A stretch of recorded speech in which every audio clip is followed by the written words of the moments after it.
Honourable members, praise.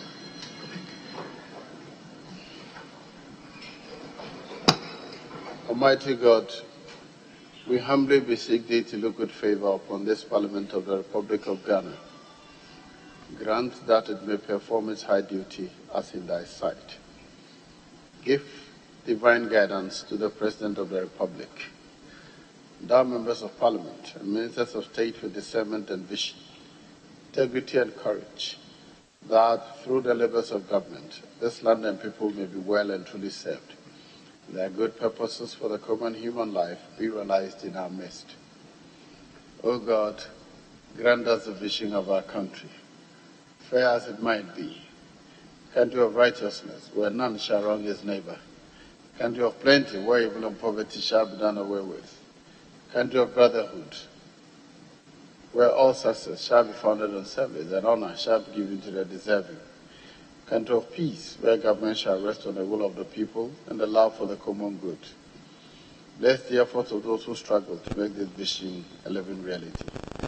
Inspire and strengthen our people that they may give time, thought, and sacrifice to speed the day of the coming beauty of Ghana and Africa. Amen.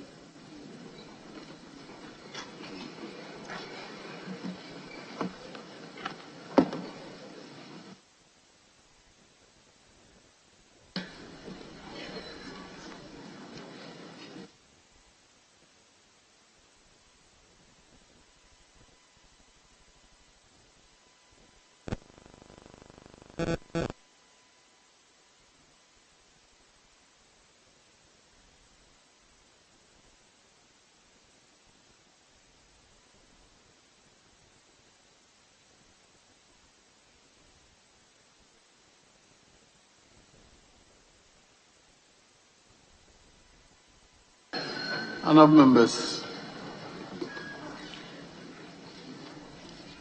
let's start with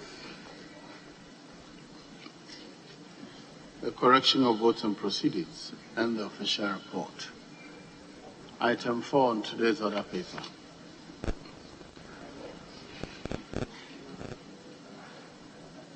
We have the votes and proceedings of Wednesday, July 20th, 2022.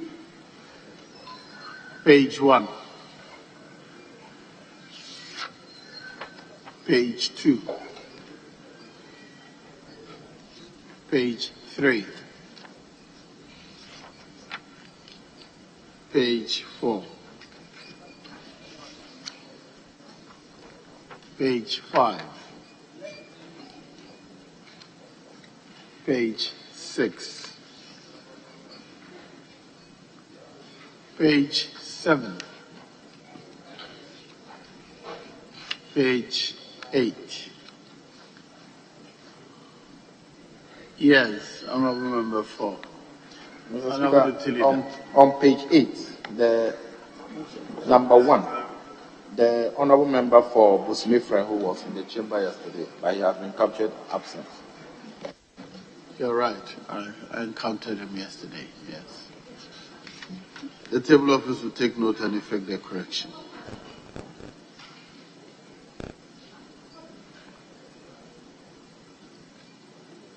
Page 9. Page 10. Page 11.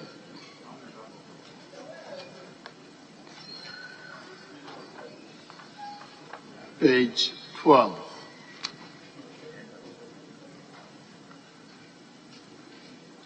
Page 13. Yes. Thank you, Right Honourable Speaker. Sorry to take you back to page 12. Item 8. The second line, I think there's a problem with the spelling of children. Page 12, item 8. Second line. Line 2. Yes. Very well. The table office will take note and effect the correction. Page 13.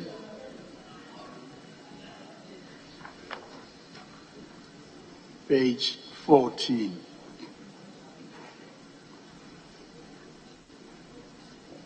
page 15, page 16, page 17,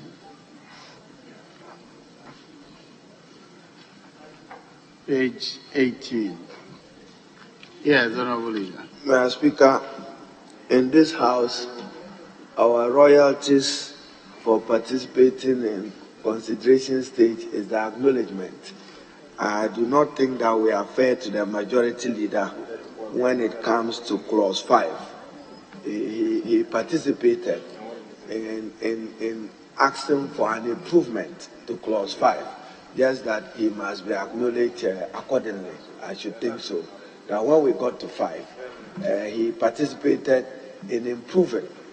I know you've gotten him somewhere, but in the first responsibility to and others, I heard him right. Just that's his royalty. You should acknowledge that he took part. Well, on page 19, item 5. Thank you, Mr. Speaker. Oseche Mensabus. It's all on clause 5. Very well. Yes. So page 19.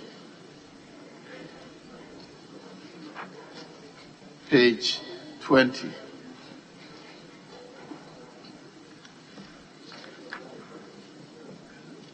Page 21. Page 22.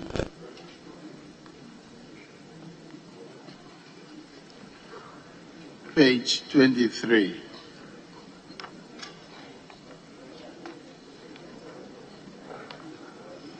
Page 24.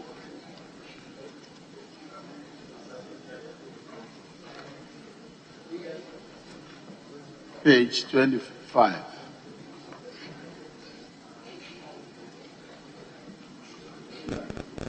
Page 26.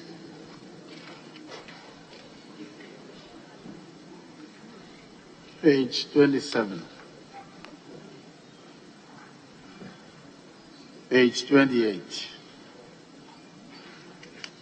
Honourable members, subject to the corrections effected, the votes and proceedings of Wednesday, July 20th is hereby adopted as the true record of proceedings.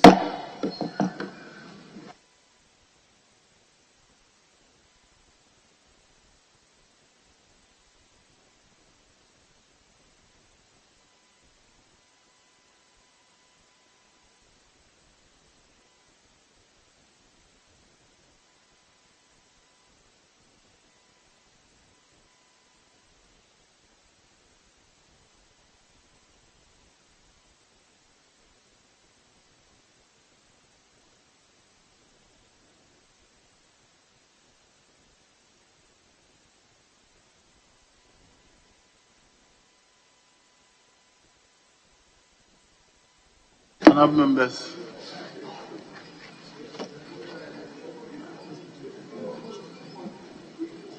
there is a statement which was being admitted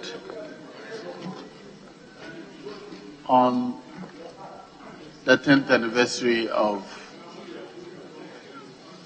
the demise of Professor John Evans Atta Mills,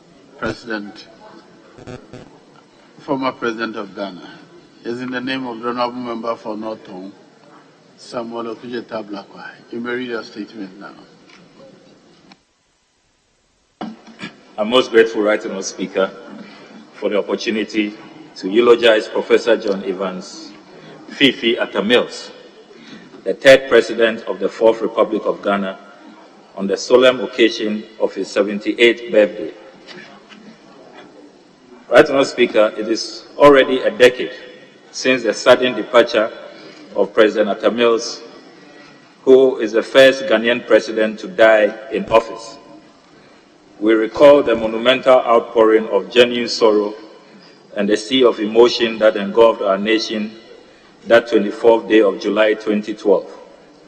The resilience of our constitutional democracy was tested, and as an enduring testament of his peaceful and unarming persona, the citizenry and our institutions, particularly this August Parliament, emerged with flying colors. Right Honourable Speaker, born 21st July 1944 in Takwa, in the then Gold Coast, Professor John Evans Fifi Atta-Mills remains a refreshing and iconic addition to the Ghanaian intelligentsia and national politics. Being the 10th anniversary since the Asumdje Hine's departure to our Maker, I intend to honor his memory with this tribute by highlighting a selection of 10 Miltian attributes, which I humbly consider to be epitomizing and defining of his character and works. 1. A public service of integrity. Professor Atta-Mills left a legacy of high-grade integrity. He didn't have to say it, he simply lived it.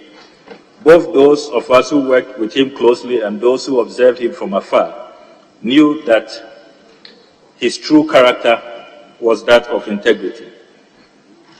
Public service of integrity came to him naturally. He was absolutely incorruptible, and throughout his service to Ghana as a lecturer, a tax administrator, vice president, and president, never was he embroiled in any scandal. That was a rare achievement for the extremely sensitive positions he held. He had a strict personal policy about gifts and even sought to extend same in his government by banning the acceptance of gifts, including Christmas hampers, which he considered inducements. It is therefore not surprising that during his tenure as president, independent assessors ranked Ghana high on all integrity indicators. 2. Modesty. President Atta-Mills was a true definition of modesty. He didn't allow the trappings of high office to change his modest character. His presidential convoy remains perhaps the leanest in Ghana's entire history. His tastes and proclivities didn't change or adjust to aristocratic allurements due to high office. He kept fit with his favorite bread, cake, and wache sellers, and often insisted on paying them visits to engage them and find out how his economic policies were impacting on their businesses. 3. Punctuality. We remember Professor Mills for his punctuality. He was a stickler for time. He didn't think keeping people waiting was a sign that you are the big man. He rather thought it was a show of indiscipline from the big man. In a country where Ghanaman time has become legendary, he showed that despite multiple exacting schedules of a president, it is possible to be organized and always be on time. To him, it was also a show of respect for the people you serve. Number 4, scholarship. As a Fulbright scholar and obtaining his PhD in tax law at the young age of 27, he dedicated a greater part of his life to training hundreds of lawyers and tax experts.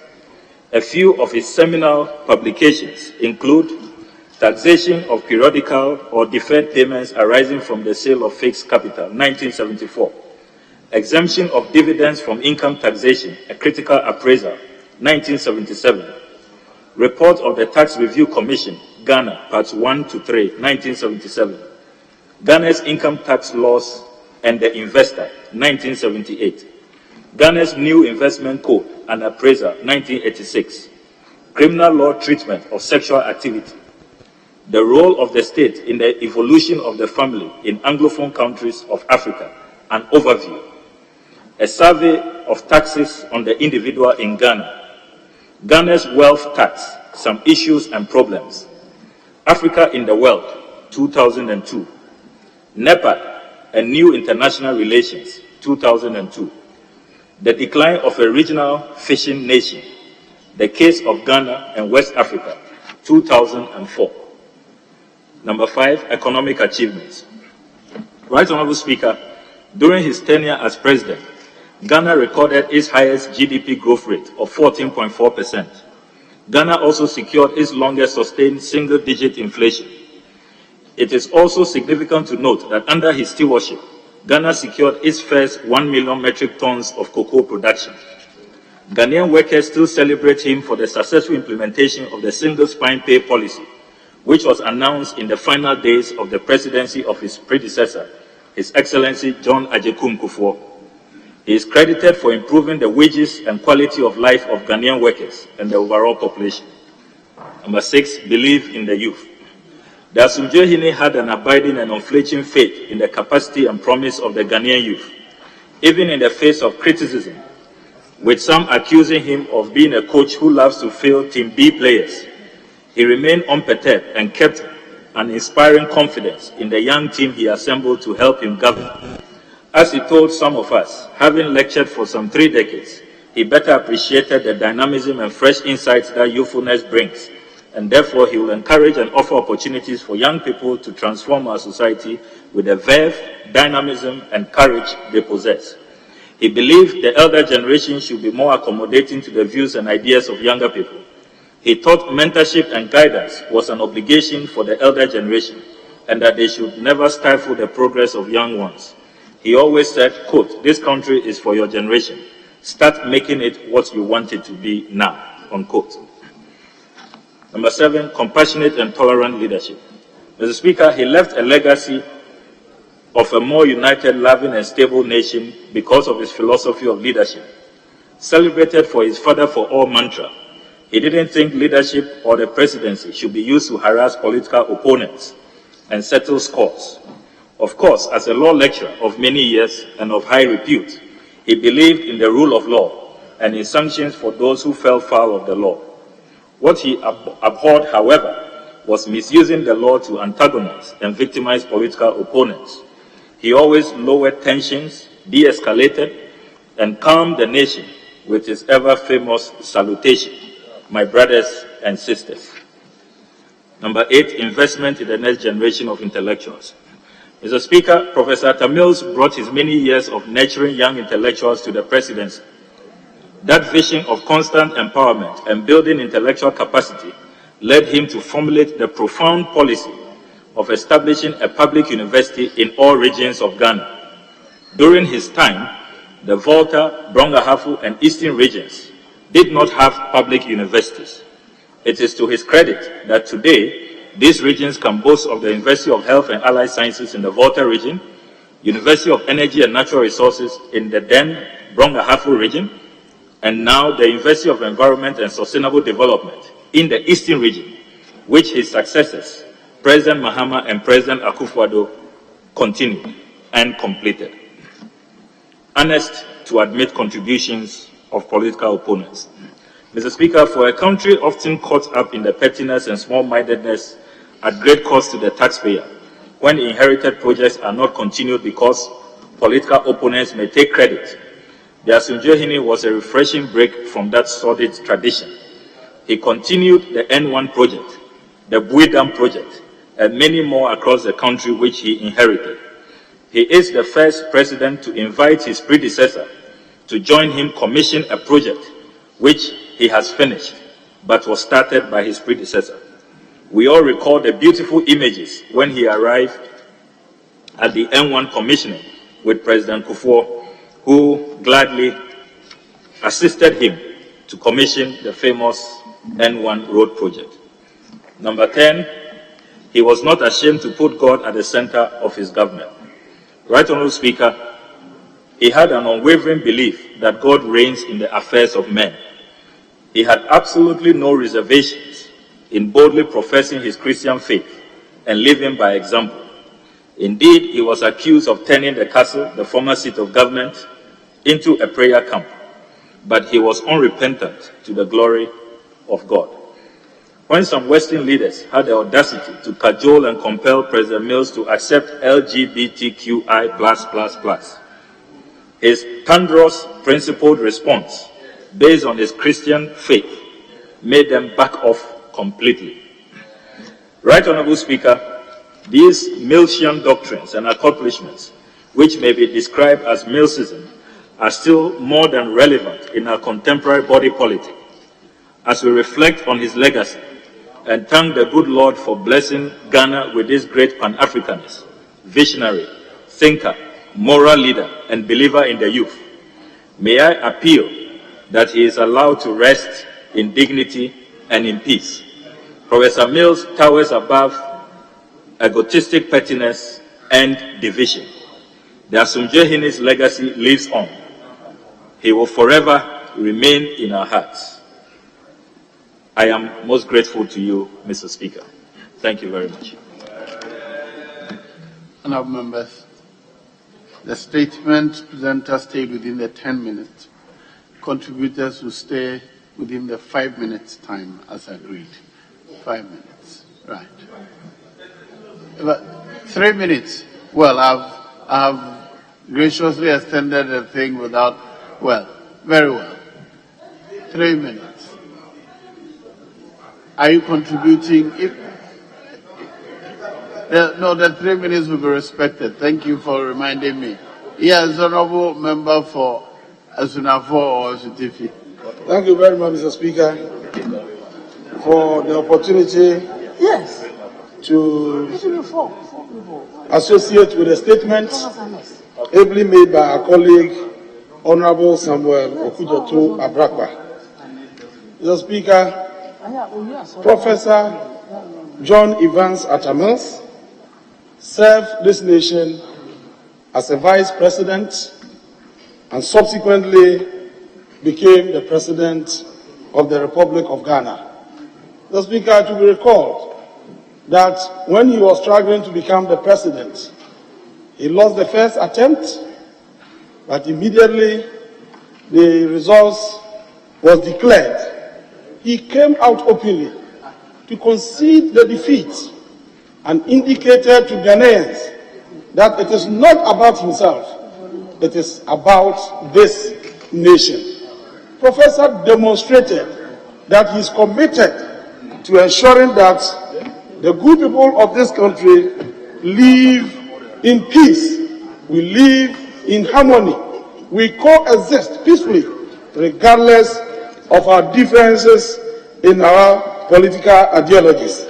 Mr. Speaker, it is important for us to indicate today, as we pay tribute to this great man, that he was the president who introduced a bill for us to pass into law in this house that created the Heritage Fund, a special fund for the upcoming generation of our country.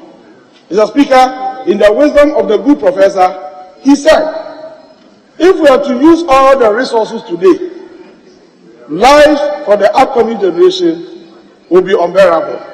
So all the revenues that we will receive from oil, let's save 9%, not for the current generation, but for the children who are growing, so that when they grow, they will not only inherit liabilities, they will also inherit assets, money kept for them. Mr. Speaker, he also caused the establishment of the Ghana Stabilization Fund, that in life, anything at all can happen. Let's save 21% of all the resources that we receive from oil. And that 21% should be saved against unforeseen contingencies. And for that reason, the Ghana Stabilization Fund was established. Mr. Speaker,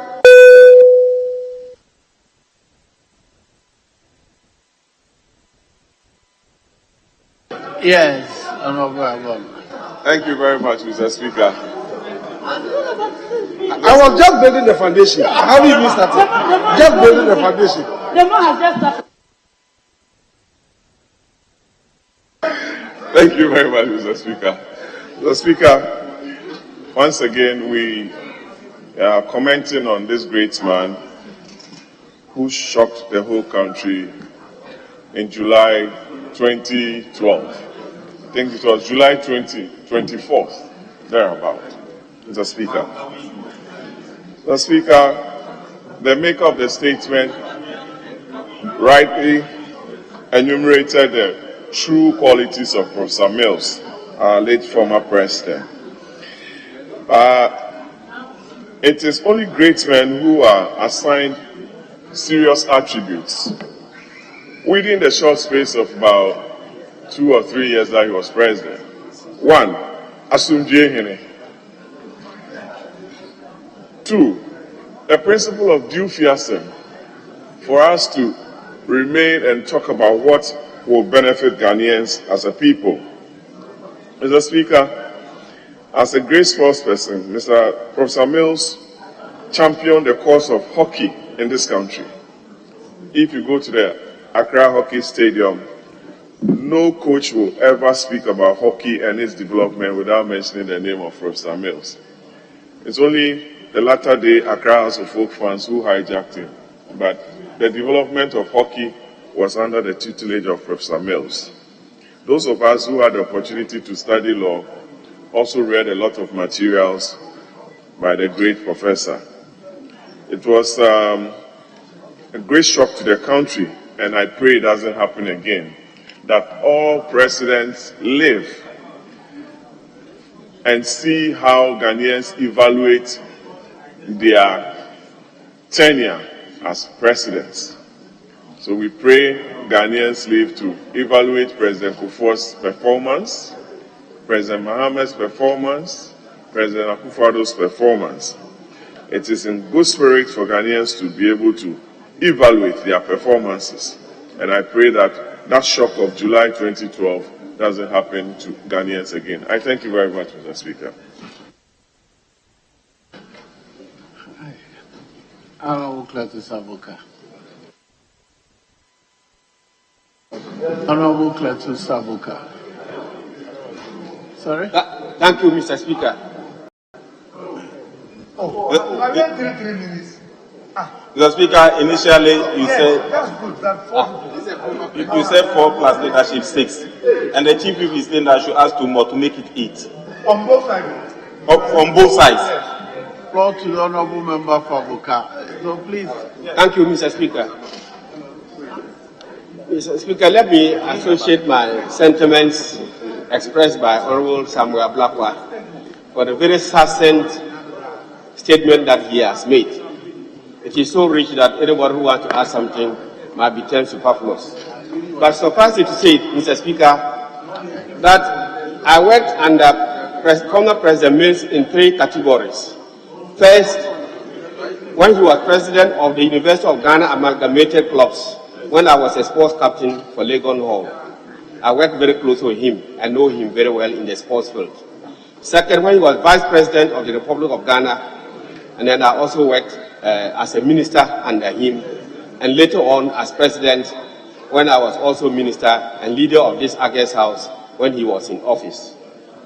Mr. Speaker, one glowing tribute that we can pay to the late President Mills, and I wish he was still alive to be able to advise and then guide Ghana, given the downward trend that we have found ourselves, is that he was humble and led an exemplary leadership.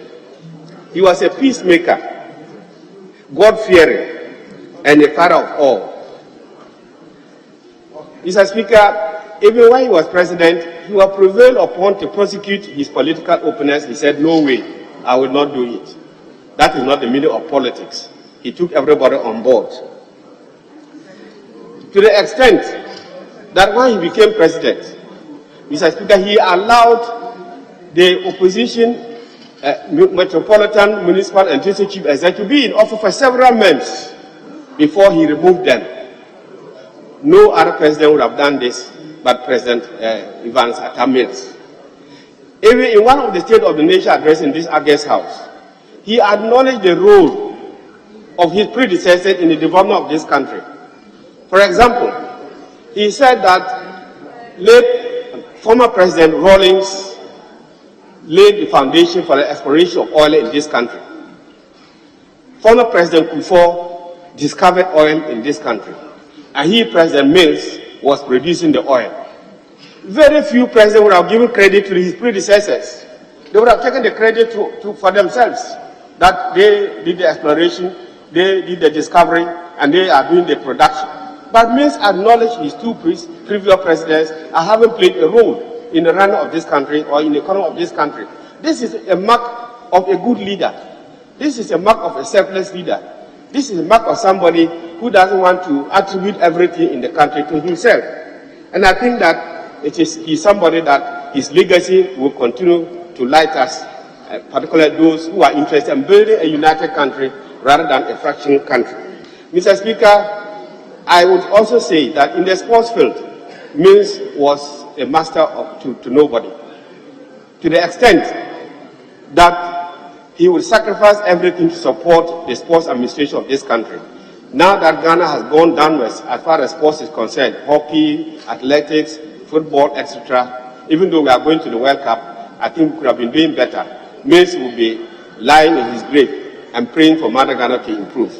Against this background, at the age of 78, I wish Mills were still alive so that we can be consulting him. The current president would have been consulting him and all of us for the run of this country. But unfortunately, we have lost him. The only way we can remember him is to keep his legacy. Thank you.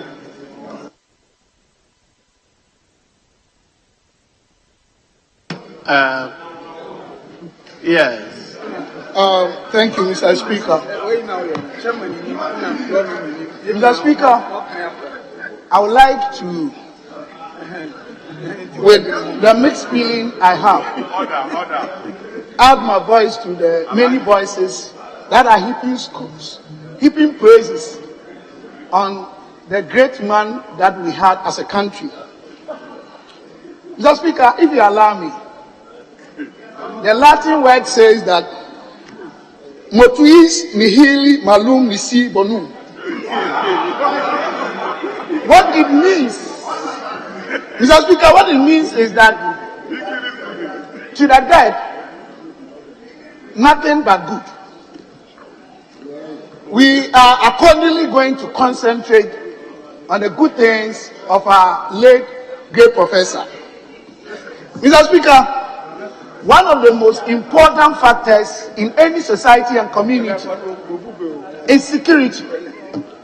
And Mr. Speaker, if you are talking about security, the key function of security in any society is peace.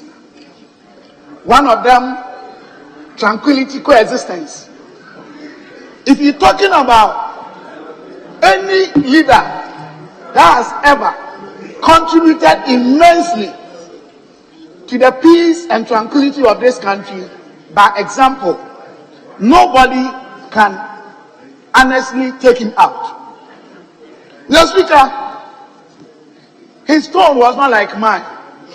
He has very low tone, low pitch, minimized animation in his deliveries. I can't remember, there was a time he said that Nehemiah is strong there. The time he was trying to fight corruption somewhere around Tema. And I think his death should not just be used as a tool for politics, but we should learn something from. Today, what are we learning from him? We all must to embrace peace in building this country. We must learn from him the humility that he illustrated to enable us develop and build the needed cohesion, whether in opposition or in government. Look forward to building this country. We cannot tell Ghanaians that we love Ghana and we are divided. We may have our political difference in terms of ideologies. I'm however saying that if there wasn't anything at all of us must learn from the great late professor, the peace that he championed. Especially today, that the whole world is going through a situation that we are not deeming palatable. What can put us together to build the needed togetherness, cohesion, coexist, allow tranquility to prevail, is to learn from him and make sure that we live together in peace in this house. Mr. Speaker, with these few words, I would like to say that may his soul rest in peace. Thank you very much. Yes, Honorable. Thank you very much, Mr. Speaker, for giving me the opportunity to say happy birthday to my brother. One of his other favorite hymns was a Methodist song, and it says, "Land of our birth, we pledge to thee our love and toil in the years to be, when we are grown and take our place as men and women with our race." Mr. Speaker, today would have been, today is my brother's birthday. And when it comes to his achievement, I think I will allow other people to talk about that. But one of the things that struck me when I used to be there with him was his bedroom in at the castle used to leak whenever it rained. And we would always complain to him, brother, why don't you move out of this room? Whenever it rained, we had to put buckets in his bedroom at the castle. Go and live at home, and you can come to work every day. And he said, no, I do not want to inconvenience Ghanaians. Because can you believe such a busy road as Sprinters Road, and the president coming to work between 7:30 and 8 with the sirens, about 10 or 12 cars and about 5 motorbikes blocking the road for the president to come to the office. And in the evening, also going through the same thing. No, he didn't want to inconvenience Ghanaians. Secondly, the estate where he lived, Regimanuel Estate. This is a quiet neighborhood that he didn't want to disturb his friends, always going with all these cars going up and down. And thirdly, what he told us was, can you believe the amount of resources that we will use, fuel, security men who will follow him to the house, the amount of money that it will cost the nation, and that the savings that he could make out of that, he could use it to build boreholes or to build schools. Big brother, happy birthday. Now, it's interesting that after your death, so many things are coming on. I just hope and wish that Ghanaians will focus on what he did instead of how he died, because it's none of anybody's business. Thank you very much, Mr. Speaker.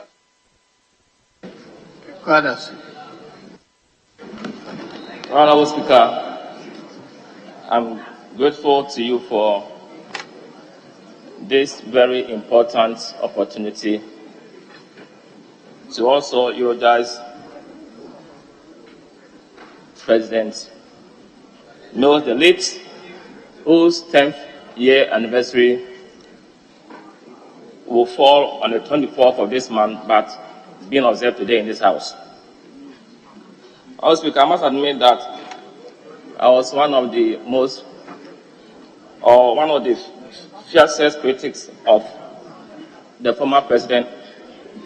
In fact, I remember the last article I wrote about him was on 5th of June 2012, and the title was "Ghana is Dying."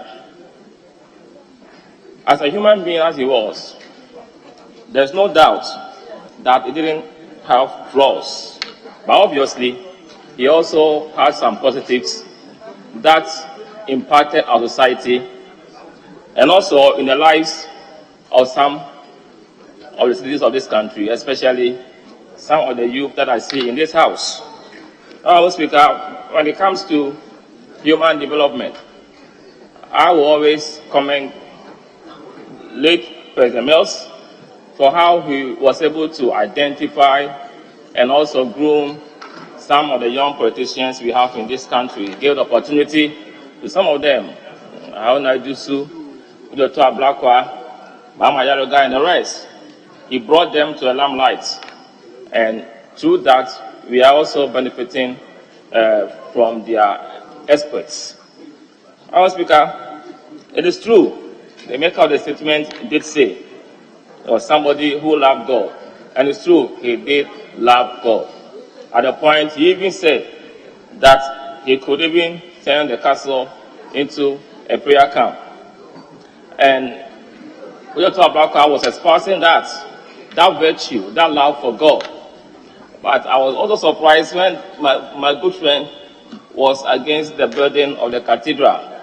Because if you love God, you must also love anybody who decides to build a befitting edifice for your maker. So, Honorable Speaker, as much as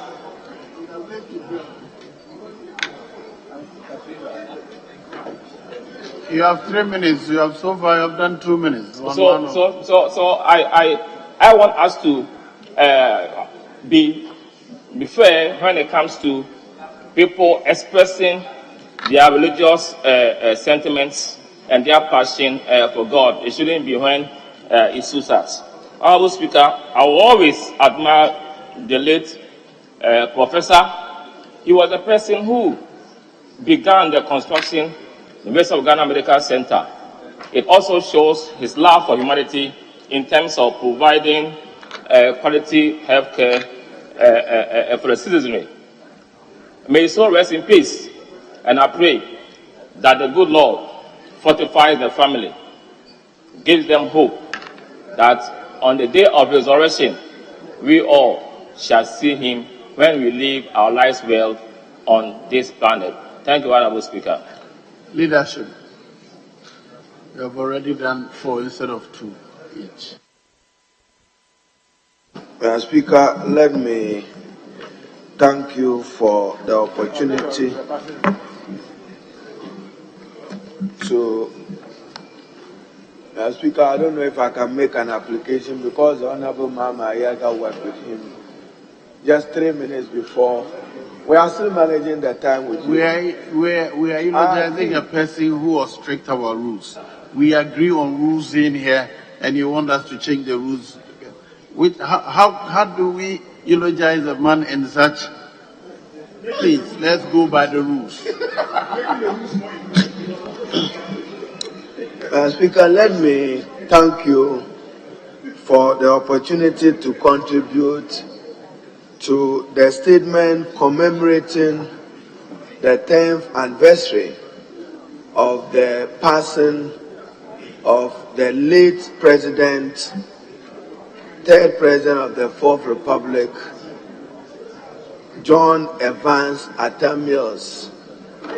Mr. Speaker, in thanking the maker of the statement, the Honorable Ablakwa, Professor Mills was not just a scholar, but an intellectual of the highest respect in our country, who contributed immensely to the intellectual growth and development of many young people. He was an example of good leadership at the presidency, discipline with time, discipline with the use of state resources, and discipline also accompanied by being a very humane person. Mr. Speaker, one of my cherished memories of his humaneness was at a point in time when he asked me to act as Minister for Health in the heat of some crisis by the Ghana Medical Association. Mr. Speaker, every night between 10 p.m. to sometimes 1 a.m., I will get a call from Professor Mills, and it will be that, Haruna, where are you?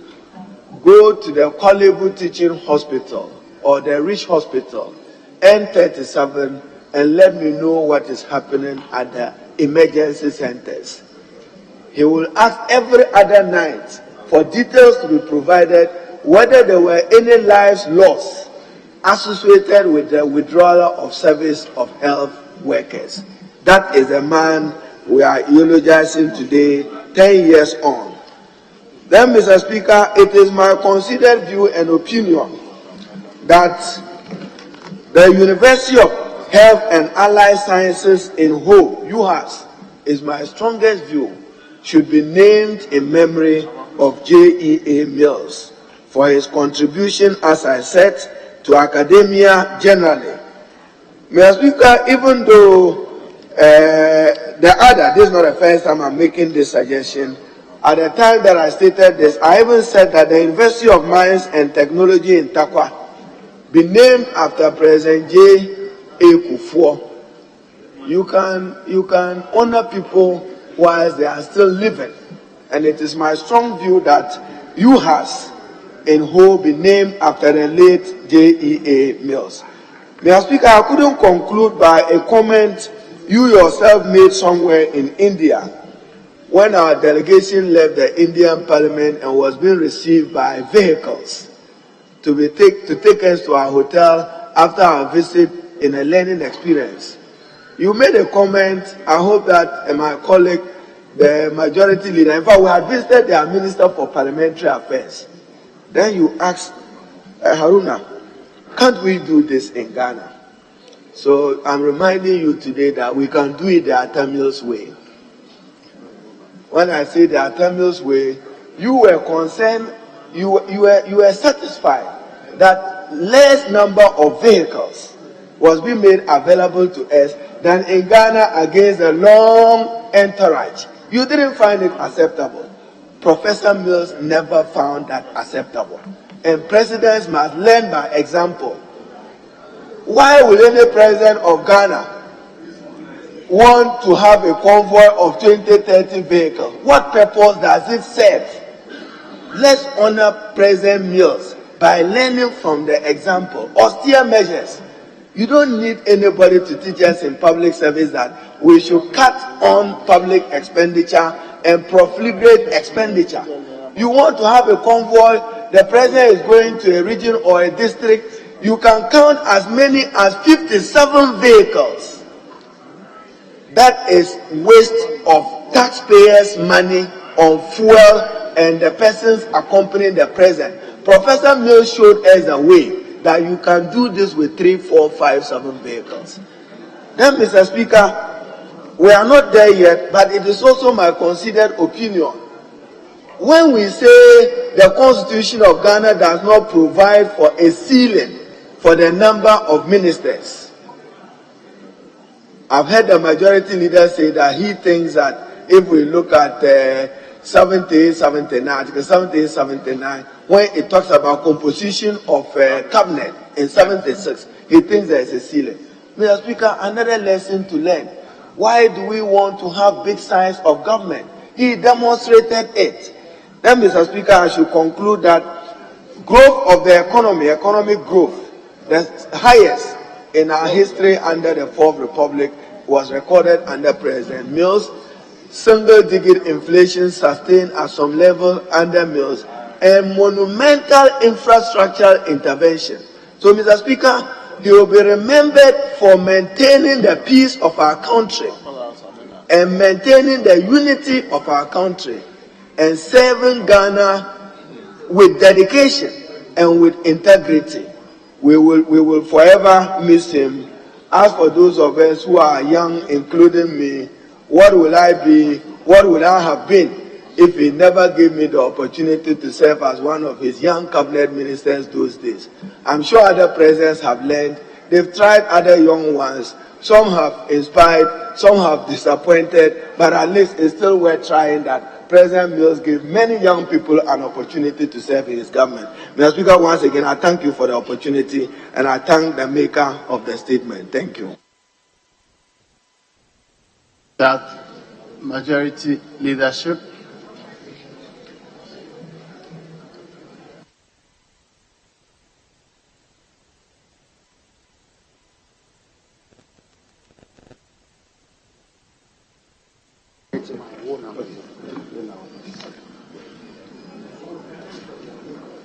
Speaker, thank you for the opportunity to also make some brief comments on the passing of the former President Professor J.E. Mills. Mr. Speaker, the death of the former president, at the time the president, shook this nation to its very fabric. Nobody envisaged or ever thought that the man was going to pass on with such suddenness as he did. The Speaker, you recall that Parliament was about to proceed on recess. And then a few things happened, and we had to prolong our meeting for 2 more days. With the expiry of the second day, we all thought that we were to exit. And then there was a plea from the chair that we had to do 2 more days. That was not satisfactory to some of us. and we voiced it.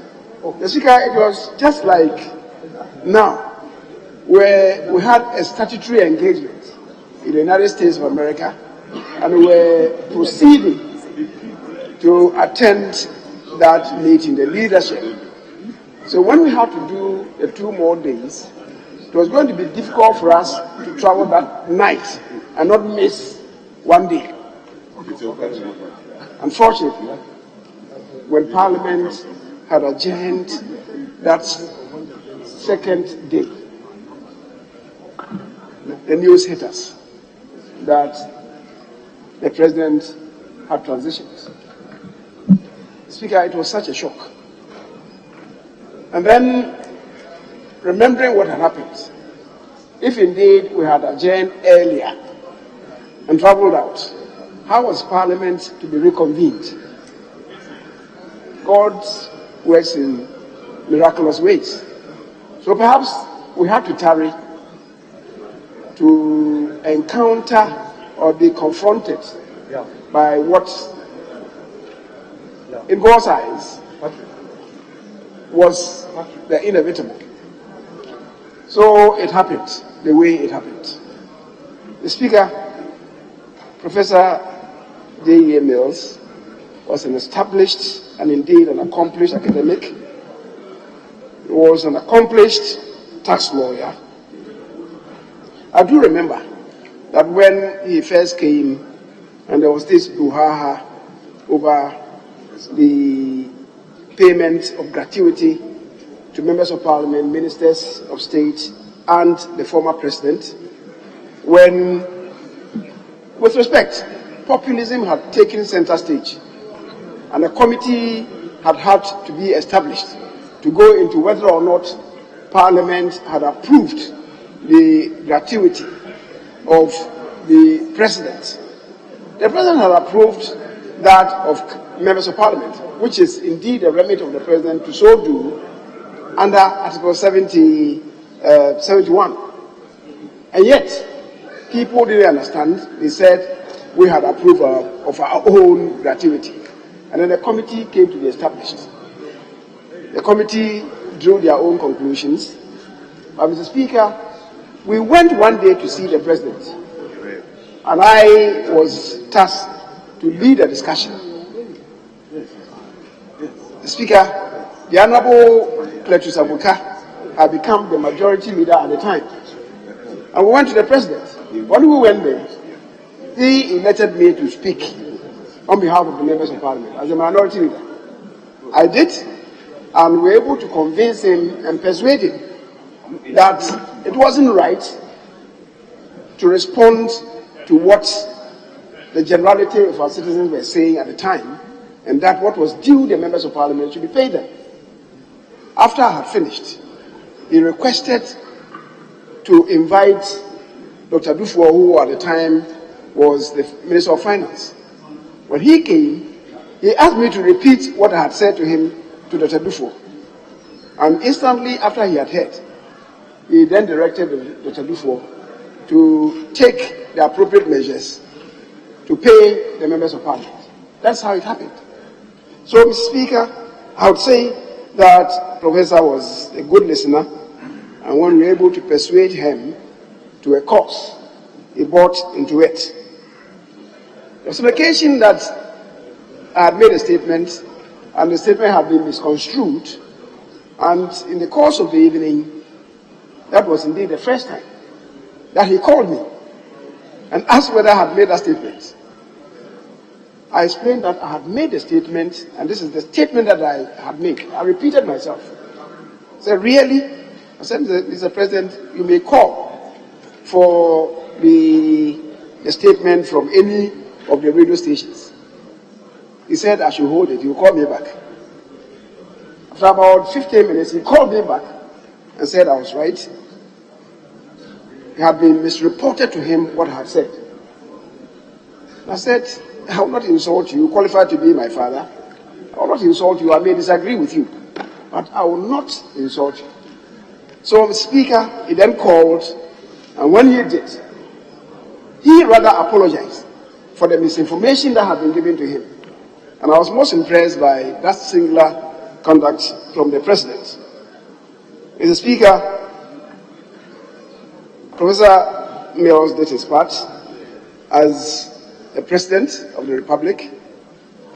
Maybe some would say that his best was not good enough, but that he did so genuinely, nobody can question it. Mr. Speaker, all that we can say is that God may grant him eternal peaceful rest. I thank you for the occasion, Mr. Speaker. Very well. That is the end of the statement. Now we'll proceed to do the public business.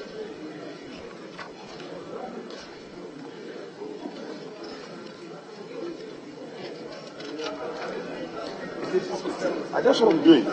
Speaker, yes. Speaker, my understanding is that we have another statement in the name of the Honorable Abu-Jinapor on our side, after which we go on to do public business. I've just been briefed, and I appeal to my colleagues for us to indulge him, do that, and then we can go to public business. Speaker, with your leave. Yes, Honorable Manuel. Speaker, I heard you declare at the commencement of public business because it is the understanding you got from us leaders. I have no problem with a minister ever wanting to make a statement on the floor of Parliament. But the understanding we got this morning was we will proceed to consider the tax exemption bill as important and urgent as that was. If you are making amends to that understanding, let me and Mr. Speaker know, and don't create an impression that we don't want the minister to make a statement. Indeed, Chairman of Finance Committee, I had to persuade you to get the Honorable Ablakwa in because this statement is time-bound. So, Mr. Speaker, you can accommodate the statement, but the earlier understanding was after the minister's statement, we can do tax exemption. So it is not as if I am refusing to hear a minister when you are backtracking on your word, say so. Very well. The Honorable Minister for Lands and Forestry will make a statement.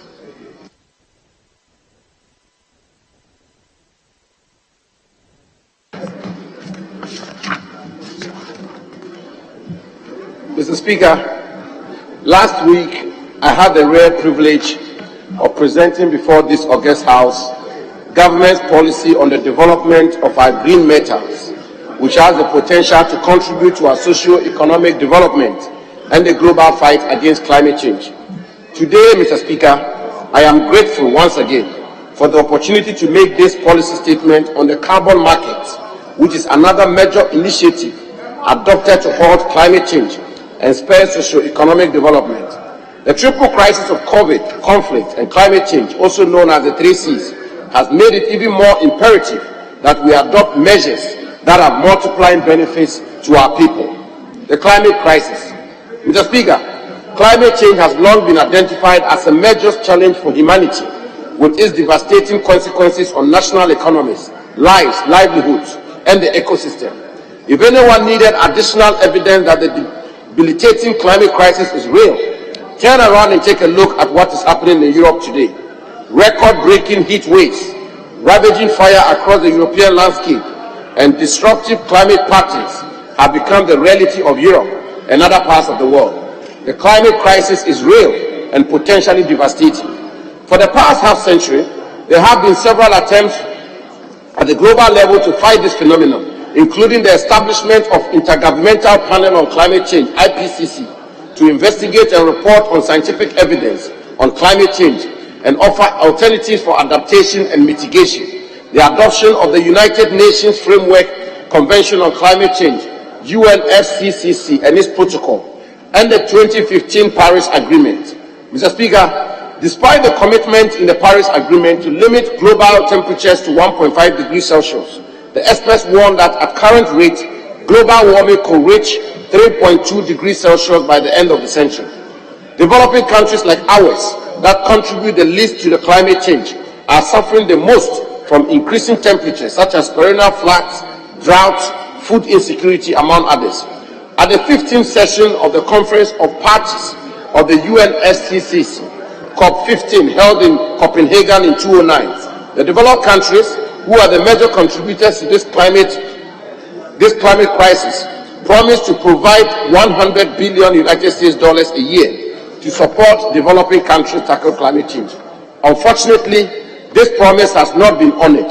We must, therefore, Mr. Speaker, take our destiny into our own hands and adopt policies that will help us fight this canker. This is where forest and the carbon markets come in handy. The carbon stocks. Mr. Speaker, carbon stocks refer to the amount of carbon stored on Earth in oceans, rocks, fossil fuels, and forests. The carbon stocks for forests are in the form of biomass, soil, dead wood, and litter. The higher the forest's capacity to absorb and sequester carbon dioxide, the higher the carbon stocks, thereby limiting greenhouse gas emissions in the atmosphere. Global forest carbon stocks are now estimated at 861 gigatons, with 44% stored in soil, 42% stored in live biomass, 8% stored in dead wood, and 6% stored in litter. The carbon market. Mr. Speaker, carbon markets have always been seen as part of the solution to climate change, but they have consistently been dominated by the private sector and multilateral development organizations. Carbon stocks, which are the primary commodity on carbon markets, are however increasingly being treated as a national natural resource due to their huge economic potentials. Article 6 of the 2015 Paris Agreement establishes a mechanism for states to cooperate in different ways to achieve climate goals, including carbon trade. At the last Conference of Parties of the UNSCCC, COP26, held in Glasgow, Scotland, state parties adopted the Glasgow Climate Pact and the Paris Rule Book to operationalize Article 6 of the Paris Agreement. The Rule Book, in particular, allows countries to trade in carbon credits within a carbon market framework generated by the reduction and or removal of greenhouse gas emissions from the atmosphere. It includes agreements on 1. Enhanced transparency framework for reporting emissions, 2. Common time frames for emissions reduction targets, and 3. Mechanisms and standards for international carbon markets. The United Nations estimates that nature-based solutions, including forest sector solutions, could reduce total greenhouse gas emissions by about a third, particularly through sustainable agriculture and halting deforestation. Trading in carbon credits will also reduce the cost of implementing nationally determined contributions by $250 billion US by 2030. Globally, there are various arrangements to help in the fight against climate change and reverse global warming. That notwithstanding, countries need to take center stage in defining what their national circumstances are and what works best for them in transacting carbon as a commodity on both voluntary and compliance markets. Issuance of pricing of carbon, national policies on carbon sales and purchases, as well as building infrastructure that allows entry into these markets need to be set by national government, and thus the need for a domestic policy on carbon markets and trade. Developing Ghana's carbon market. Mr. Speaker, Ghana continues to take steps to address the issues of climate change at the local level while contributing to international commitments aimed at reducing emissions. The National Climate Change Policy provides strategic direction and coordinates issues of climate change in Ghana. The country is engaged in various international mechanisms within the climate change space in different sectors like forest and land use, energy, transportation, and waste. Forestry and land use climate-related projects have been very substantial, funding investments such as through the Forest Investment Program and the Reducing Emissions from Deforestation and Forest Degradation Program, RED+, which has 2 huge landmark programs in the cocoa forest and share savanna landscapes, with funding support from the Carbon Fund and the Green Climate Fund, respectively. On the sidelines of COP26, we signed a letter of intent with the Lowering Emissions by Accelerating Forest Finance, LEAF Coalition, as a step toward the signing of a binding emission reduction purchase agreement to access funds to support our forest-based climate actions in the voluntary carbon market. Despite the existence of these initiatives and other emission reduction payments agreements, we do not have a national carbon trading and/or market policy, nor a forest carbon market policy. The Ministry of Environment, Science, Technology and Innovation is in the process of finalizing a national framework for carbon market. A forest carbon policy, however, is necessary to define the context within which to 1. Transact sector carbon sales and purchases. 2. Determine the price to transact a ton of carbon dioxide equivalent of greenhouse gas emission reductions and removals.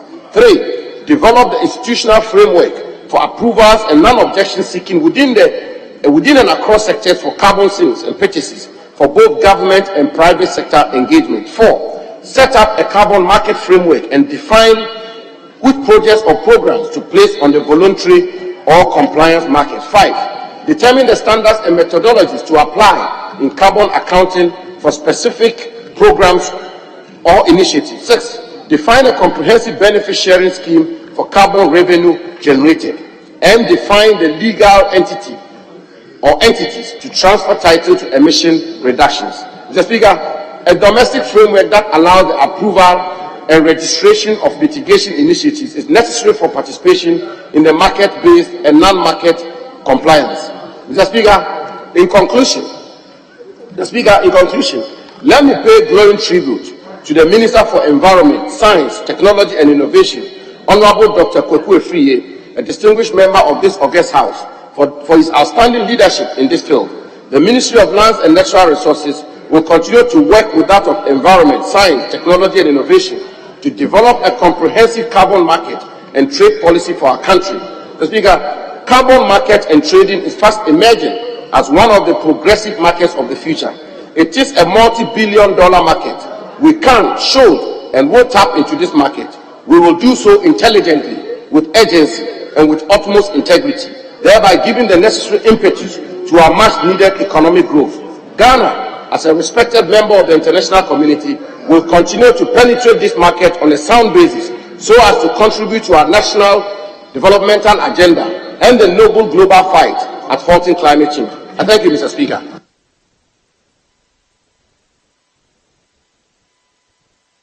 Other members will limit their contributions. Leadership, I'm limiting contribution to 3 from either side.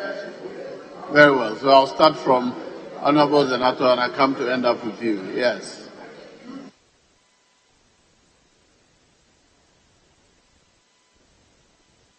Yes, Honorable Member for.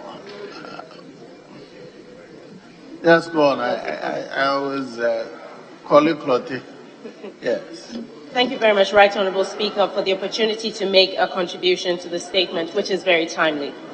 Mr. Speaker, it is worth noting that Nigeria has actually passed the climate change bill, which was sponsored by one of the members of their Houses of Representatives in July of 2021. And the title of the bill was a bill for an act to provide for the mainstreaming of climate change actions, establish the National Council on Climate Change, and for other related matters. And in summary, the bill actually sought to provide a legal framework for Nigeria's efforts at climate change mitigation and adaptation. Mr. Speaker, this is something that is not exclusive to Nigeria alone. There are a couple of other countries on the continent. Uganda has also done the same. And the objective of this is to actually change the discourse from actually what we can do in various sectors to actually giving a legal framework, which is a mainstreaming of the concept of climate change and exactly what it means to have policies in place that are integrated across the various ministries, departments and agencies to achieve the objective of protecting the environment and mitigating the actions and the impact of climate change. Mr. Speaker, as we are aware, a lot of what's happening in the Sahel is being attributed to climate change. And therefore, nations have to move away from the rhetoric of speaking to climate change on special occasions to actually figuring out how to incorporate the various aspects of actions that we can do to actually make a difference with regards to countries addressing the issue of climate change, given the security implications, given the fact that we have porous borders in our continent, to ensure that we protect the environment in a holistic way, but in a pragmatic way that makes sense. And Mr. Speaker, I will give an example of something that I did in my constituency 3 years ago, where we have the Osu night market, which is very well known, and we had stoves that were there that were producing a lot of smoke and a lot of soot and affecting the health of the individuals who worked there. And what we did was to retrofit the stoves to have clean cooking stoves so that we reduce the emission of carbon into the atmosphere, protect the health and the lives of the women who work there and their children, and also increase their profits as these are more efficient to actually provide more efficient means by which energy is generated to provide a source of income for these women. Mr. Speaker, the issue of addressing climate change and the issue of carbon footprints is important, and we need to make it practical to the average person so that it's not an abstract concept that we speak to at high-level meetings, but something that can change the lives of people, that is actually a win-win situation to ensure that people understand the value of the carbon footprints, the carbon credits, and climate change action. Thank you very much, Mr. Speaker. Yes. Speaker, I want to particularly commend my friend, the minister. I think barely 2 weeks ago he was in the House to speak on plantation or so, and today he's here to distinguish our concern about carbon trade. Starting on the note where my colleague, the Honorable Ezaneto, ended, on going beyond the abstract, and relating practically this concept. That will be my first point of call. So, we've had Kyoto, we've had Rio de Janeiro, and we've had Paris. And all the COPs we've had, one subject matter that had run through all the COPs we've had, including the one that was held the last time at Glasgow, had to do with climate change and the rise in temperature. Rising temperature, and then the rising temperature of the ocean. More often than not, developing countries have not related to this matter because it's not bread and butter issue. But indeed, if we are appreciating climate change, particularly the carbon trade concept, there's no debate. It is indeed bread and butter issue.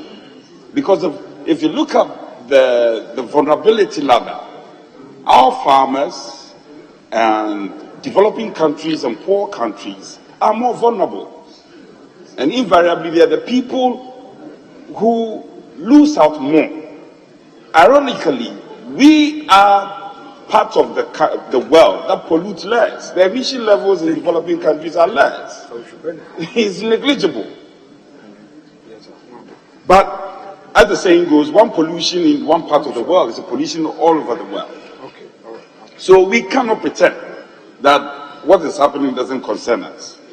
Of course, we have the Red Parcel policy at the Forestry Commission. I want to commend the minister for that. The IPCC, that is the Intergovernmental Panel on Climate Change. We have experts from Ghana, few experts from Africa. Notable amongst them are experts from Ghana. However, we have lost out when it comes to carbon trade. So it means that it's refreshing. But it should not just be speeches. We must distill this, get it adapted. But what is the thinking of the poor farmer who lives in the countryside? Do they relate to these matters? And for me, that is the crux of the matter. So we want to see this thing reflected. And the African Union must also show leadership. Because if it is a fact that we are more vulnerable, and it's the European Union who are showing concern and giving us billions of dollars, what is the African Union doing as a continent in leadership and leading the way and blazing the trail for other African countries to follow? Speaker, I think that the minister has made my day, but just to conclude on the note of climate finance, civil society groups, think tanks and governments in Africa must show narrative that will guide and lead African countries. We've had a number of revolutions in the world, the Industrial Revolution and all the likes. But with this climate revolution, Africa must not be lost out because our vulnerabilities are so real and we cannot pretend not to be vulnerable. So on this note, I want to again commend the minister and to remind him that there is a climate parliament group of which the Honorable Senator is a member. We are ready and will be willing to partner you in actualizing all these dreams and visions. I thank you for the space, Speaker. Honorable Ayaga. Thank you very much, Mr. Speaker. Being a former Minister for Environment, as I listened to the Minister for Lands and Natural Resources, I thought he was taking over my job.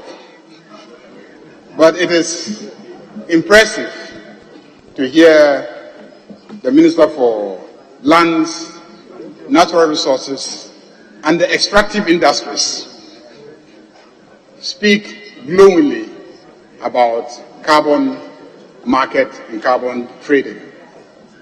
In very simple terms, what the minister is talking about is a system in some developed countries where there are regulations that require that, let's say, a manufacturing industry which produces a certain amount of CO2 in the process of manufacturing is required to pay for the amount of CO2 that they produce in the process through a mechanism of carbon trading.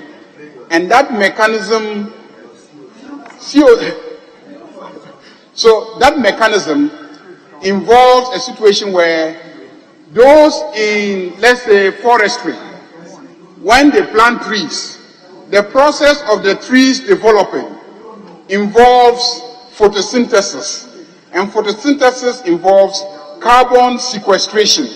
And the process of carbon sequestration captures CO2 in the atmosphere and converts it into what the trees consume.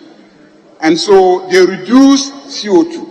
So basically, and produce oxygen. So basically, what carbon market involves is setting up a regulation that determines how much CO2 you can produce in the process of manufacturing, how much you must buy from the forestry industry. And so that becomes a resource that is invested in afforestation. That's basically what the minister has come to discuss. And I'm impressed that the Minister for Lands and Natural Resources is concerned about this. I don't think that it is a very complicated matter. And as colleagues have already said, let us see some policy document firming up our own policy position on this. Let us see regulations imposing the burdens on industry so that we quantify and we determine the values, and that can actually be an incentive for many people in the forest belt and even in the savannah to start engaging in commercial afforestation with a view to harvesting and selling to manufacturers. Mr. Speaker, this is commendable, this is impressive coming from the Minister for Environment, and I believe that we should support him and give him all the support that he needs, and also that you don't just come and make very beautiful statements, but that very soon you come to us with concrete policy and regulatory proposals for us to develop a carbon market in Ghana. Thank you very much, Mr. Speaker.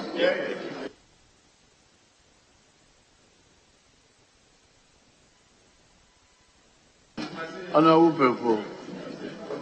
Thank you so much, Mr. Speaker, for the opportunity.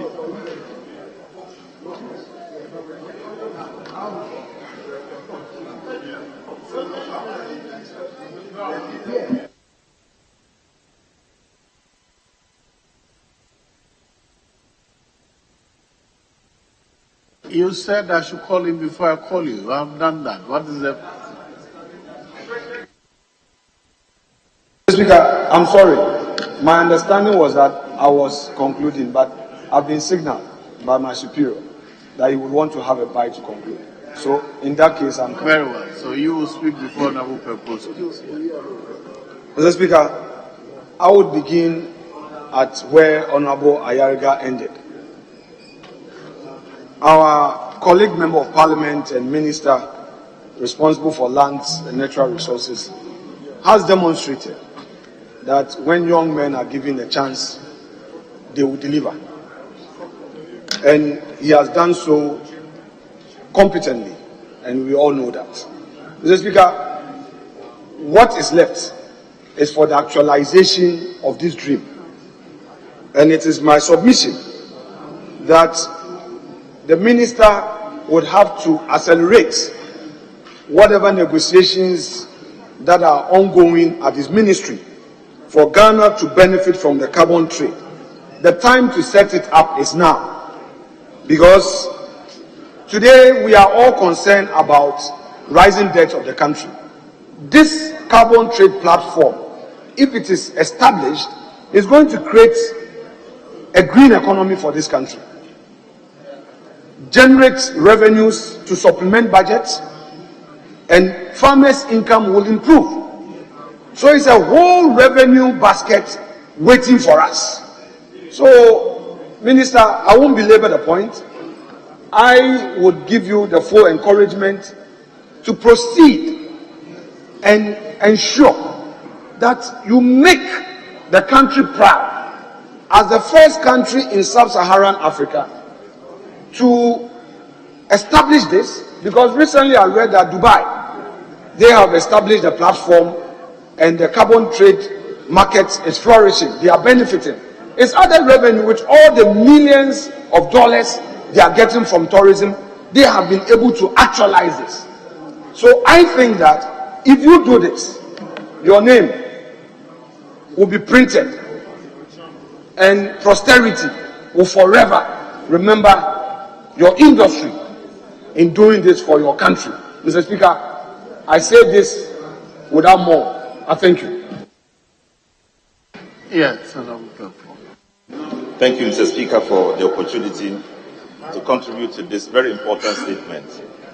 But, Mr. Speaker, let me just advise that this is a very important statement. For such statements of global nature, which allows for us all to work towards achieving a certain conclusive evidence which will help advance the cause of the nation, I will advise Mr. Minister that he should sometimes discuss or let his ranking member be aware and his chairman be aware, so we are not taken by surprise, to increase the quality of contribution. Mr. Speaker, we all know that climate change takes effect because of shift in temperature and weather conditions. And these things occur because of human activity and sometimes out of natural causes. But in Ghana, we are seeing the effects occur because of increases of activities that are imposed on us by others. Because of increases in burning of carbon in Europe and in America, there is a total effect which we have not contributed much. But we are happy because we gain what is called the carbon credit as a result of what is happening. And what we gain is transformed into activities that are going to help us fight the climate change. Mr. Speaker, in Ghana, because of the changes that are occurring, there's increases in temperature. And it is expected that by 2090, temperatures will increase from 1.5 to 5.2 degrees. And again, by the same time, the sea levels are going to increase up to 3.5 centimeters. And these are dangerous times for us. And above all that, it's going to have a direct effect on our agriculture. So it is important that the minister comes out to notify us and to be able to glean a national policy approach so that we can work towards it across political divide. In the end, it is about the nation and how we can work towards fostering policies that will attempt to reduce the impact of the climate change activities in this country. Mr. Speaker, I believe that we all have a role to play as members of parliament and as all workers at every level of our endeavors, whether we are in the farming industry, agriculture industry, whether we are in the in the manufacturing industry and everywhere where carbon is generated, would need to look at the national policy and work towards achieving the minimum destructive activity in the environment. The Speaker, I will urge the Minister, as Honorable Ayerga has said, to bring out a policy approach to us that is going to be of a long-term effect, which can be patronized across board. Maybe we've not had that for a very long time. It may be important for us to have one that is going to tackle our approach to agriculture, our approach to manufacture, our approach to burning gases by our vehicles, and etc., etc. And in the end, will help us be able to, attempt to stop the effect, the damning effect of climate change. The Speaker, with these few words, I want to thank you for the opportunity. Leadership now. Yes, Honorable Majority. Speaker, thank you for the opportunity to also contribute to the statement ably made by the Minister for Lands and Natural Resources. The Speaker, the matter of the Ghana Carbon Credit Exchange Platform has been occasioned because of climate change. Mr. Speaker, we ourselves must also own in Ghana that we are contributing to climate change. We keep referring to what is happening elsewhere, which is filtering to Ghana. But we ourselves must own up.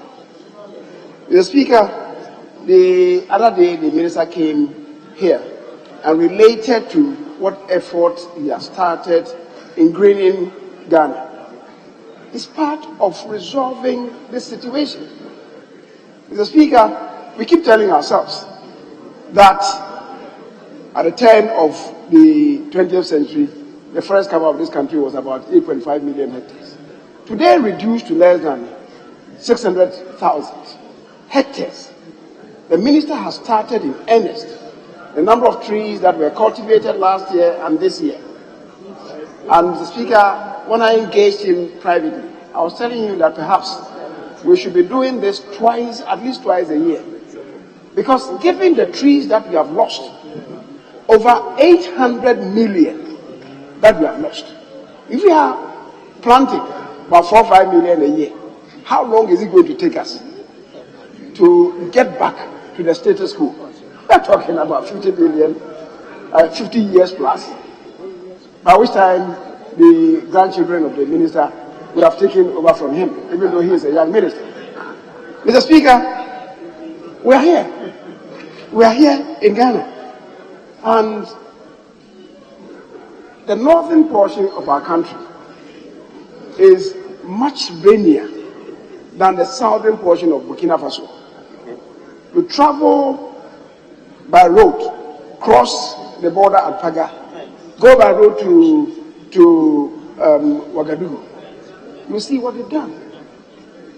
Every stream or river that the road traverses is dammed on one side or the other of the road. And they use the impounded water to irrigate the lands, plant trees, and cultivate cash crops. Mr. Speaker, but from Kintampo through Tamale to Bolga and to Navrongo, we are contributing in a very profound way to desertification of our land. As I said, it's greener in the southern portion of Burkina Faso than the northern portion of Ghana. And indeed, when you cross Paga, just about 5 kilometers into Burkina Faso, there's a forest reserve. We don't have one. We don't have one. And there, brother, the few trees that we have, Mr. Speaker, we are cutting them down and harvesting them and turning them into charcoal. The Burkinabés travel down south to Ghana to buy charcoal and go to Burkina Faso. Send them to Burkina Faso because there they are not allowed to burn the wood and turn them to charcoal. That is the kind of wound that we are inflicting on ourselves. And we turn around and behave as if the fault is in our stars. It's in ourselves. Mr. Speaker, up north, we see what happens. Ritualistically, every year, there's bush burning, wild bushfires, to deplete the few trees that we have up north. And we want to make the effort to plant the trees again. I will not control the bushfires. I keep referring to Flight Reverend Rawlings when he first came, PNDC. On 2 occasions, driving up north, he had to stop and chase people who had set the grasslands by the fringes of the road alight. He chased them, head of state. Mr. Speaker, the effort died after 2-3 years of attempt. And now we're back to square one. Uncontrolled transhumans. We allow cattle to graze everywhere. People cultivate. We are not able to control them. Mr. Speaker, land use. Down south, today, we have chiefs who, when they get to realize that land has become hot cake in their backyards, you wake up, they're going to destroy crop lands and then parcel them out for development and for construction of houses. Mr. Speaker, that is what we are doing to ourselves. Impoverishing the people all the more. Because when they sell the lands, they don't even give anything to the people who were farming those parcels of land. Mr. Speaker, beyond everything, we should also look at reforming our agricultural practices.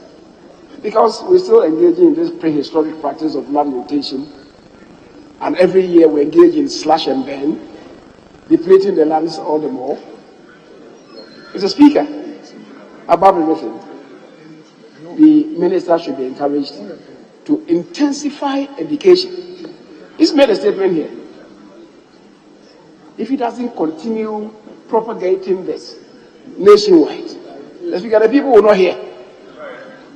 And the Honorable, his own brother, George Napo is here. When he goes to his constituency, he will not tell them to stop the ritualistic bushfires.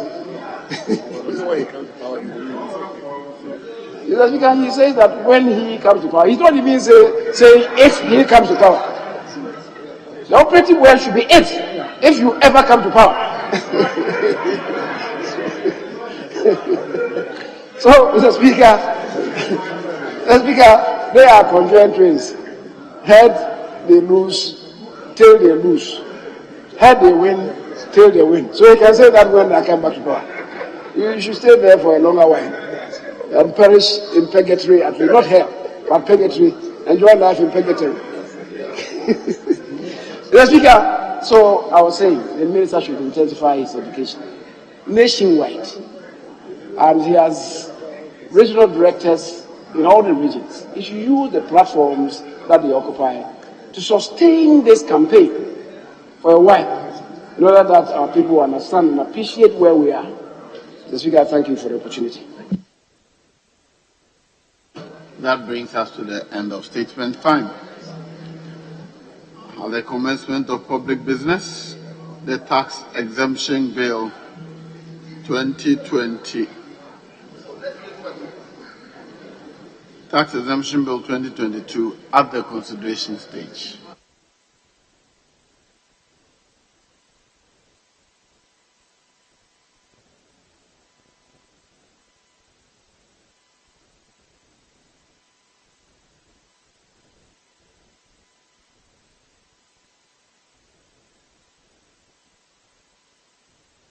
Mr. Speaker,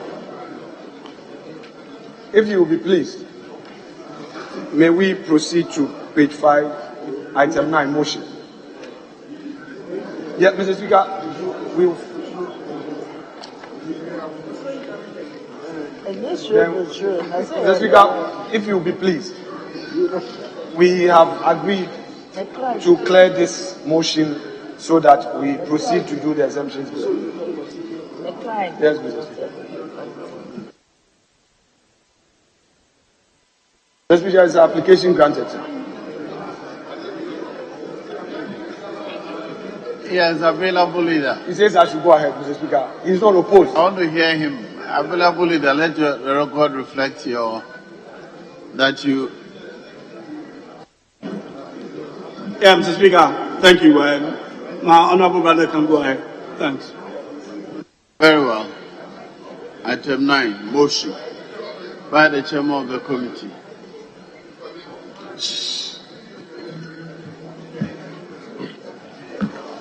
Thank you, Mr. Speaker.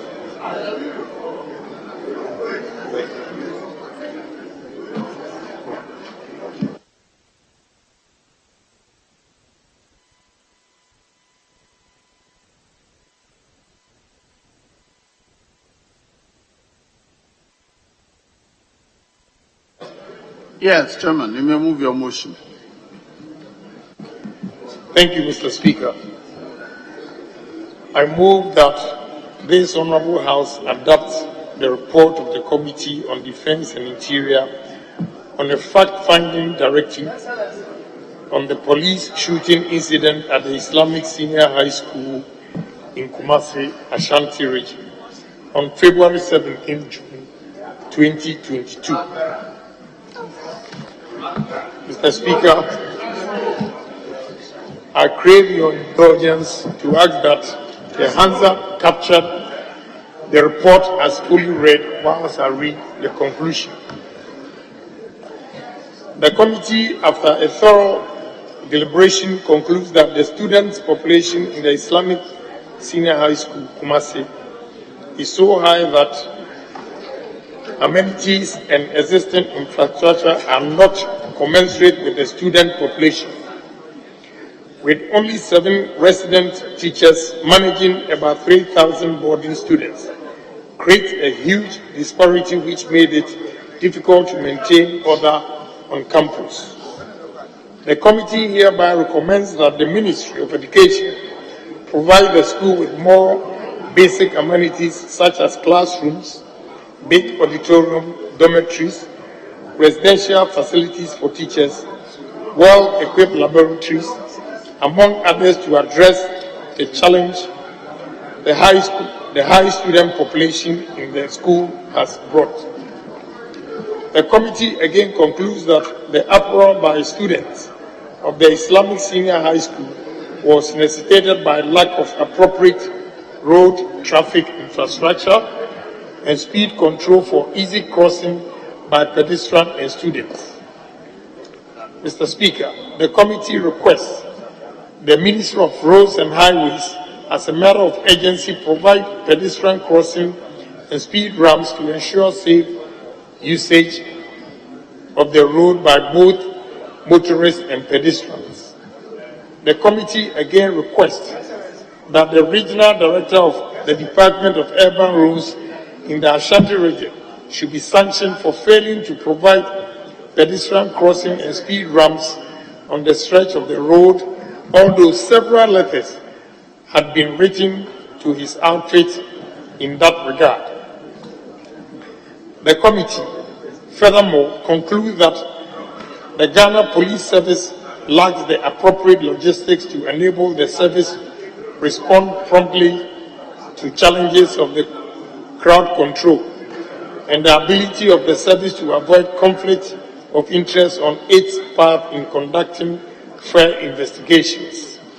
The committee therefore recommends that Parliament should set up a bipartisan committee to further investigation the matter to the latter. The Minister of Finance and Economic Planning is also requested to release the approved budget to the Minister of Interior for the procurement of necessary tools and logistics for effective law enforcement. The committee, having satisfied itself, recommends that the House adopt the committee's report. respectfully submitted. Thank you. Yes, Honorable Ranking Member. Mr. Speaker, I thank you for the opportunity. I hereby second the motion ably moved by the chairman of our committee, and I've heard people say he delivered a presidential speech. Mr. Speaker,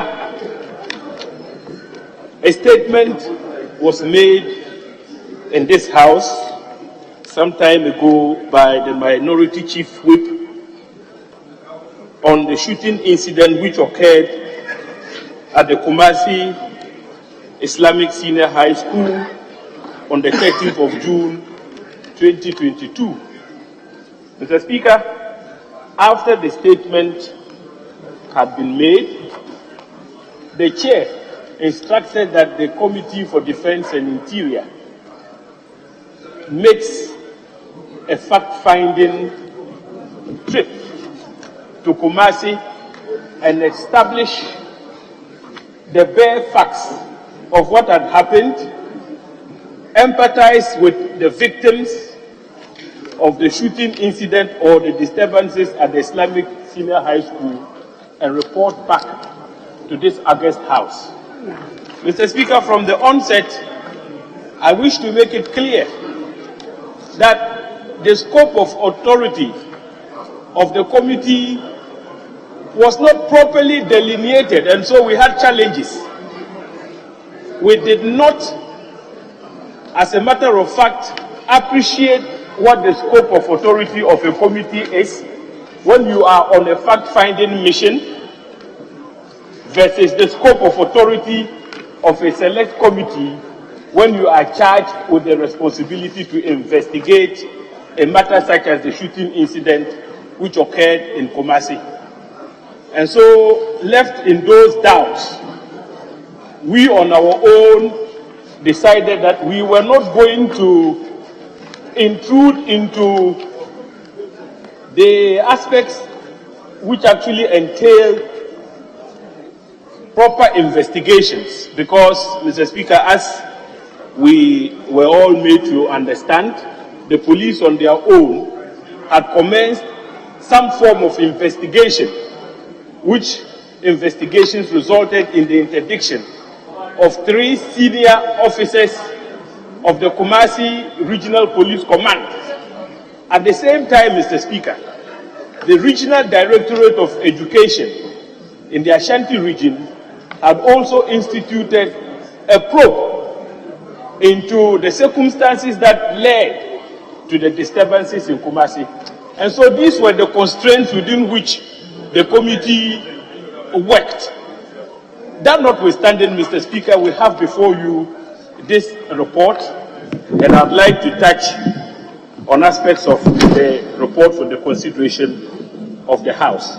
Mr. Speaker, first of all, the facts that resulted in the disturbances at the Kumasi Senior High School are simply that over a period of time, the school recorded quite a number of accidents involving students, pedestrians, and members of staff at the frontage of the school due to the lack of speed ramps and the recklessness with which motorists plied the highway in front of the school.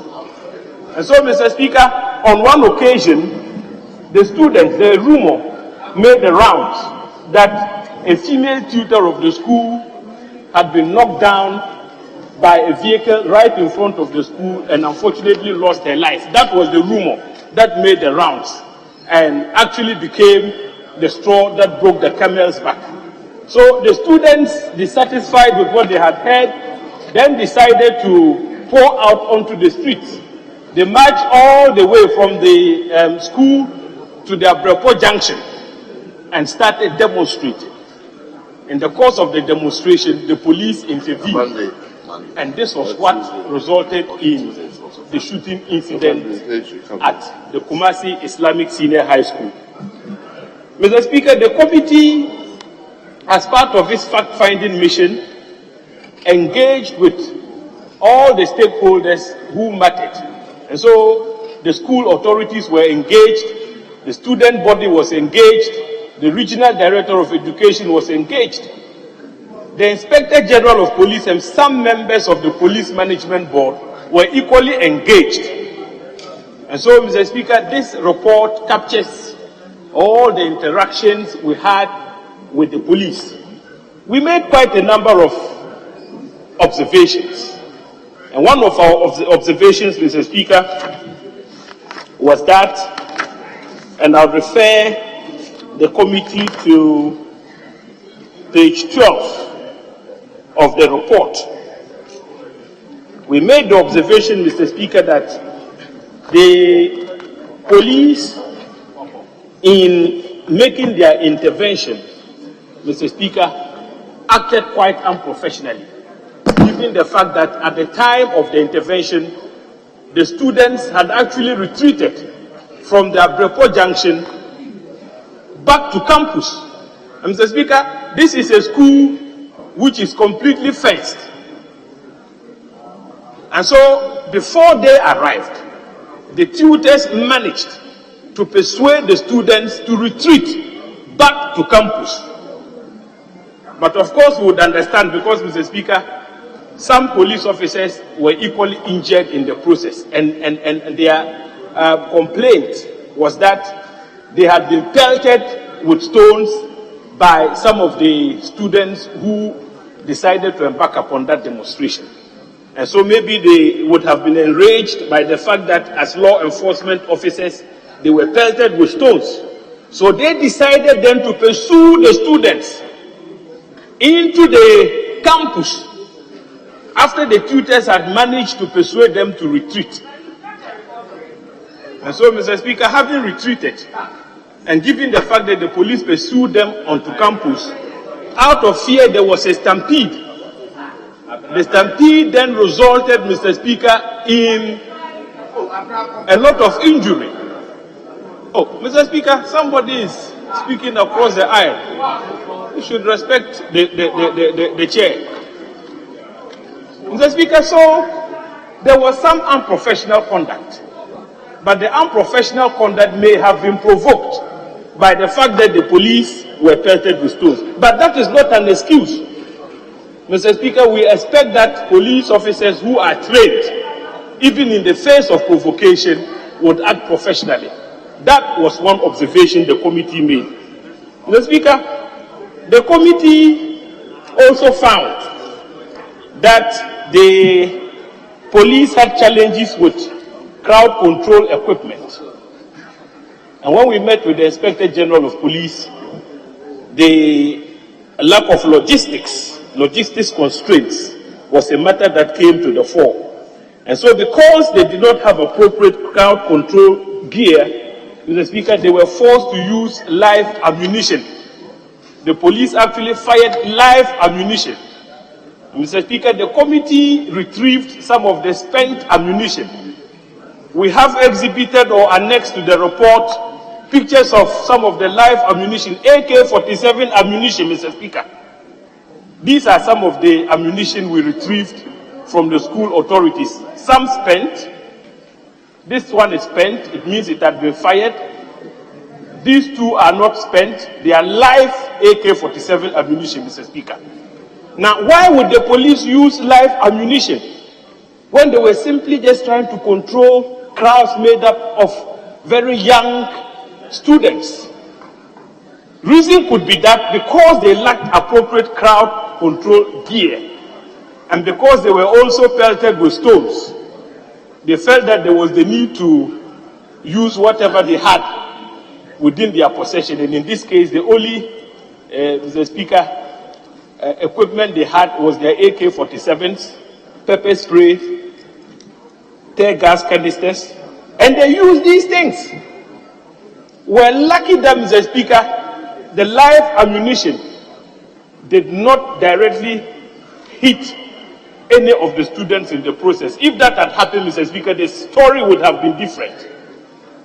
But in the course of the fact-finding, Mr. Speaker, one student was actually hit with a rubber bullet, and he sustained injury in the head. And so the issue of the lack of appropriate crowd control gear for our police service is something that needs to be tackled very, very, very, very seriously. We also looked at other critical issues, Mr. Speaker, such as the severity of injuries sustained. In all, Mr. Speaker, 38 students sustained various degrees of injury. And the degrees of injury, Mr. Speaker, I am not a medical doctor, but we're fortunate we had a medical doctor in our midst, my deputy ranking. I think when she takes a turn to speak, she would be able to make a proper assessment of the degrees of injury the 38 students sustained as a result of the police intervention on campus. Having said that, Mr. Speaker, we also visited 7 police officers who also sustained some degree of injury. And so we need to be very fair in how we deliberate upon the issues that arose. And so, Mr. Speaker, in order not to consume all the time, I think the committee made some conclusions, and I would like to touch on just one of them so that others can have the opportunity to also speak. Mr. Speaker, one of our conclusions was that the scope of authority given to the committee was not very appropriate in the circumstances. We ought to have been directed to properly investigate the circumstances that led to the shooting incident at the Kumasi Islamic Senior High School. The police, Mr. Speaker, been fingered in this matter for using in controlling crowds made up of very young students, and so investigate themselves, Mr. Speaker.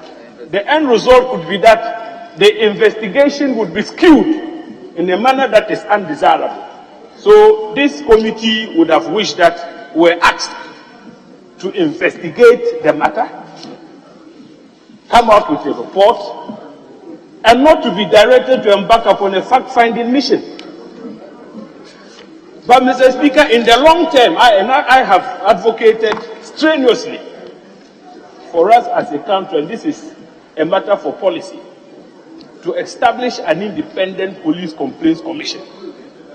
Because the police, as an internal security organization, is bound to, Mr. Speaker, be involved in issues of crowd control, the use of excessive force, etc. When these things happen, Mr. Speaker, we shouldn't even overburden ourselves as a house to be called upon every now and then to investigate issues of police excesses and so on. There should be a commission in place so that when these things happen, we simply refer to the commission.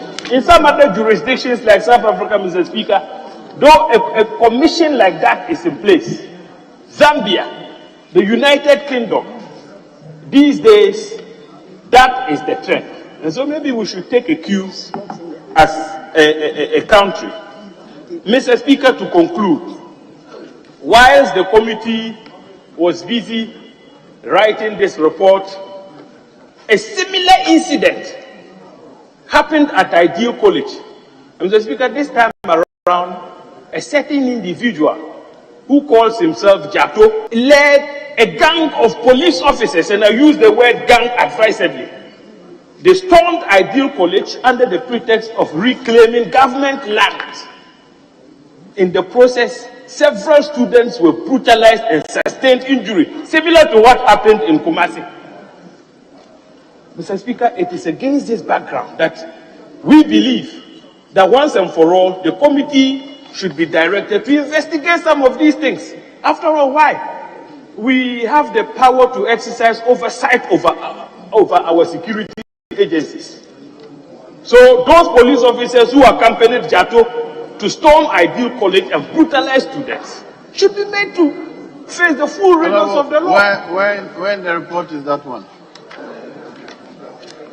Did your committee comment on that in your report? Mr. Speaker, it's a similar occurrence. So I was just... Don't worry, when you have the opportunity to investigate that. Well, so, Mr. You Speaker, said we should be made. I don't think you need a direction. As a committee, you are entitled to investigate matters like this and report to the House. As any others gives us that power. But, all right, Mr. Speaker, on that note, I would rest my case. Thanks for the opportunity. yes, Honorable Minister of State. Thank you, Mr. Speaker, for the opportunity to contribute to the report on the fact-finding directive on the police shooting incident at the Islamic Senior High School in Kumasi, Ashanti region. Mr. Speaker, a lot has been said already. I would want to talk about bullet 2.6 on page 8. Mr. Speaker, the committee met in Kumasi. We engaged with all the major stakeholders at the school. We engaged with the regional director of education, the headmaster, the PTA, the SRC, and the members of the Ghana Muslim Mission. Mr. Speaker, what came to light was the fact that they kept giving us conflicting statements. The accounts there was no consistency in the accounts. The PTA gave a different account, the Muslim Mission gave a different account, the student body gave a different account. But when we had the opportunity to meet with the SRC, Mr. Speaker, they made it clear to us that they decided to demonstrate because they wanted speed ramps mounted to avert the frequent knocking down of students and teachers, period. Apart from the fact that they had had an incident of one of their teachers being knocked down by a car on that road. Mr. Speaker, what baffles my mind is the student body, the teachers had written to the Ministry of Roads, the Urban Roads Department since 2012, requesting for no other thing than speed ramps. So it baffles my mind that they kept mute about this whole thing and waited for this demonstration to happen. We're just lucky. 10 years from 2012, Mr. Speaker, we've attached an appendix to our report, which states all the letters that they have written to the Ministry of Roads and the Urban Roads, request for speed ramps, urgent need for speed ramps for 10 years since 2012. Apart from the fact that the student body decided to take the law into their own hands, I think the Urban Roads Department also didn't do well. But they never on one single occasion even responded to any of these letters. They didn't even visit the site to find out whether they could even do something for the students. Mr. Speaker, this is a school with a student population of about 6,000, 3,000 boarders, and almost 3,000 day students. Mr. Speaker, I will use this medium to appeal to the Ministry of Education to come to their aid. Either they move some of the students to another campus, or they find some facilities for them. Because the headmaster has been there for 15 years. They only have 7 bungalows for house masters, looking after almost 6,000 students in that school. Mr. Speaker, we had the opportunity to also meet with the police, like my colleague said. And the police told us that the students were wielding machetes and they were throwing stones at them. I was trying to find, at one point did they drop their machetes to throw the stones at the police? So there were conflicting statements. These are students. These are children at school. So if they are demonstrating and you are going to assist them, you don't go and chase them. Mr. Speaker, when you look at the report on 4.0, some of the students gave account of how the police actually chased them to the girls' dormitory on the last floor. I wonder what they were going to do in the girls' dormitory. Maybe you should charge them for sexual harassment. Because these were people who were preparing to go for assembly. You were chasing these young people. They ran to seek shelter in the girls' dormitory, hoping that you don't follow them up there. But the police followed them up to the girls' dormitory. And when one of the teachers saw the police and accosted the police, they rather turned against the teacher and even arrested the teacher and placed him behind bars. So, Mr. Speaker, some of the children gave account of how they were hurt, like Master Sarkodie Sharif, and the SHS3 students informed the committee that he was hit by a rubber bullet in front of the school's administration block. And he indicated that 5 policemen followed him to the girls' dormitory, where he sought refuge. and was assaulted. This is unfortunate. The police is there to protect lives and property. They are all your children. And they had done nothing but demonstration tools before. So if you are called to disperse the crowd, you are not supposed to go and, shoot in the air with rubber bullets or live bullets and all that. Mr. Speaker, the headmaster told us that when he had the information, he rushed to the school and he asked the student body to go back to their classrooms or go back to their dormitories. The police at that time, that is what we were told, forced the gate open and rushed in and started firing left and right with tear gas, rubber bullets and all that. It's unfortunate, Mr. Speaker. I would want to use this opportunity to appeal to the IGP. He has already started investigation on this particular issue at the Islamic school. They should expedite action on it, and I believe the public would want to know, they would want to see to the end of this case. Mr. Speaker, I want to draw your attention to the last letters that they wrote to the Ministry of Urban Roads. That was in June 2022, not too long ago. That one too, nothing was done about it. Mr. Speaker, if we keep on doing these things to our young people, I don't think that they'll they are already psychologically not feeling well. And our chairman at that point really had to take money out of his own pocket to take some of the children back to the hospital. About 38 of them are already injured, and I hope that the school authority, as promised by the Regional Director of Education, will continue to take care of these people.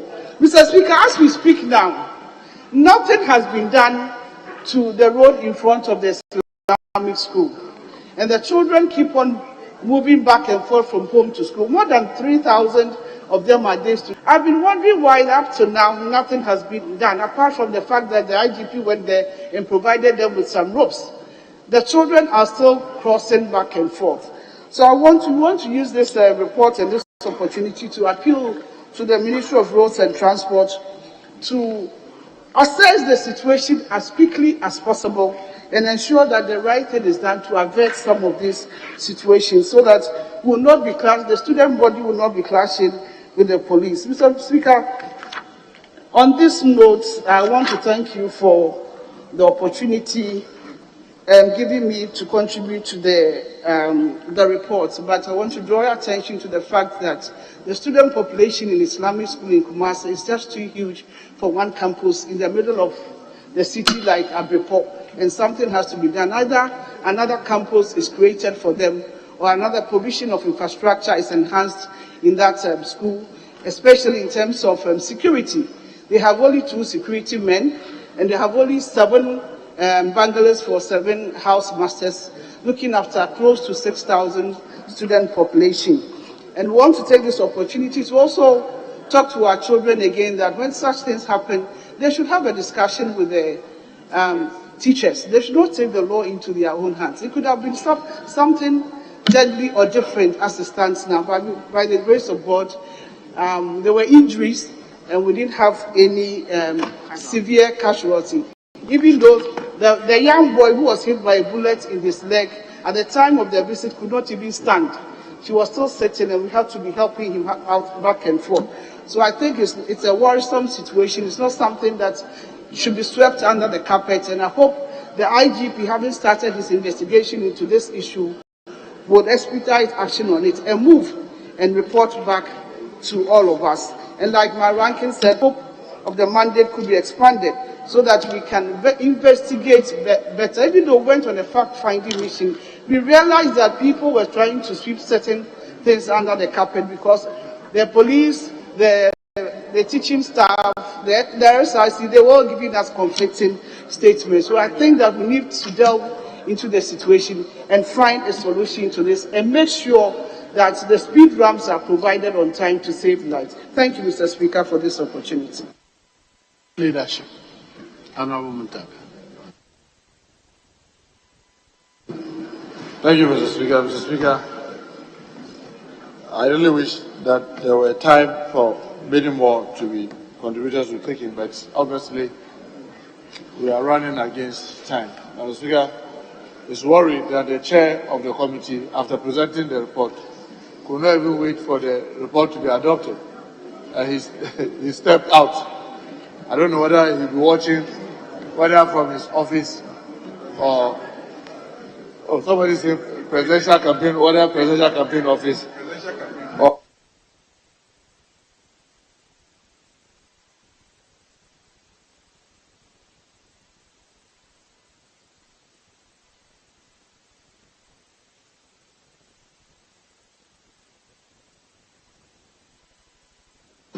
I just mentioned presidential campaign office and my microphone seized.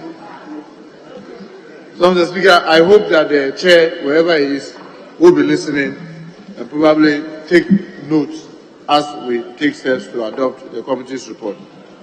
Mr. Speaker,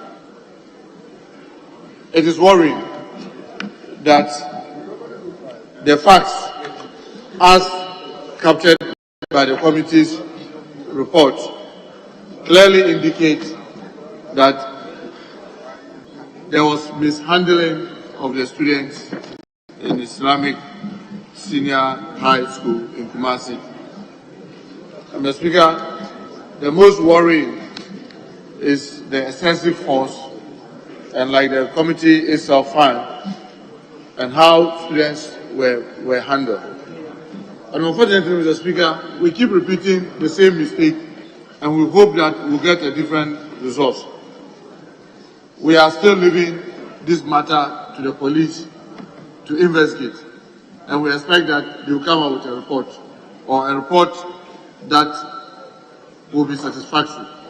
As the committee itself indicated, their stories were incoherent and very inconsistent.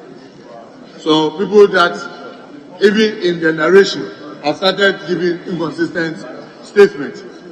If you leave it to them to investigate, you can imagine what will be coming out of it. Mr. Speaker, I just believe that the call for an independent commission to be handling matters when it arises between police and citizens is long overdue. Mr. Speaker, in the case of some of the developed countries like the United States of America, where they have independent police monitor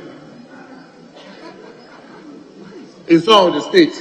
And Mr. Speaker, when you Google and you try to find out what is the essence of this, you will see, for example, in New Orleans, they say that the Office of the Independent Police Monitor is an independent civilian police oversight agency.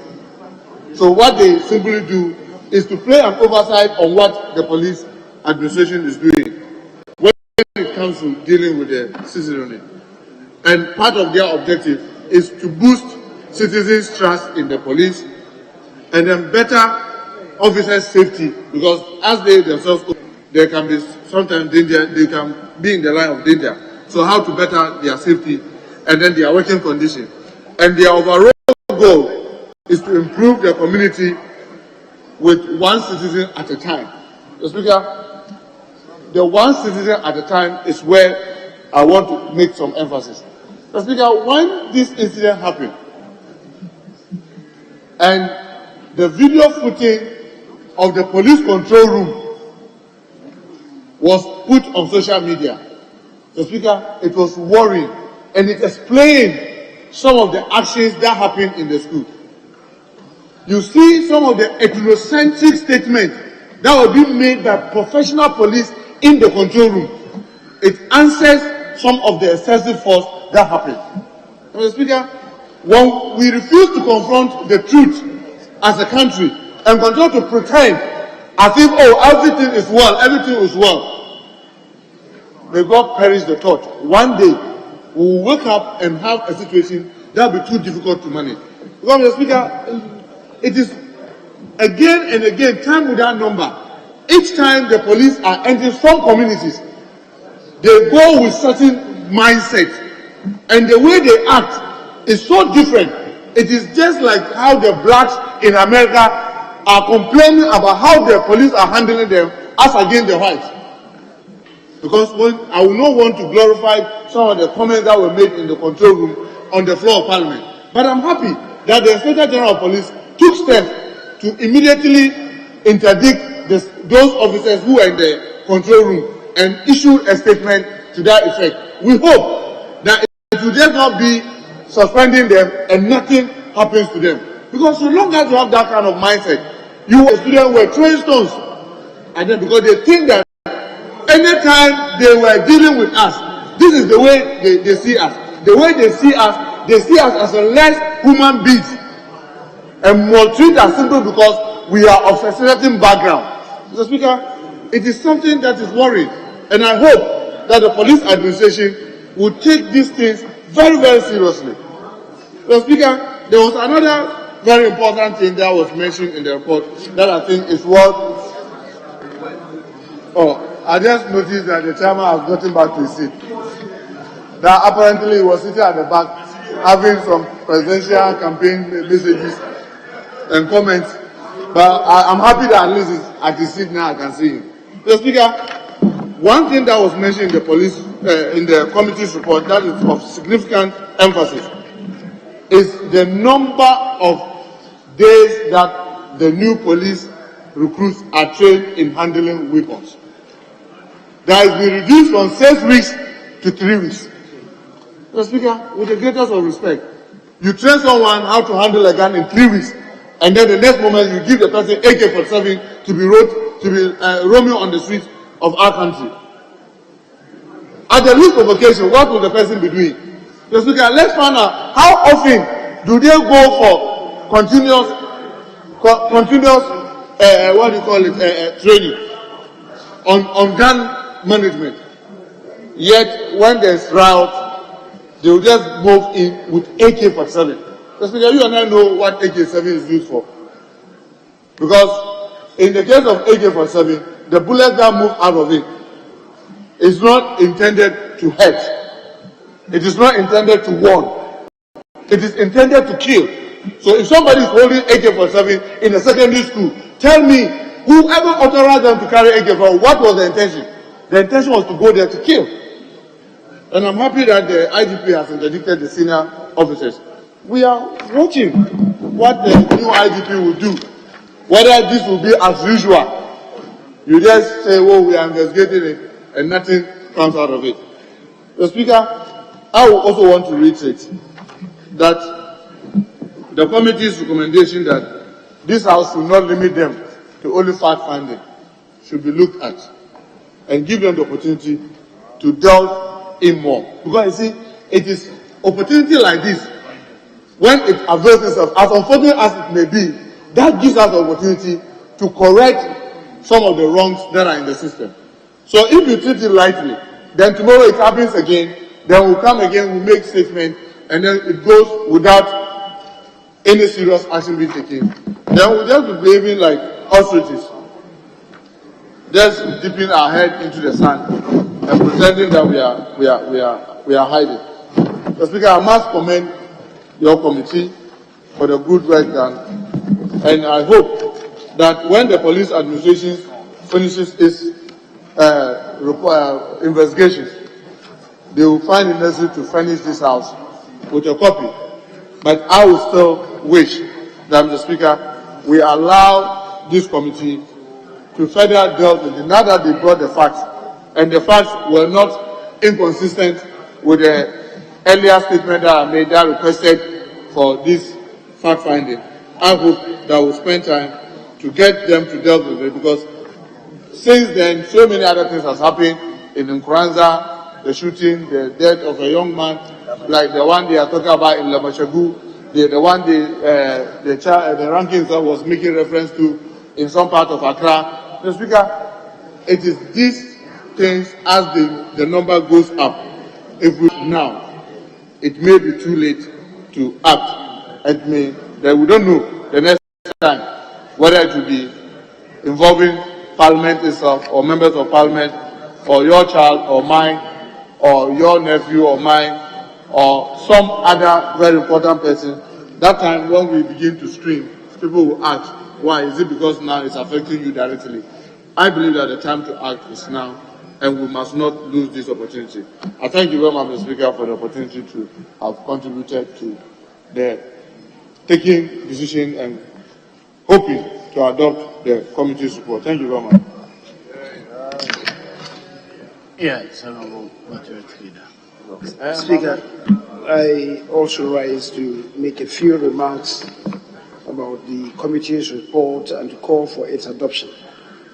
Mr. Speaker, first to commend the committee for the prompt action that they took after the referral. I want to believe that the committee itself added to what was fair to them, as the Honourable Ranking Member did indicate. However, I think what has come out is informative, and we should learn useful lessons from that.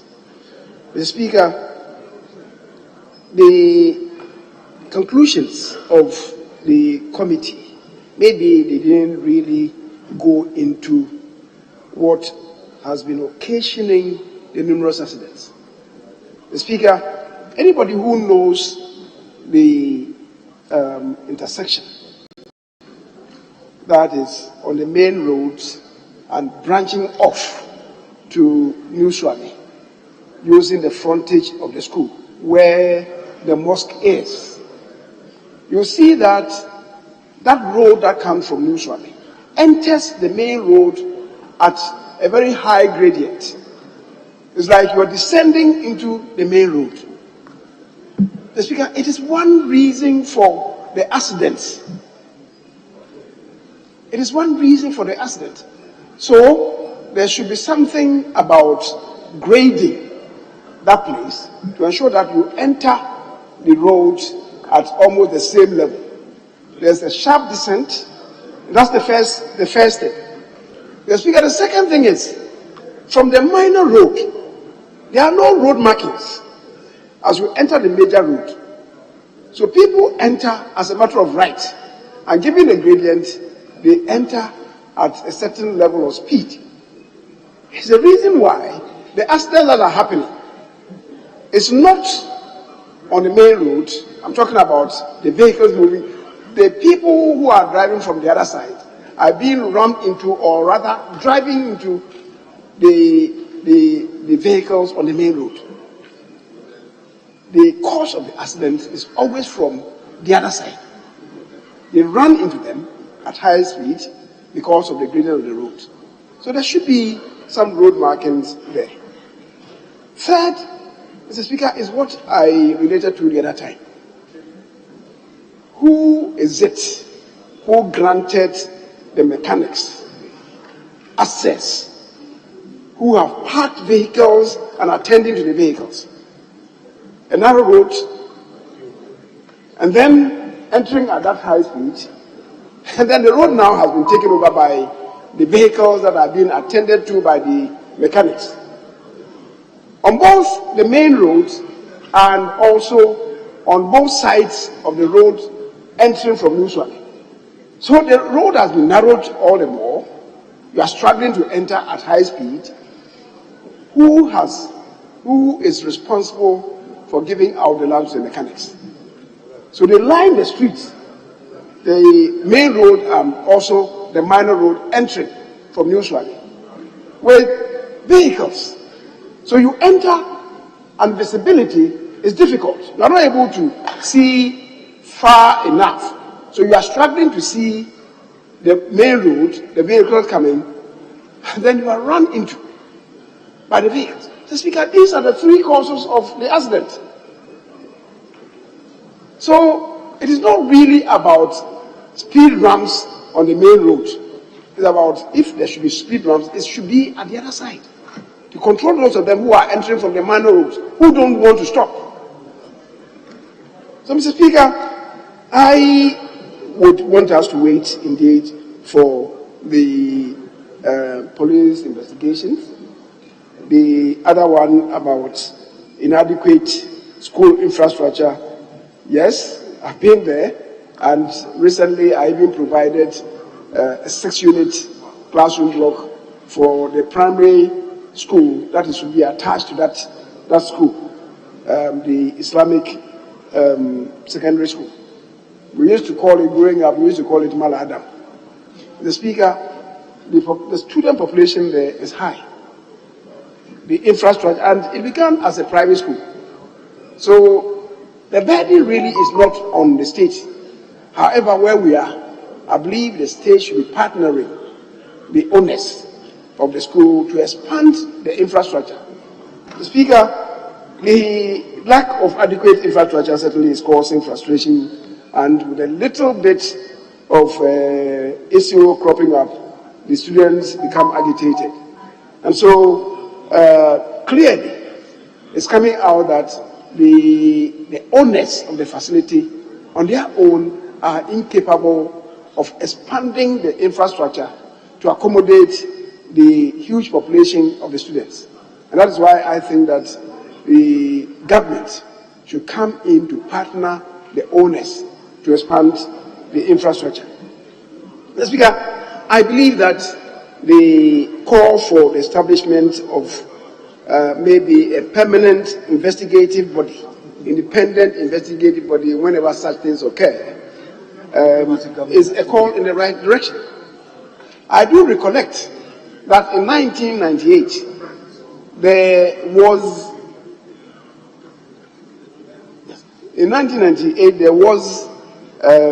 this demonstration by the artisans of Swami Magazine. They had moved all the way from Swami Magazine to Kejetia through Adum, and we were going to the regional administration to present a petition. Mr. Speaker, at the time, Mr. Ohene Ajikum was the regional minister. They got to the post office area. The police wanted to disperse them. They chased after them. Bullets were fired. Eventually, they turned around to blame the artisans that they had shot at themselves and started an investigation into it. And then they showed spent shells to indicate that, and these were and also guns, that the artisans were using those guns. It turned out to be untrue. Government then eventually had to come in to compensate those of them. One person lost his life, and about 3 others were injured. The Speaker, eventually, government came in and established an independent investigative committee, which included the military police, a lawyer, and I think an accountant from the regional coordinating committee. The 3-member body it was that eventually came with their conclusions that the police was responsible for the shooting. So, Mr. Speaker, I agree that we should have such a structure, an independent investigative body on the occurrence of such incidents to investigate the commissions or omissions of the police. But that is not to say that what happened and the reaction of the police commander, the IGP, should not be commended. He acted promptly, and Speaker, I believe that we must commend him for the rapid response that he demonstrated in that particular matter. And where we are, I believe we have to wait for the police report, which will juxtapose with our own, and we see where the truth would lie. If it becomes necessary, the Speaker, to go to pry further into it, we may know what to do once we get the police report. Speaker, once again, I thank you, and I thank the committee for the work that they have done. I think it has given some additional information to the House, and we can ponder over that. So, Speaker, thank you very much. Very well. Now, all in favor of the House adopting the report, say aye. All against that, say no. The ayes have it. The report of the Committee on Defense and Interior regarding the senior high school, the police shooting incident at the Islamic Senior High School in Kumasi, Shanti region, is hereby adopted.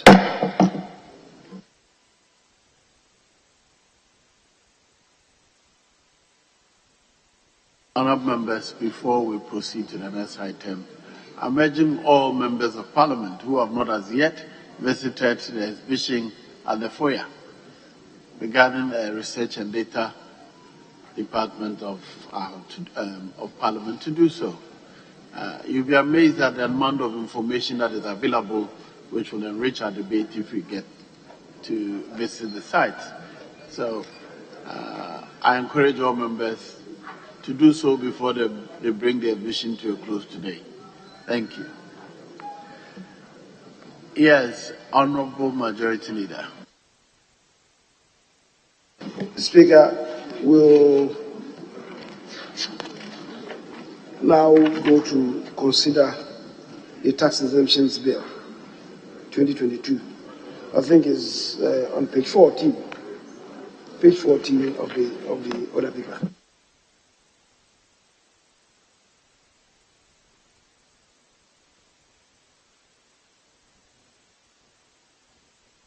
Very well. The Tax Exemptions Bill 2022 at the consideration stage.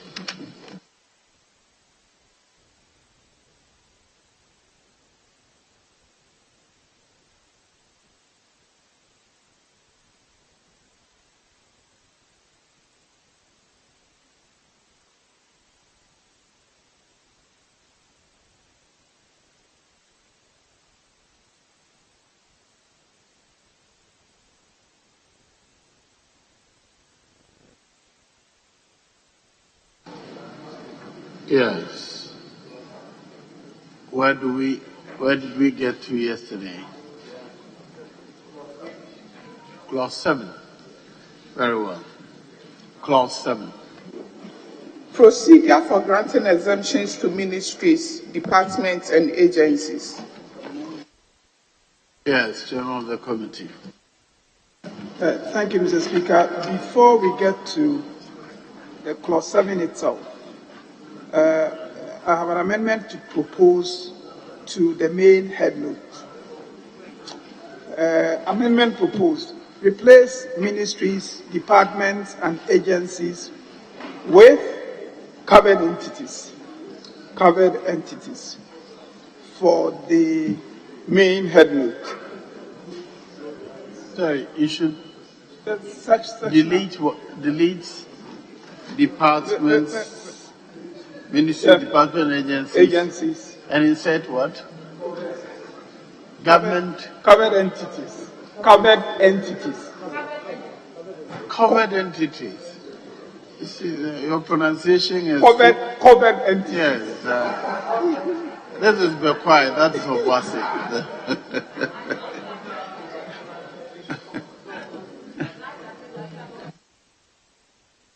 Yes, leader.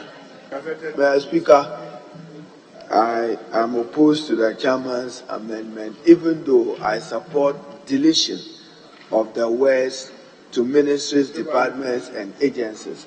But he doesn't need to add the covered entities. You see, sectional head notes guides you to interpret. And the heading here is procedure for granting exemptions. End it there.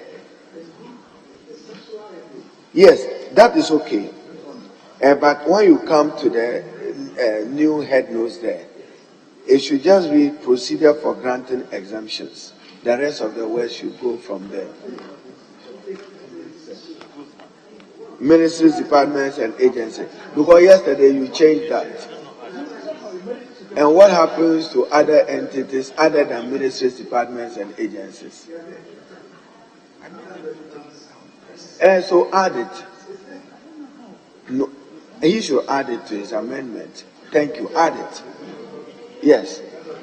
Ministries, departments, agencies, and other. Yes, agree. If he does that, he has my full support. So the amendment, yes, the Speaker, what it is that the ministries, departments, and agencies would not cover, for instance, the arms of government. It will not cover constitutional creatures.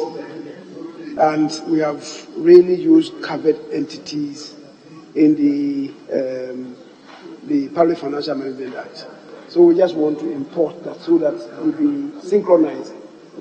But because it may, some other organizations may fall outside, maybe, as the minority leader is saying, we could also add that leg. So covered entities and other relevant stakeholders as the group sectional heading. As many as are in favor of the proposed amendment, say aye.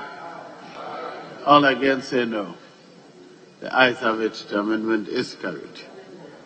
Yes. Any more amendments on clause 7?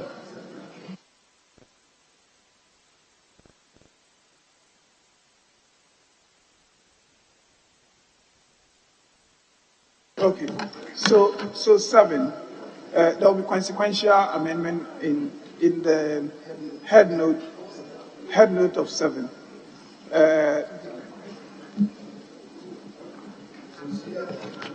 Yes. Procedure for granting exemptions to covered entities and other relevant stakeholders. Very well. I think that's consequential. I direct the draft persons to make all the consequential changes consequent upon the headlines.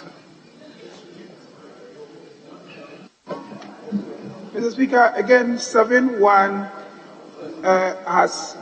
has consequential amendment. Yes, 7.1. I've seen that. Yes.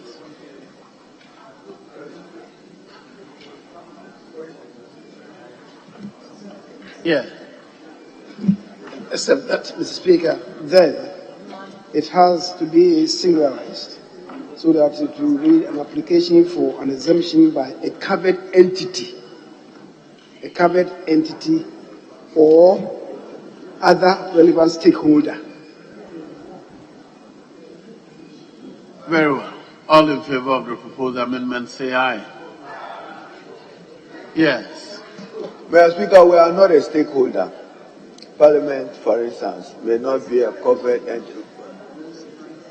Other relevant is better, but when you say stakeholder, that's where other relevant covered entities and other relevant stakeholders. And I say stakeholder does not capture the sense. Ministries, departments, agencies, and stakeholders, you just them generics. No. My friend, where's belong where they belong. Ministries, departments, agencies, and other stakeholders. Stakeholders don't belong to the construction. No. You just them generics. It doesn't. You see, there is a family of words. Can I provide information? Yes, provide. You see, if you do that, leader, you leave out an institution like Parliament. The reason we're using covered entities is to borrow from the meaning in the Public Financial Management Act, where Parliament is captured there. Unless you assume that Parliament is an agency or that Parliament is a relevant stakeholder, then you are not covering Parliament, but you may require exemptions for Parliament. When you use covered entities, then the definition of covered entities will be the judiciary, the legislature, and that's why we need that expression.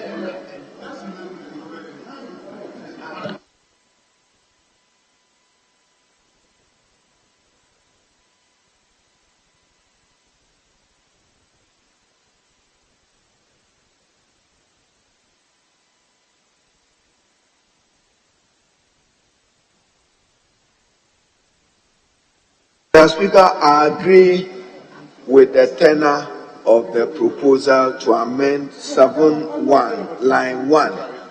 My worry is just that words have technical meaning, and there's family of words.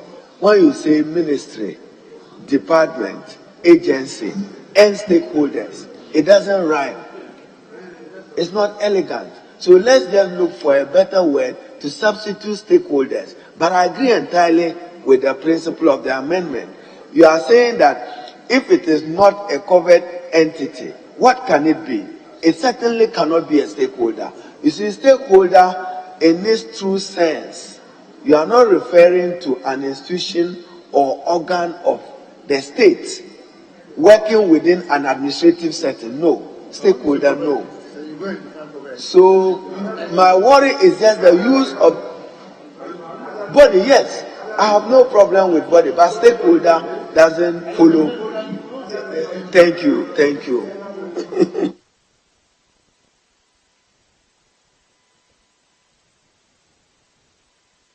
Yes.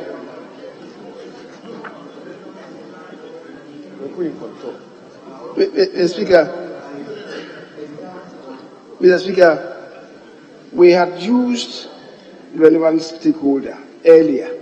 That is why we did that. But if you have to do that, to maybe use a much more friendly terminology, other relevant body, which to me makes some sense. So then we'll have, once we adopt that, we have to go back to 7. So 5-7, and then just synchronize it so that it will be covered entity or relevant body. If the relevant body is acceptable, and I think listening to the minority leader, I think is in the context, it's a better rendition. Other relevant body, or maybe institution or whatever. But NGO may not be an institution. Other relevant body. Yes, Chief Ward. Thank you, Mr. Speaker. What we are talking about, since we are going to define covered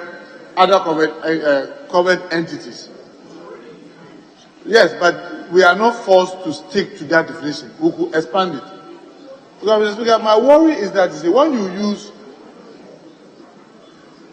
use words that give open-ended opportunities, you open it to abuse. Because when you say other relevant bodies, where does it stop? But when you say covered entities, we know Parliament is a covered entity. If you want to add an NGO or a non-governmental organization, add it. Then everybody knows that this is the limit. But when you say other bodies, hotels will all come here that we've seen. And then they say that, oh, there are other relevant bodies. Because you're talking about bodies. Bodies is so broad. Because, Mr. Speaker, the essence of, I just want us to avert our mind to the memorandum. The essence of this bill was to make sure that we make it impossible for all manner of persons to be coming here for exemptions. Now we go into the details and we keep opening windows, and some of the windows are now becoming doors. Then you give discussions, unlimited discussions to ministers. Then we are back to square one. So for me, let's use covered entities and go and define it. Whichever other organizations we want to add, let's state it there. But that will have made it covered. But you cannot tell me that we cannot sit and anticipate all those we want to give, so let's use other bodies. Other bodies is too broad. Let me listen to the minister and then come back to you. Yes. Thank you very much, Mr. Speaker. Mr. Speaker, for me, I think we should leave it at ministry, department, and agency. And whoever it is, you apply through the ministry or the department in which the relevant exemption is coming from. And this captures everything. Which ministry would the Parliament be under? Or where do you place the judiciary? So the covered entities would cover those we know are not agencies. And then you will go and define covered entities. Well, I think we have already defined covered entities, haven't we? Covered entities is defined under the Public Financial Management Act 2 to capture all these. Now that takes us to the point Honorable Mutsaka made, that we redefine covered entities here to include those other entities we are talking about. My concern about that is that we'll be creating a conflict between the same expression when used in the PFMA and then as used here. That may create some confusion, which is why we want to keep the covered entities from the PFMA and then add whatever we think we can add here to include the others. So which other ones do we have in mind? Mr. Speaker, there are entities that go to the Minister for Finance for exemptions here. In fact, we have an exemption application here by a hotel that has applied to the GIPC. But if you look at the application, the GIPC per this law is only forwarding it to the Minister for Finance. So the Minister is bringing the application here on behalf of the hotel in accordance with Section 26 of the GIPC Act. Because under the GIPC Act, it is the entity that applies. So, Mr. Speaker, I think it does not hurt if we create room for all those entities that may go through the Minister for Finance to get some exemptions here. But I thought that was exactly what we were trying to avoid. I thought that was exactly what we were trying to avoid. Leaving too much room for undesirable groups to apply for tax exemption. Yes, but why should we grant a tax exemption to a hotel? Why? Yes, leader. Mr. Speaker, as you guided the Deputy Minister of Finance, Honorable Abna, yesterday when we took clause 5, it was a proposal of the chairman of the committee to substitute ministries, departments and agencies, and that was carried. So that suggests that consequentially throughout this bill, wherever there is ministry, department and agency, it has to be substituted for covered entities. Or if you want covered entities as we agreed to yesterday, then we define the covered entities in the interpretation to expand and limit it so that it's not open-ended as you have advised. Yes, in this act. Say that in this act, covered entities mean... Yes, in this act we have to define it. So let's just end at covered entities without adding stakeholders. Then, Mr. Speaker, you can put the question. Then when we get to definitions, we'll define covered entities and expand it without making it too open as advised by you, Mr. Speaker. Thank you. Yes. Mr. Speaker, it was to avoid the confusion of interpretation. The covered entity as expressed in the Public Financial Management Act, and then this one. But if people are comfortable with that, the chief whip for the minority who raised it, I drew his attention to clause 11, and then I saw he was trying to chicken out. Yes, Mr. Speaker, because for religious organizations, 11, we are not there yet. We are including the importation of altar bread, communion water, altar wine, Catholic rosary, altar frontal, altar linen, and for his sake, Zamzam. And Tasbih.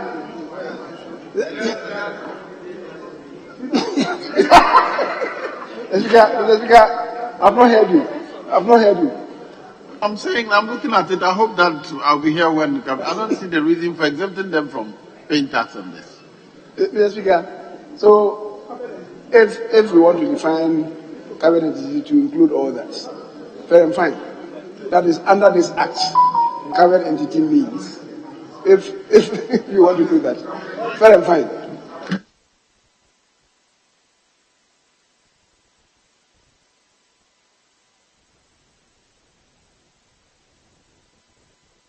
Yes, yes. Mr. Speaker, I don't know if colleagues have looked at covered entity as defined in the PFM Act. Mr. Speaker, it's very comprehensive, and I believe it addresses the concerns of members. Mr. Speaker, it defines covered entities to mean the executive, legislature, and judiciary. the constitutional bodies, the ministries, departments, agencies, and local government authorities, the public service, autonomous agencies, and statutory bodies. I don't know what other institutions.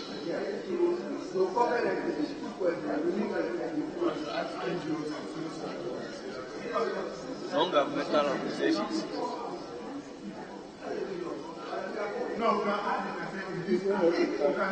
What would a national cathedral be? Remember that, Mr. Speaker, remember that this act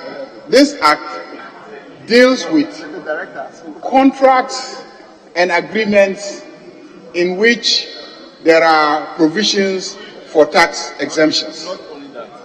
These contracts could be with private entities. They could be with NGOs. They could be with civil society organizations. To the extent that it is a contract, the character of which admits of the granting of exemptions, once it is an agreement or a contract, it can be brought. But these provisions that we are dealing with relate specifically to governmental agencies or agencies of a governmental character. And that is why the definition of covered entities as captured in the PMFA is adequate. You don't need to go beyond that. Thank you, Mr. Speaker. Yes. Speaker, thank you for the opportunity. Speaker, I think that one of the problems we have here is from the head note. Why are we insisting to put ministries, departments, and agencies in the head notes? No, but they are still, the correction didn't take them out. The correction has taken them out. We voted on that already. I'm guided. Okay. Yes. So, Mr. Speaker, I take it that consequentially, wherever we meet,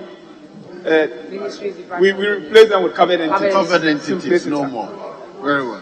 Okay. And then, Mr. Speaker, under 7.3, there's another consequential amendment. Yeah. Cabinet changes to the executive. Yeah.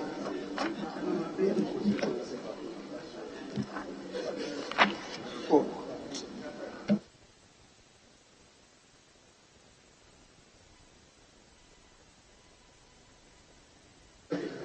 I think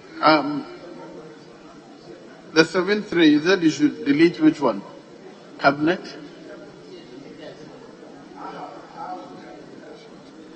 In that case, the entire 3 must go. We'll remove cabinet and put the what? Executive? Mayor Speaker. Why the executive? Mayor Speaker, yes, it should not be the executive, it should be the president. In the Constitution, everywhere is the president. You cannot substitute cabinet for the executive. What does executive mean under the 1992 Constitution? It has no meaning. Then 2, Mr. Speaker, let's not run away from our practices. In this House, every correspondence coming from the president is either an executive approval, that's what he has chosen to convey to Mr. Speaker, or a cabinet approval. The fact that cabinet has no authority doesn't mean that there's no cabinet. So you must keep the 2 words. It is either the president or cabinet. You don't have to delete cabinet from it. Our practice, when the communication comes here, table, help him, all the reference is cabinet approval to this loan agreement. It means it has become part of our practice. Let's not run away. Yes, the fact that is wrong doesn't mean your practice have accepted it. But I don't think the word executive is appropriate. In this Constitution, wherever you have reference is to the president. So the president, in his action, then he tells us that by executive approval, that he is doing so under the powers conferred on him as the executive president of Ghana. So say the president. There is nothing like the executive. When the letter comes and is signed, is it under it? Do you say executive? No. Under the signature, you don't have anything like the executive. Produce copies for me from the table. Or produce copies for me from the table. No. Yes, executive approval is a head note. When he signs as Nana Adudankwa Akufo-Addo, president. So substitute in any case, executive. when we say executive, I stand by it. Give me copies. What do you mean? Please, let's be clear. Who do we call the executive? Executive power is vested in the president. Every other person is working at the behest of the president. Is so to speak, an employee of the president.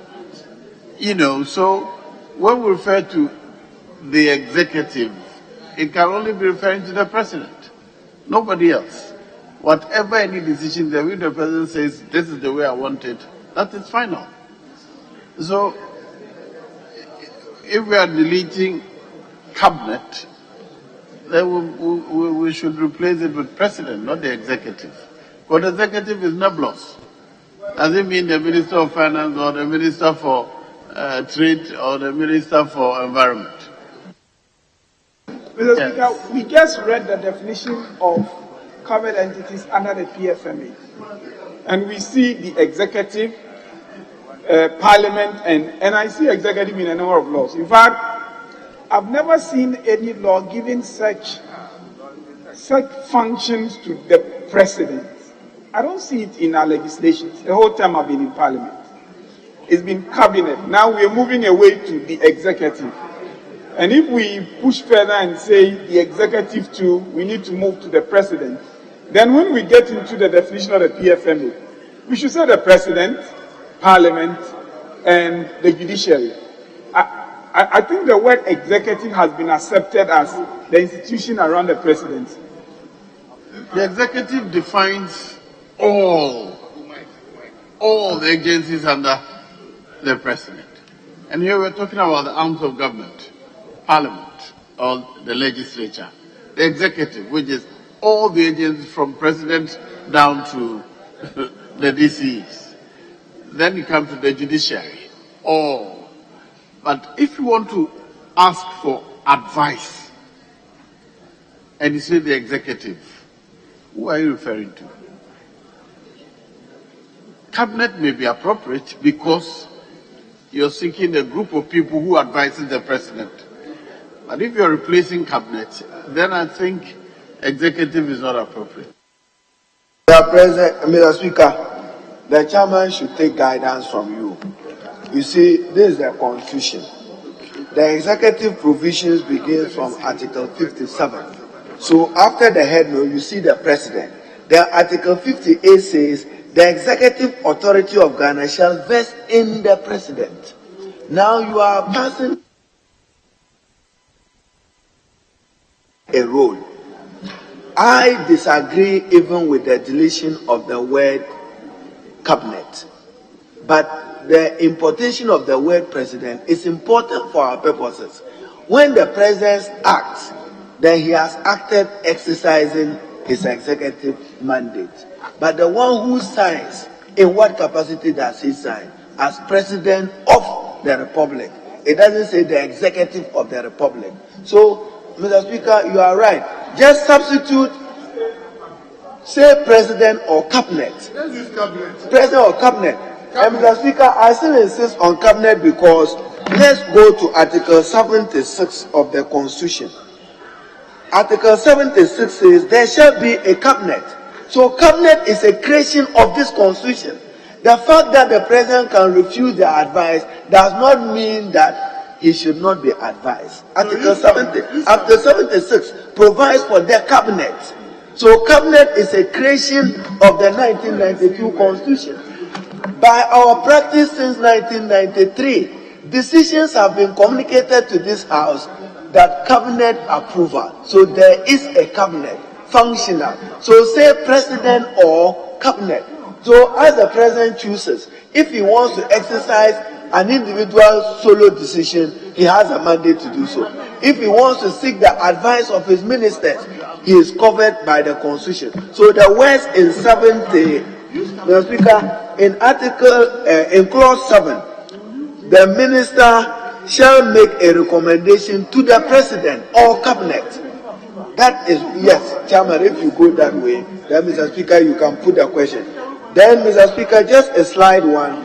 When you come to 7.4, the recommendation referred to in this subsection shall state clearly the basis for the recommendation. That one to Mr. Speaker, Chairman, change it. The recommendation here must reflect what yesterday we raised. When you are making a recommendation, your recommendation must satisfy the general policy of government on exemptions. We are not going to leave it open so that anybody gives us a recommendation why he wants an exemption. The exemption must satisfy a certain minimum requirement, and that requirement should be the general policy of the government on exemptions. So in 7.4, we should improve 7.4. The recommendations referred to in subsection 3 shall ensure that it is complying with the general government policy on taxation. You add it to improve the form. Leader, yesterday I listened to you. It's because of you I've read the Constitution. Yesterday you borrowed these words from Article 76(2). The cabinet shall assist the president in the determination of general policy. So for the purpose of this law, it should be the general policy on exemption. Nobody should give us any basis other than the policy position on exemption. Mr. Speaker, your attitude is what the executive must learn from. We don't want to open the floodgates to exemptions anymore. That is why we are here. Yes. Listen to people outside the leadership. Yes.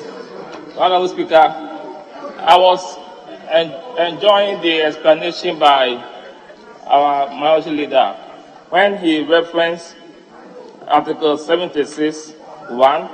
There shall be a cabinet which shall consist of the president, the vice president, and all that. But I heard you say that cabinet should be more appropriate.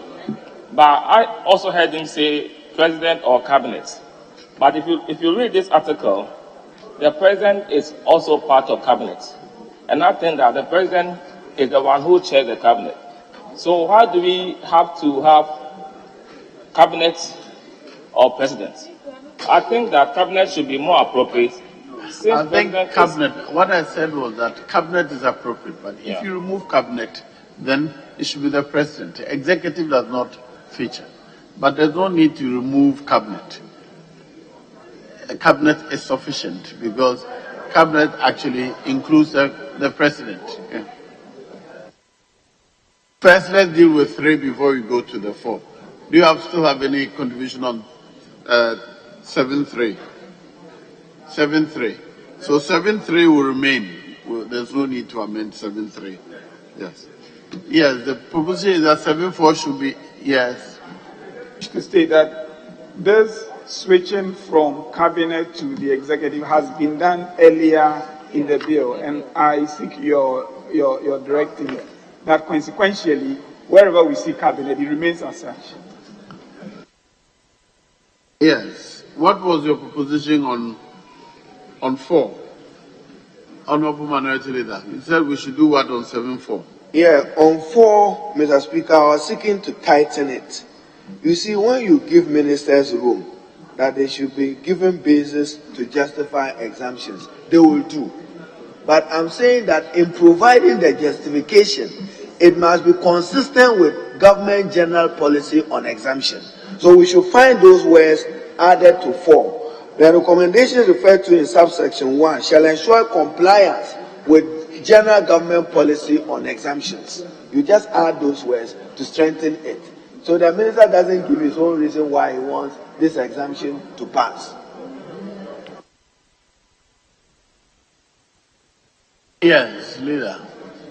Mr. Speaker, I think that for 4, if we expand further, it will really amount to an overkill, because the basis that the minority leader is talking about is established under 6.3, the basis for the assessment and therefore the recommendation is set out in 6.3.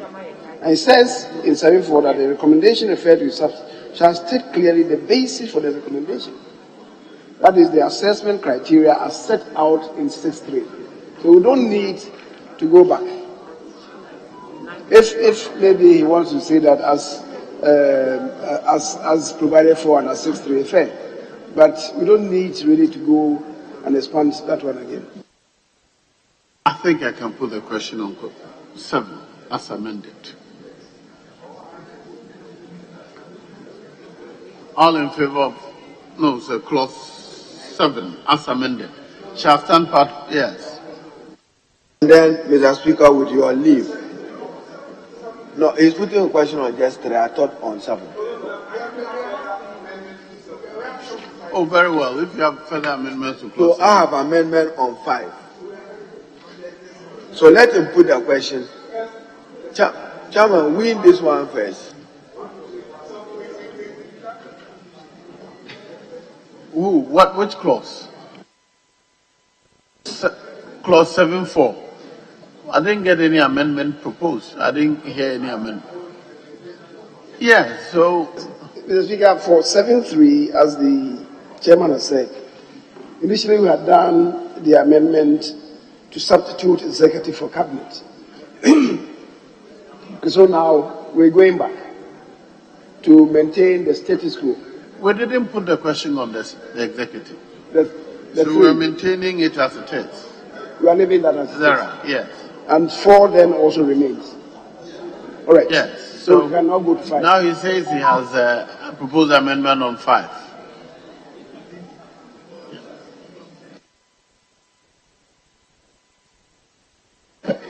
Amendment proposed to 5. The Speaker, we should delete the entire subclause and insert the following. Where the minister makes recommendation for cabinet approval on an application for exemption by a covered entity, cabinet, upon the approval of the exemption, shall direct the minister to seek parliamentary approval. Not members to propose amendment for the consideration of the House. Yes. Shall direct the minister to seek that parliamentary approval. Yeah.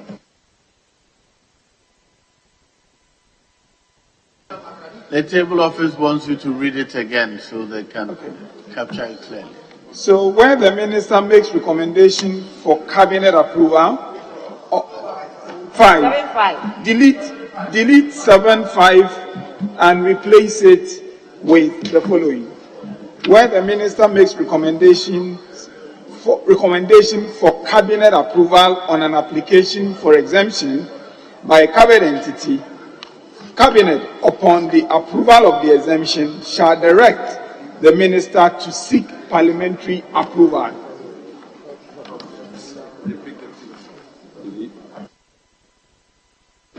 Honourable members, for the consideration of the House. Yes.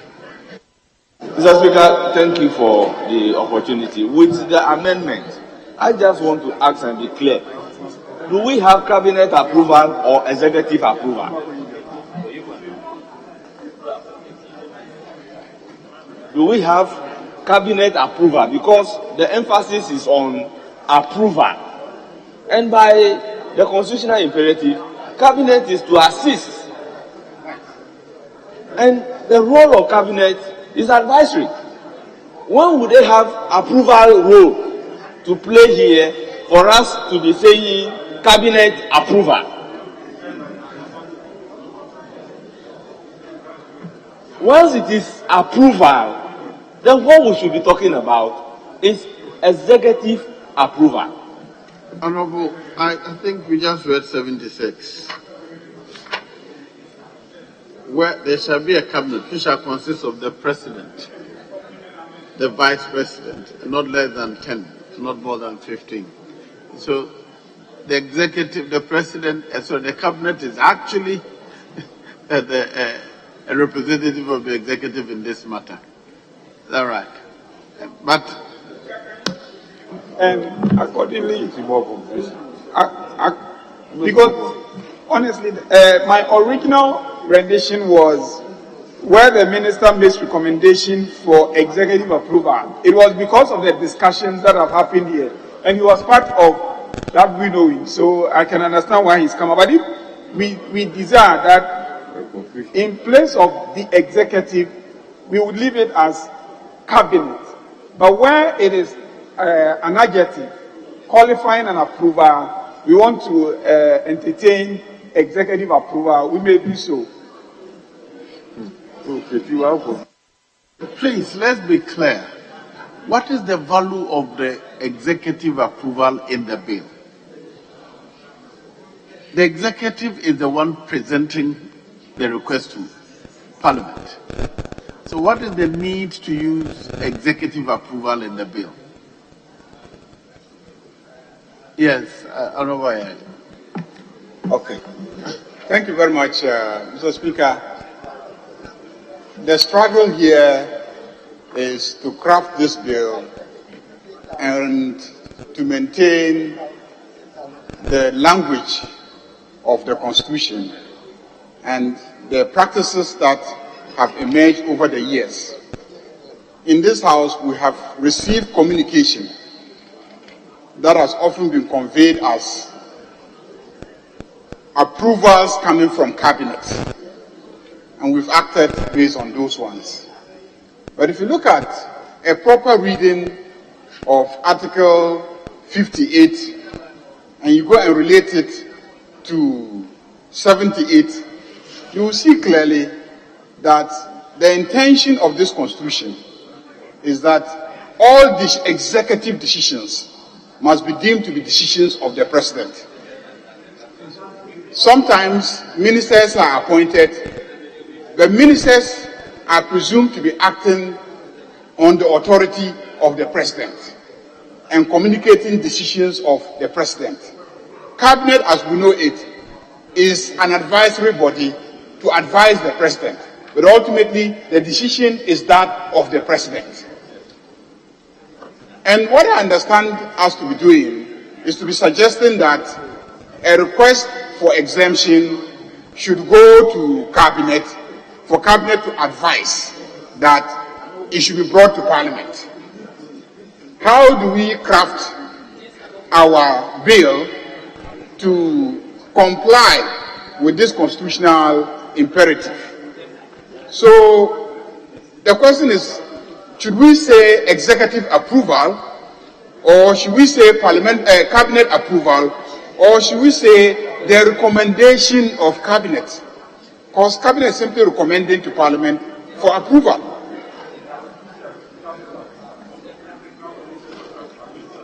So I think that we should consider it as a recommendation coming from cabinet.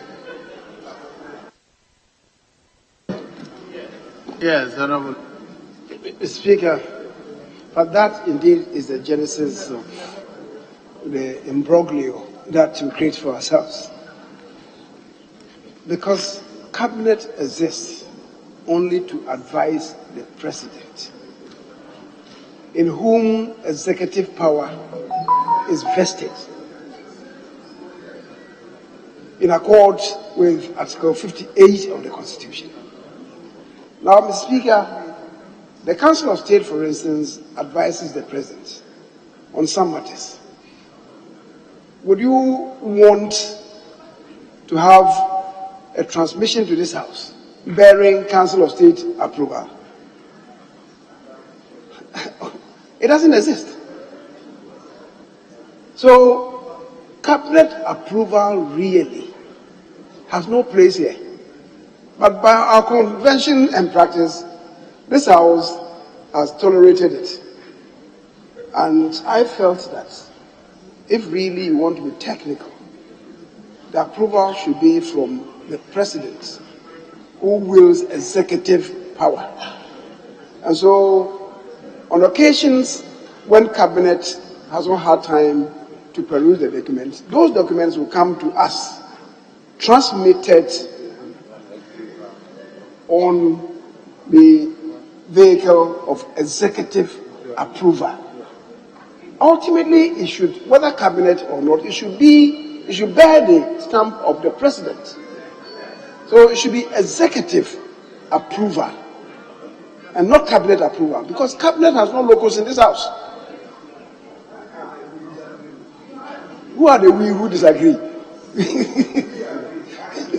You are one. So you can say, I disagree. I disagree. That's disagree. What I'm saying, Mr. Speaker, I'm on my feet, and the minority leader is injecting himself. Mr. Speaker, so technically, it should be executive approval. But by convention and practice, we have this. So if we have to go by convention and practice, let's say so, and go by convention and practice to indulge the phraseology contained in the bill. That's cabinet approval. I think the confusion we are trying to create is substituting the executive with executive approval. Executive approval clearly means the president. But when you say the executive, as we sought to do in that amendment, then we introduce a nebulous body different from executive approval. Yes, leader. Mr. Speaker, I'm taking guidance from you. You see, this is Parliament. May I refer you to Article 77 of the Constitution? So when the chairman uses the word cabinet, it's still legally and constitutionally appropriate, because there cannot be a cabinet without the president. There cannot be. Article 77 provides the cabinet shall be summoned by the president, who shall preside at all its meetings. So when he uses the word cabinet, let it go. Because in the Constitution, don't limit yourself to only Article 76, cabinet assisting or being advisory. What is cabinet without a president? There's nothing like that in Ghana. It is the president. But when you say the executive, in a law, we can't put executive because it's nebulous. You either say the president or cabinet. But we're also saying that you must also accept that why do you say that Britain have evolved constitutionally? Through conventions. Our conventions have been that cabinet have made referrals to this house. Cabinet has. And more importantly, Mr. Speaker, let it not be said anywhere that the fact that the president have executive powers, if this house has an opportunity to limit it, that he must consult, we should shy away from it. When you are shy away from the cabinet, you want the president to be walking an individual and thinking solo. That is not good for the future of any country. Leader, you are in cabinet. Haven't they brought matters that you have shut down as cabinet minister because you think that is not good for the state? You have. There will be times the president will be excited over something. Ministers must stand up and tell him that this is not good enough. So please, this theory of cabinet, Article 77 cures it. What the chairman is doing is appropriate. Use cabinet. There cannot be a cabinet without the president. And when he chooses to come on the executive leg, he will write formally. But we must be encouraging the president to consult more. Leader, maybe, Mr. Speaker, permit me. We have seen instances where ministers have avoided their colleagues even knowing what they take to the president. Just because they quietly want. Yes, we have seen. We've seen, including you. Including you.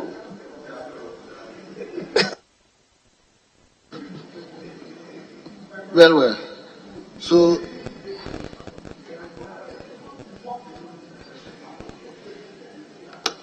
leader, what is the status of surplus 3?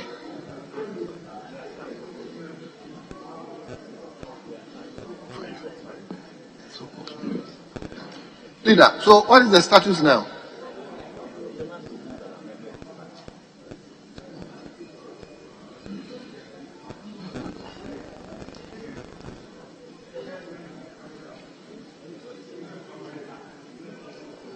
Chairman. So Chairman, what is the status having now? listened around there, my amendment stands as this. We delete surplus 5 of 7 and replace it with the following. Where the minister makes recommendation for cabinet approval, on application for exemption by a covered entity, Cabinet, upon the approval of the exemption, shall direct the minister to seek parliamentary approval. That's all. Very well. Honourable members, that is the proposed amendment. All those in favor of the proposed amendment say aye. All those against say no. Honourable members, the ayes have it. The proposed amendment to clause 7 sub clause 5 is hereby carried.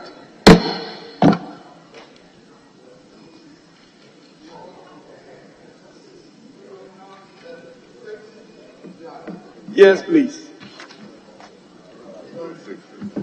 6. Well, in the light of the discussions we've had, 6 would now be, where Cabinet does not approve of the recommendation, the minister shall inform the covered entity of the decision of Cabinet within 14 days on receipt of the decision. That would be the amendment. So the amendment is just to replace, and actually it's consequential, as directed by Speaker, that ministry, department, or agency will be replaced with covered entity. So that's the only amendment I'm proposing for 6. I so move, Speaker. Madam Speaker, I will support him, but can he carry this with 7? So what is 7 conveying? Subclause 7. I don't see the difference between 6 and 7. But my honest view is that 6 and 7 all don't belong. You are talking about procedure. Is this procedure? No, both 6 and 7, in my view, they don't belong to this bill. Cabinet, when they will have not approved your thing, it's Cabinet.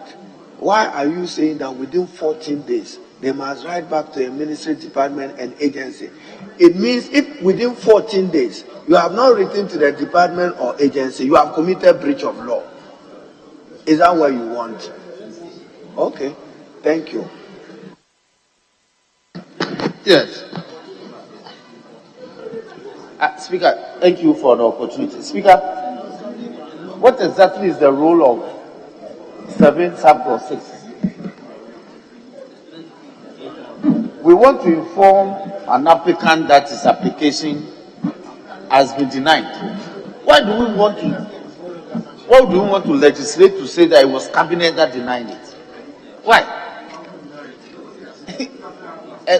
Why? The application failed.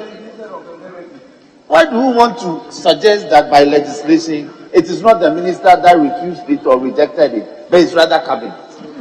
It's not important. What is important is that an application has been denied. And we could also say that with reasons, it should give reasons. But to indicate that where Cabinet does not approve of the recommendation, the minister shall inform the ministry, department, or agency of the decision of Cabinet within 14 days upon receipt of the decision. For me, it's not necessary. It's not necessary that you inform the applicant that it was Cabinet that rejected the recommendation. It's not necessary.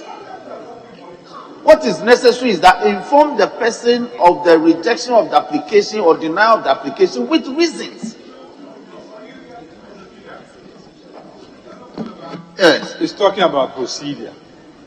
Cabinet will write to the minister that this application has been denied. It's for the minister to communicate to the entity. And in the communication, he doesn't need to write Cabinet. In communication, he says that your application has been denied. This one, where is the problem? The problem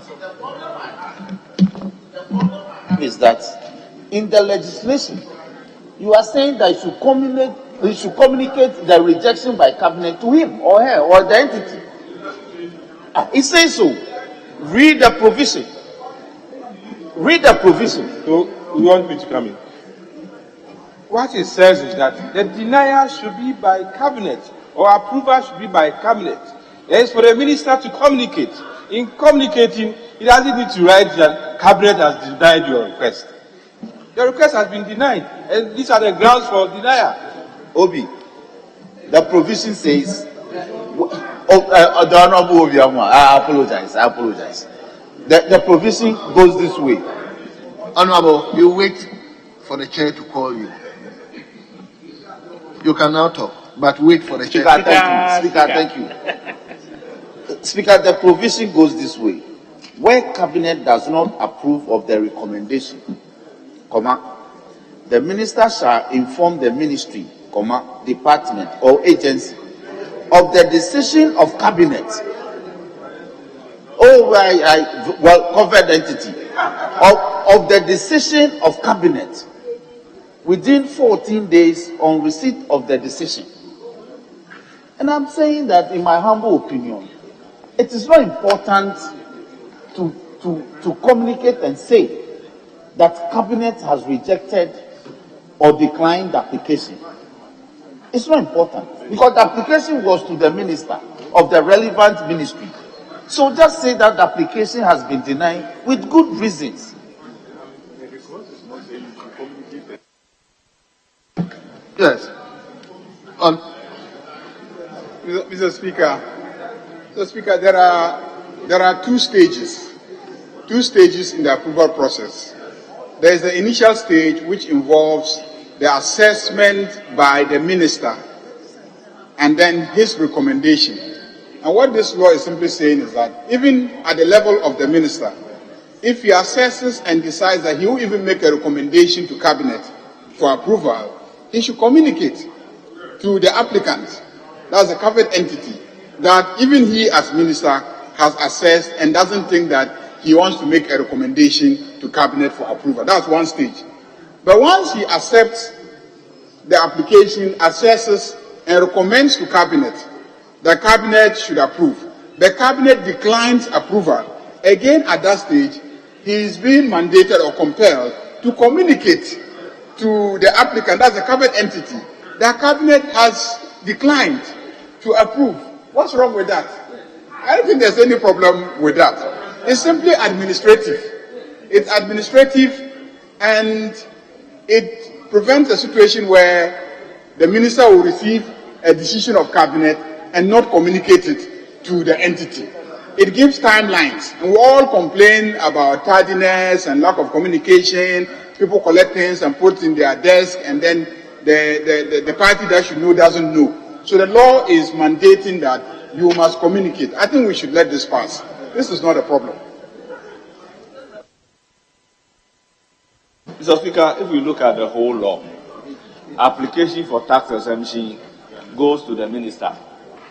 And then the minister has the responsibility to assess the application and seek executive approval, or what we are calling cabinet approval.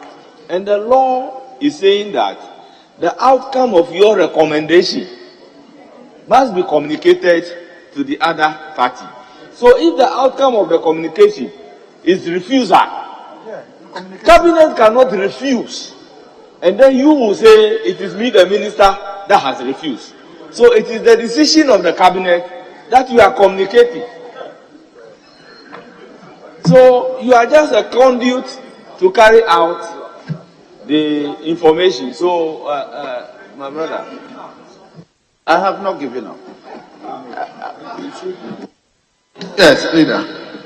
Mr. Speaker, respectfully, there are three levels.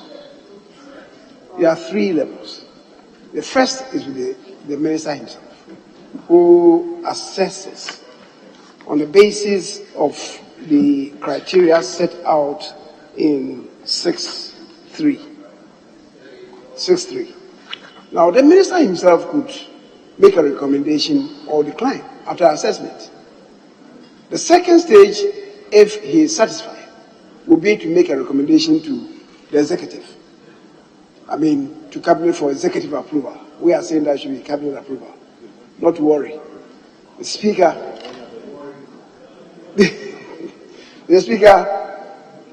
from that, even if the executive approves, it may come to Parliament. It won't have to come to Parliament. Parliament could also disapprove. And if Parliament disapproves, the minister will have to communicate that Parliament, unfortunately, on account of ABC, or vary. Mr. Speaker, Parliament can vary. And the person who makes the application should know it should be communicated to. That this has been denied by cabinet because of this and this. It's been denied by Parliament or varied by Parliament because of these reasons. Mr. Speaker, for reasons of transparency and accountability, I don't see anything wrong with this. I don't see anything wrong with this. So I'll plead with the Honourable Roxanne Dafewapo to let sleeping dogs lie so that we can move. Mr. Speaker, and I believe that I see him looking at me, and I believe I have his agreement for you to move on. I thank you. So, Chairman, may you take up the rendition again for the. So, in respect of 7.6, it is just the consequential amendment of the Ministry Department of Agents or agency being replaced with covered entity. Same for 7.7. Those are the two amendments in respect of 6 and 7. Honourable members, there is a proposed amendment to clause 7, sub-clause 6, and clause 7. All those in favour of the amendments say aye. All those against say no. Honourable members, it's obvious the ayes have it. The proposed amendments to clause 6, sub-clause 6 and 7 are carried. Now I'll put the question on the entire clause 7. All those. Speaker, my problem is I'm letting go of the issue, but the sequence. Oh, the sequence, please. Leader explained a 3-stage sequence. The first is at the level where the minister makes a determination. He must communicate. The second stage is where the minister, after making a determination and forwards to cabinet, depending on the outcome from cabinet, there must also be a communication. Then the third level is where it leaves cabinet and comes to parliament for. Oh, can I finish? Can I finish? The third level is where it leaves the desk of the minister, it gets to cabinet, it passes, it gets to parliament. Whatever decision happens in parliament, that too must be communicated. So I think the sequence. Thank you. Honourable members, I put the question on the entire clause 7. Entire clause 7.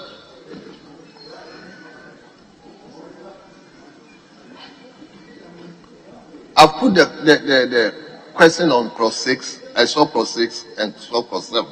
I've already put the question. So I'm putting the entire clause. Speaker, I'm humbly raising the issue of the sequence. So if you can direct the table office, the drafters can. Well. Yes, Leader. Speaker, the import of what he's saying is that 7 should come before 6. Yes. So it's only interpositional change. Yes. Thanks. Well. So table, please take note of that changes. Speaker, before you put the question on the entire 7, I still think that president or cabinet must be what should be used in the entire clause 7. I'm back after perusing the constitution. The executive, I'm not comfortable with the word executive, but wherever you have cabinet, it should be preceded with the president or cabinet. Other than that, we risk, if somebody challenges what we are doing and say that cabinet has no such authority, absolutely. So it should be president or cabinet if it's agreeable. Don't use executive. But wherever in clause 7, the text should read, the president or cabinet. And wherever you have cabinet, preceded with the president or cabinet for purposes of respecting the constitutional provision. Thank you.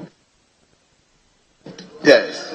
Meanwhile, Honourable Chairman, hold on. Meanwhile, let me indulge you to extend sitting beyond the normal sitting hours.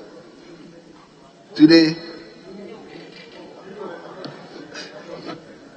yes, Chairman, let's hear you. Yeah, leader just advised us that you cannot have a cabinet without a president. You cannot have a cabinet without a president. So to speak of cabinet and to say that we should attach and the president is for me to, or president is to repeat what you have stated already. And I worry that there are so many of such in this bill that we will end up with just too many amendments. I plead with him that we leave it as it is. Mr. Speaker, we've started using the word executive approval in the bill on the basis that we have cabinet recognized by Article 76. But the Constitution recognizes the fact that we have executive arm of government and the power is vested in the president. And we always talk about approval, executive approving something. And the Constitution is clear as to the role of cabinet.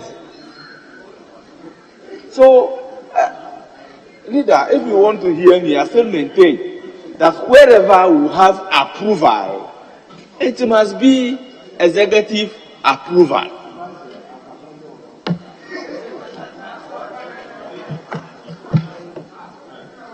Yes, please. Thank you, Honorable Speaker. My colleague here is talking about executive approval as the only way that the executive expresses himself. There's a cabinet approval and there's executive approval. Yes. Huh? Yes. I'm just I'm grateful. Yes. I've been checkmated by leader. Yes. I rest my case. But I wanted to draw the distinction. Yes. Yes. Yes, honorable members, let's make progress. So the question for the entire clause, all those in favor that entire clause 7 stands part of the bill, say aye. All those against, say no. Honorable members, the ayes have it. The entire clause 7 as variously amended stands part of the bill. Yes, Chairman. Thank you. Mr. Speaker, Clause 8, an amendment to subclause 1 as follows. We should delete the subclause and insert the following. Where cabinet does not approve of the recommendation, the minister shall inform. Oh, sorry. I'm sorry, Speaker. So Chairman, now let me lead you. Now clause 8. Thank you. The President. Okay. 8.1. Delete and insert the following. The salary, allowances, and facilities of the President. And on leaving office, the pensions and gratuity of the President shall be exempt from tax in accordance with Article 68 of the Constitution. I so move. Yes, Leader. Mr. Speaker, I would ordinarily have supported the chairman if he just said, Clause 8.1, the salary, allowances, facilities, pensions, and gratuity of the President are exempt from tax. Leave it there. In passing this law, have you said you are passing in accordance with Article 106? In passing this law, why must you be referencing to Article this, Article that? Why? You are simply saying you want to exempt the salary. So let me go to clause Article 68. But I think if you want a more elegant provision, it should just read the salary, allowances, facilities, pensions, and gratuity of the President are exempt from tax. That should be it. And then leader, go to Article 68.5. It reads, the salary, allowances, facilities, pensions, and gratuity referred to in clause 3 and 4 shall be exempt from tax. You don't need to go back and say in accordance with or reference with. You are passing this law in accordance with the Constitution. You simply want to exempt those taxes from it. Why do you want to add in accordance? There, every clause that you do, say in accordance to Article 106. Because this bill, from explanatory memorandum to the end, be referencing it. I think this House, we must, Mr. Speaker, there are people who observe the laws we pass. And part of their complaint is lack of elegance. We just play with words, too much words, my view. But if it is not popular, I'll yield to it. So, Chairman, amend the 8th one to just read what is in Article 5 without saying in accordance to the Constitution, my view. Thank you. Yes, Leader. Mr. Speaker, the minority leader, what he's talking about really is what is in the bill originally, which provides, in accordance with Clause 5 of Article 68 of the Constitution, he wants us to read that much, so that we shall have the salary, allowance, facilities, pensions, and gratuity of the President are exempt from tax. But that is inaccurate. It's inaccurate because the Constitution makes a distinction between an incumbent president and a former president. Mr. Speaker, so 68.3 provides that the president shall receive salary, allowances, and facilities. That is for a serving president. For a president who is out of office, it provides that on leaving office, the president shall receive gratuity in addition to pension. So the person who has left office receives gratuity and pension, not salary. So the two are different. Come again. Mr. Speaker, would the minority leader avert his mind to the provision in Article 68.4?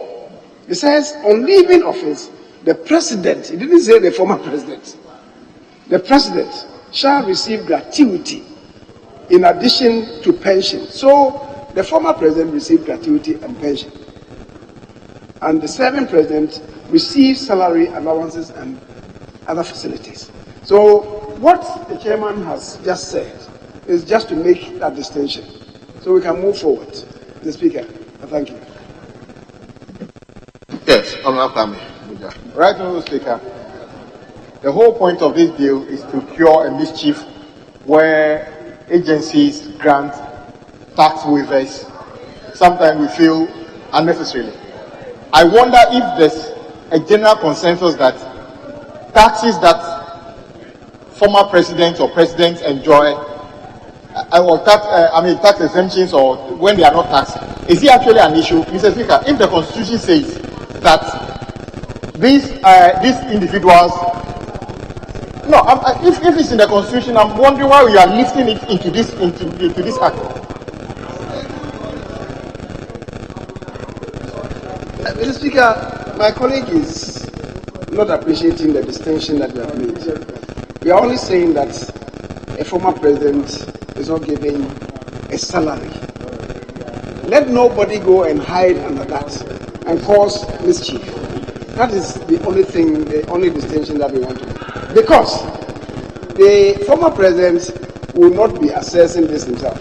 Somebody may use his name to do that. The secretary or whoever may try to use his name to achieve that. So just want to be sure that the right thing is done.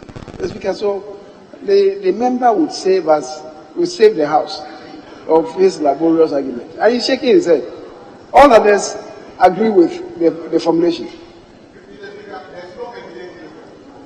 There's no evidence anywhere that what you are trying to cure actually exists. Is there any evidence that any former president or anybody in the name of any former president has been going to do tax exemption in his name? If the Constitution says something, why bring it here? And to the extent that it doesn't even exist.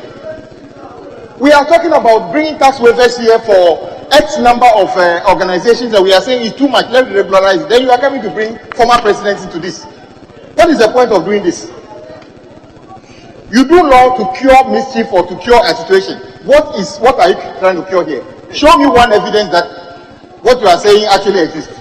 It doesn't exist. Let's stop. It can happen in the future. So why don't we make laws for every possibilities in the future?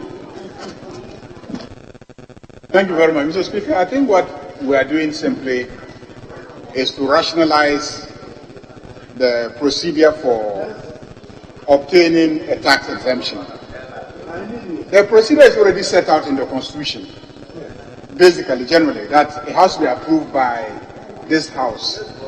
But what they are simply doing is providing some additional details about the process from the applicant organization to the minister, to cabinet, and ultimately to this parliament. And we have consistently in this House virtually reenacted the constitutional provisions. And I think that the specific reference to clause 5 is important because you cannot, by this simple process, amend a constitutional provision. So when the proponents of the legislation make specific reference to clause 5 and says in accordance with that clause, you are just fortifying and making sure that it is not understood that you are in any way intending to amend an existing provision, and that this bill should be read in accordance with that constitutional provision, even if your language reorganizes the clause.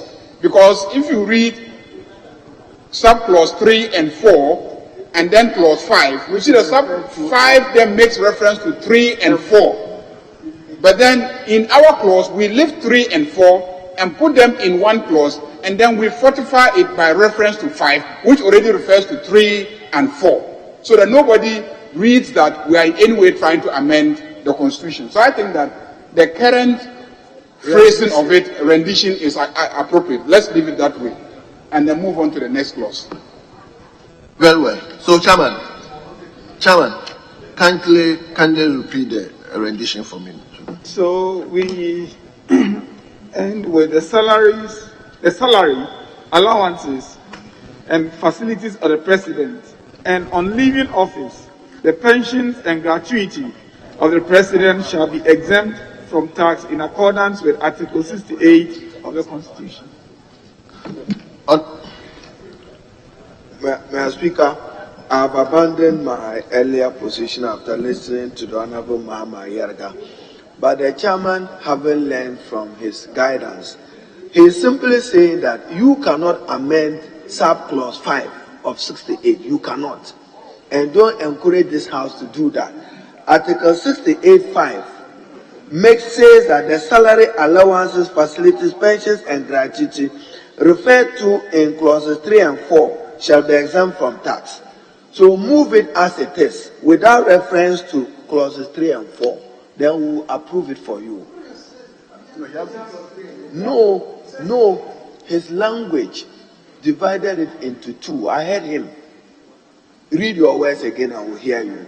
No, when he read, he divided subclause 5 into 2. And I'm saying he cannot do that if he's taking the advice from Mahama Ayaga. I've taken the advice, so I've abandoned delete in accordance with. So also be guided that subclause 5, leave it as it is in the original bill. Leader. The salary allowances, pensions, and gratuity of the president, right, are exempted from tax in accordance with Article 5 in that case, so then you come back to the original rendition.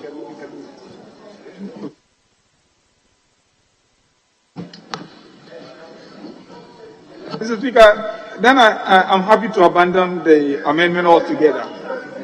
Abandon the amendment and keep 8 as it is.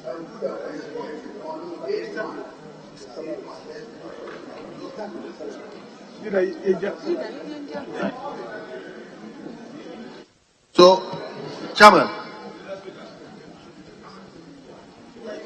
Mr. Speaker, I want to impress upon the chairman not to abandon the amendment, but to improve upon the chairman's amendment to read the salary allowances and facilities of the president, and on leaving office, the pensions gratuity of the president shall be exempt from tax in accordance with sub-clause 5, in accordance with clause 5 of Article 68 of the Constitution, but not the current rendition that says in accordance with. It's the same thing. It's the same thing. It's not the same. The clause should be the same. Honorable Hiafo, may you repeat your rendition? Just because the rendition will read the salary allowances and facilities of the president, and on leaving office, the pensions and gratuity of the president shall be exempt from tax in accordance with clause 5 of Article 68 of the Constitution. Abandon. The person of abandon It's clause 5. Yes. Mr. Speaker, we are introducing clause 5 because clause 5 makes reference, clause 5 of the Constitution of Article 68 make reference to both 3 and 4. But he's abandoned the thing, so. Well. So, Chairman, are you? Yes, I agree. Well. So now I'll put the question on sub-clause 1.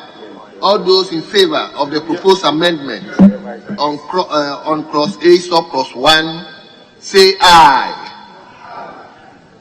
Honourable members, I want the backbenchers to also respond. All those in favor of the proposed amendment to clause A sub-clause 1, say aye.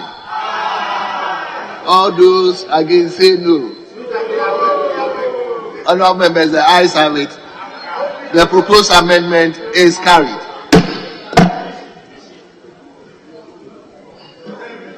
Thank you, Mr. Speaker. I proceed to propose an amendment to sub-clause 2 has a consequential amendment, which is ministry, department, or agency going to covered entity. So, all right. Yes. Okay. Sub-clause 2, delete, Mr. Speaker, we delete sub-clause 2 and insert the following. Goods procured for the use of the president or vice president by the office of the president or a covered entity are exempt from customs duties and customs taxes in accordance with the procedure under Section 7. I so move. Yes. Mr. Speaker, this sub-clause 2 must go.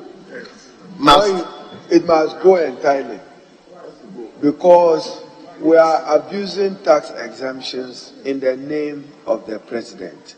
Now, when you say goods to be used, which goods are not used? Every procurement you do, when they take anything to the presidency and say they want it for the use of the presidency, what will you do? Then my second difficulty is, why are you putting in vice president? I'm just asking. In the Constitution, use of the presidency by the office of the president. Now, I have a difficulty. So when you say vice president, so goods for use by chief of staff will not be affected? It's just a question I'm asking. So, as I said, then Mr. Speaker, he is adding his covered entities, goods that ministries, departments, and agencies must use. Why should they be entitled to tax exemption? So, Chairman, convince me why I should support you that sub-clause 2 of 8 should stay in this bill. If you allow A2 to start, then forget about this bill entirely. Goose. We shouldn't encourage it. We encourage tax exemptions by ministries, departments, agencies. People go in the name of the president, go to the port, harass people in the name of national security. There must be an end to it. So I'm not convinced that sub-clause 2 should belong to this bill. Thank you. Thank you, Mr. Speaker. Thank you very much. I disagree with the minority leader on one leg of his argument that goods from the office of the president ought not to be tax exempt. The Jubilee House was built with some grants from the Indian government. They were entitled to some tax exemption. Are you saying that in future, if there is some expansion work and goods are going to be procured from a grant, and one of the conditions ought to be that those goods ought to be tax exempt, we would have defeated that arrangement with your proposal? Secondly, I agree with you on the leg that the office of the vice president ought to be deleted from this, because from the Presidential Office Act of 93, Act 463, Section 16 on the interpretation, the office means office of the president and vice president. So we ought not to include that of the office of the vice president in this register. Yes, President, office of the president includes Presidential Office Act of 1993. Presidential office means office of the president and vice president. Says that Kweku was making an amendment to include the office of the vice president, office to be exempt from goods.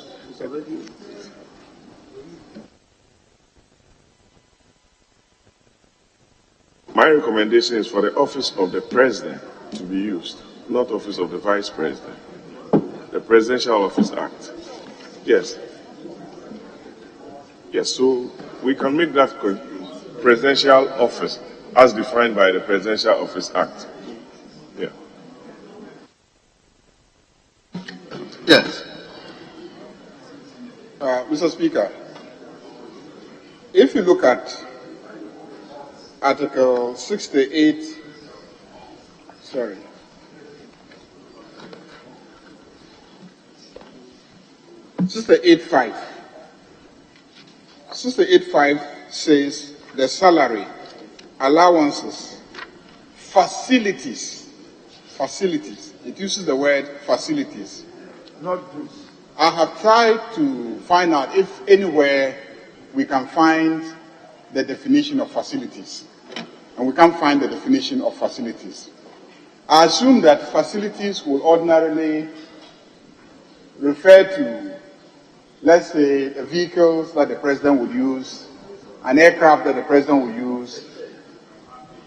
I don't know if the chair that is being carried these days around the country, whether will also be a facility. But facilities have been mentioned in the Constitution as an entitlement of the president, for which, when they are being procured, they should be duty or tax exempt. That's my understanding of 5 sub-clause 5. The salary, allowances, facilities, and pensions and gratuity referred to in clauses 3 and 4 shall be exempt from tax. So if facilities are exempt from tax, then clearly there will be some entitlement to make arrangements for processing the tax exemption. That is why, in my opinion, clause 8, sub-clause 2 may be important. But the use of the word goods,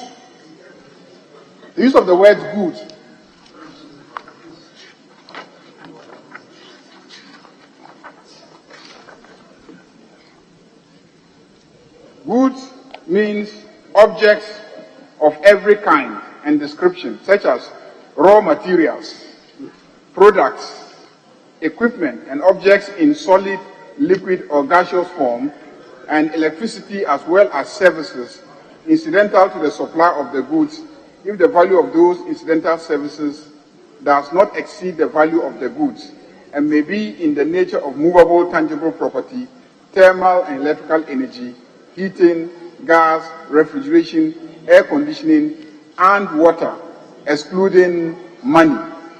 So we are now given a definition of goods. And I don't know whether it is coterminous with or is the same definition that we will give to facilities.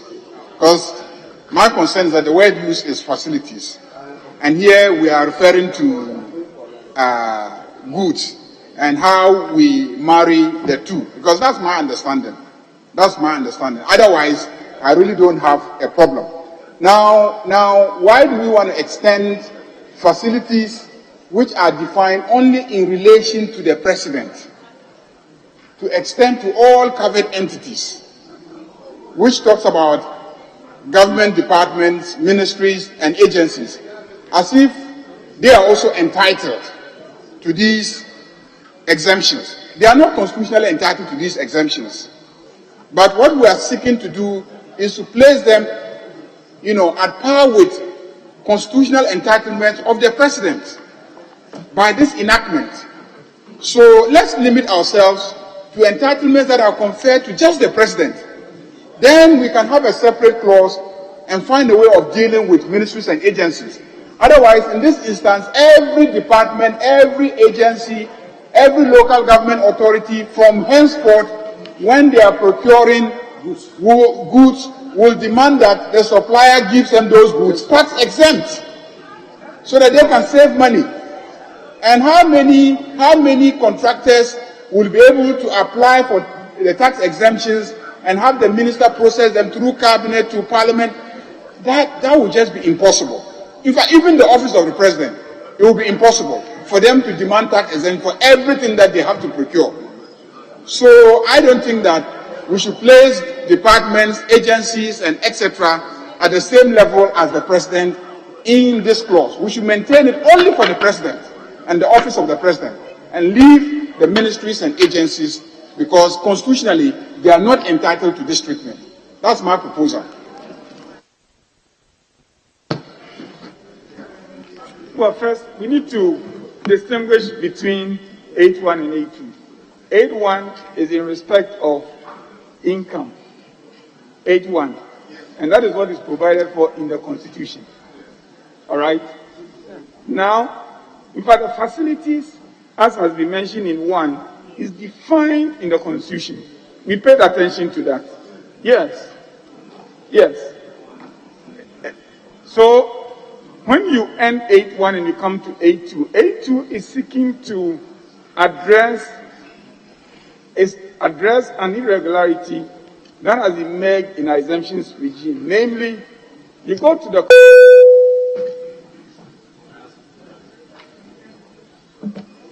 Customs Act 2015 today, and there's a provision that says the office of the president for imports for the use of the office of the president are exempt. Now, what that has meant in practice is that national security, anybody that imports anything that they claim is for the use of the president, then comes to the Ministry of Finance for exemptions under that provision. What we're really seeking to do here is that whether it's being imported by the office of the president or by the national security or any other covered entity, go to Section 7 and apply under that umbrella as an ordinary MDA. It is to cure an existing irregularity. That's why we have it there.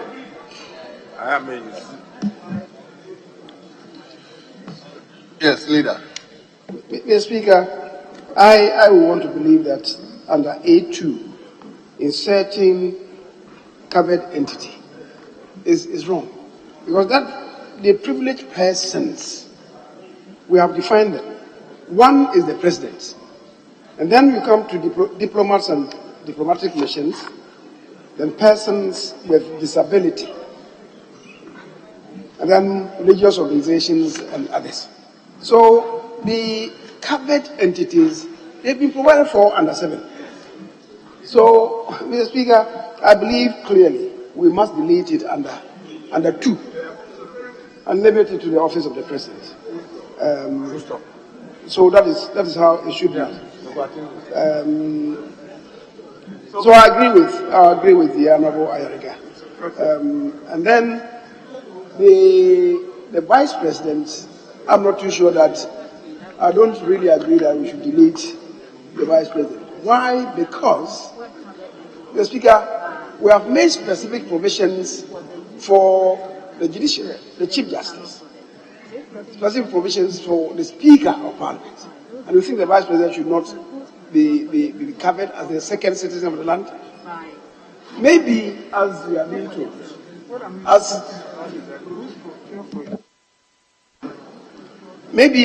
told, the Presidential Office Act uses a terminology, Presidential Office.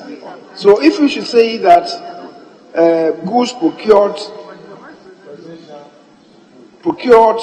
by the Presidential Office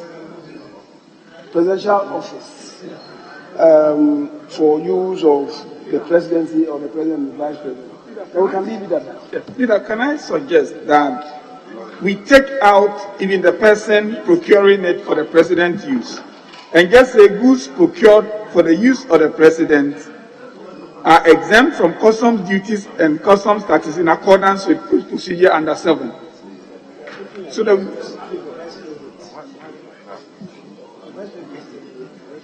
So it could be the procured for the use of the president or vice president are exempt in accordance with.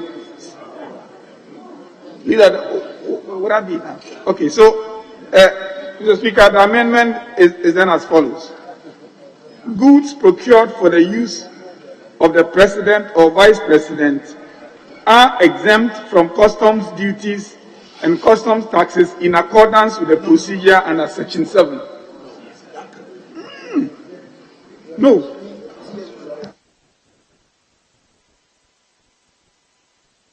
This is the crux of the matter. Unless you refer this exemption to take place under the procedure under Section 7, then you are not correcting the existing mischief. Then where any entity, national security, wherever, where they import and they purport to be imported for the use of the president. Okay. Pardon? Already provided for. So goods procured for the use of the president and the vice president,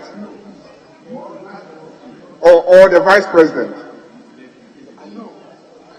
are exempt from customs tax in accordance with the procedure under Section 7. But I still have a problem with the vice president. I still have a problem. Because my understanding is that the exemption given to the president is a constitutional one. Unless we are saying that the president is the vice president, the vice president is the president. Facilities available to the facilities available to the vice president are extended to the president. I mean, to the president are also extended to the vice president. I mean, I know that minority leader is in contention, majority leader is in contention for the vice presidency. So he seems to be fighting for us to elevate the facilities of the vice president to the level of the president. But the Constitution only mentions the president. It doesn't talk about the vice president. No. Look at Article 60. With respect to my colleague from Boko Central, he must withdraw this submission and profusely apologize to me. The Speaker, this is a law that we are making. It's an exemptions law. And as we do know, even here in Parliament, we procure for the Speaker and we go for tax exemption. Does that mean that we are amending the Constitution? because we seek for tax exemption for the Speaker? No. The Chief Justice? No. We're only saying that the provision mentions only the President. We should include the Vice President, just as we have found space for the Speaker and the Chief Justice. That's all that we are saying. It is not to amend the Constitution. If you are saying that we should make it maybe a different sub-clause, I don't worry. As distinct from the President, I don't worry. But certainly we must make a provision for that. Can we make progress? Honorable Fuseni. Thank you, Mr. Speaker. Mr. Speaker, mine is just an admonition on the way forward. And clearly, Mr. Speaker, we must be guided by the spirit behind this bill that we are considering. And it's to reduce the regime of extensive exemptions that we have. At the end of the day, we'll be judged by how much we are able to do to water down the quantum of exemptions that go out, that ultimately go to undermine national revenue mobilization. And so, if we are defining terms and we are not very clear, even under the office of the President, Mr. Speaker, it may be so nebulous that people can exploit that loophole and be able to use that to seek exemptions that ordinarily they would not have gotten. So I want to urge that we should give clarity in such a manner that there is no ambiguity left for anybody to exploit in order to undermine the regime of exemptions that we are here struggling to do every day. Mr. Speaker, thank you. I want to summarize them. Oh, sorry. Mr. Speaker, the position of a Vice President is established by Article 60 of the 1992 Constitution. Now, we are talking about goods procured for the use of that particular office. What is the situation now before this law? Before this law, those goods are exempt. Now, the law in Section 7 is providing the procedure to have those goods exempt. And all that the provision is saying is that those goods procured for the use of the office of the President, the Vice President, must go through the procedure set down in this particular law. Now, if you don't do it like that, what it will mean is that when you are going to procure goods for the use of the office of the Vice President, it will not come under the procedure in this particular law. So what the law is seeking to do is to bring it under the procedure that you are setting in this law for even the President.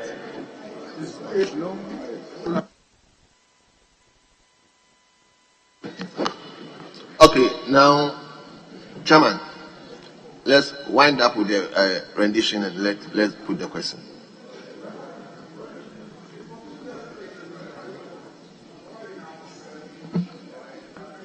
The Speaker, now I think the final rendition should read: goods procured for the use of the President or the Vice President are exempt from customs duty, customs tax, and what's the other one that we added?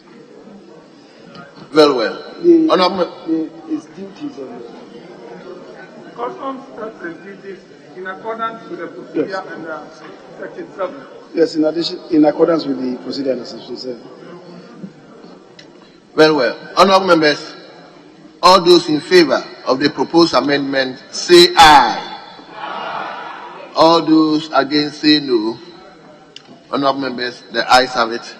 The proposed amendment is hereby carried. Yes, Chairman.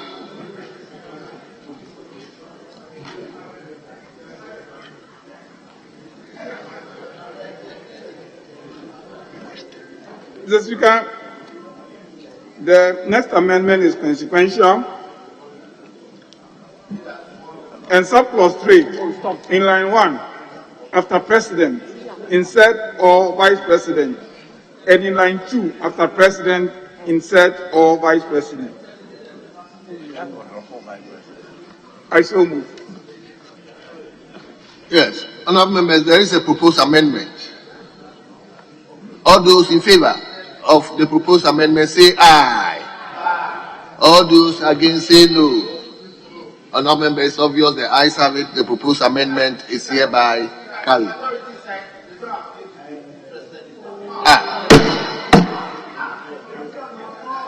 Yes, Chairman. Next amendment. Subclause 4. Amendment proposed. Delete and insert the following. Where the offence under subsection 3 results in a loss of revenue, the person who commits the offence is liable to pay 300% of the loss in addition to the punishment prescribed under subsection 3. I so move, Mr. Speaker. Yes, honourable members, there is a proposed amendment to subclause 4. All those in favour of the proposed amendment say aye. All those against say no. Honourable members, the ayes have it. The proposed amendment is carried. Honourable members, I put the entire clause 8. All those in favour that the entire clause 8 as variously amended stands part of the bill say aye. All those against say no. Honourable members, the ayes have it. Clause 4 as various, clause 8 as variously amended stands part of the bill. Clause 9. Mr. Speaker, there are no known amendments, suggested amendments for 9, 10, 11, and 12. So hold on. So clause 9. Diplomats and diplomatic missions. All those in favour of clause 9 stands part of the bill say aye. All those against say no. The ayes have it. Clause 9 stands part of the bill.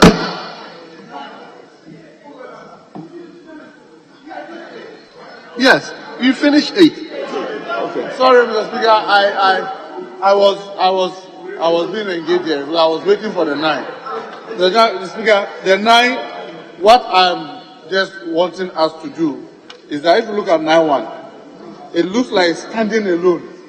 It doesn't look like it's affecting 2, 3, 4, up to 6. Well, Mr. Speaker, there are a lot of missions. They enjoy all manner of things in our country. Yet in their country, they will not even accord us half of it. I just want us, if we read 1, that's what 1 says. But it doesn't look like 1 applies to 2, 3, 4, 5. We need to find a way of making it, that rendition, cover all of it up to 6. So that if it is vehicle that, like we are saying in 2, we are talking about goods and vehicles. If it doesn't apply in their country, they can't enjoy it here. So that the reciprocity is clearly stated. No. It's there. So subject to 1. I want it to be subject to 1. Because 1 seems to be standing alone. So Mr. Speaker, I want us to have a new rendition that will come before 2, 3, 4, 5, and 6.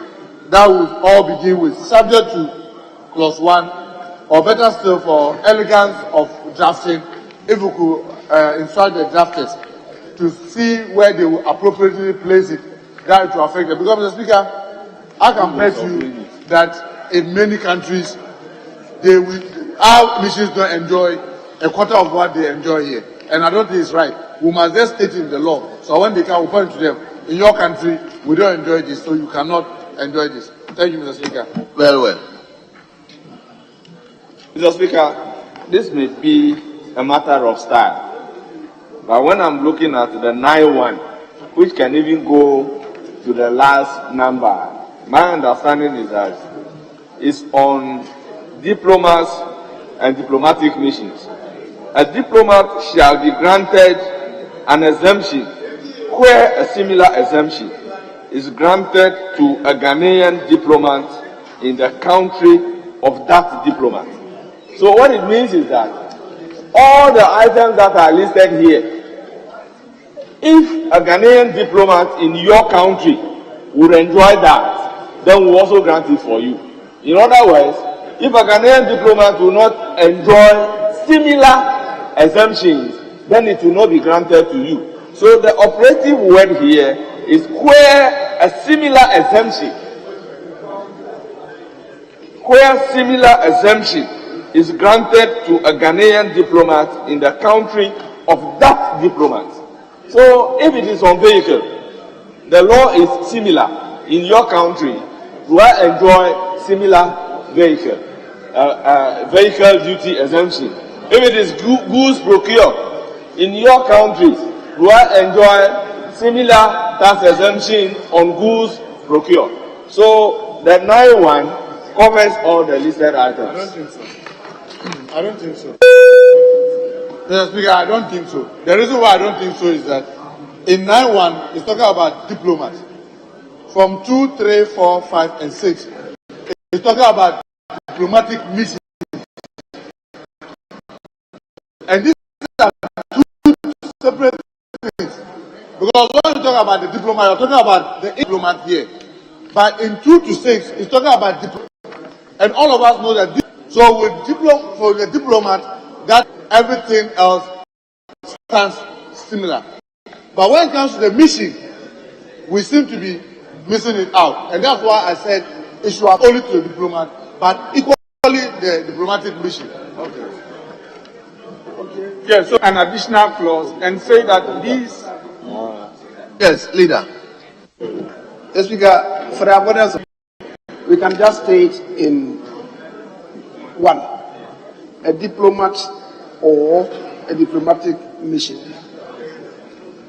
shall be granted an exemption, where then it continues. But if, and as the honourable member for Akachi South indicated, it's about the style of drafting.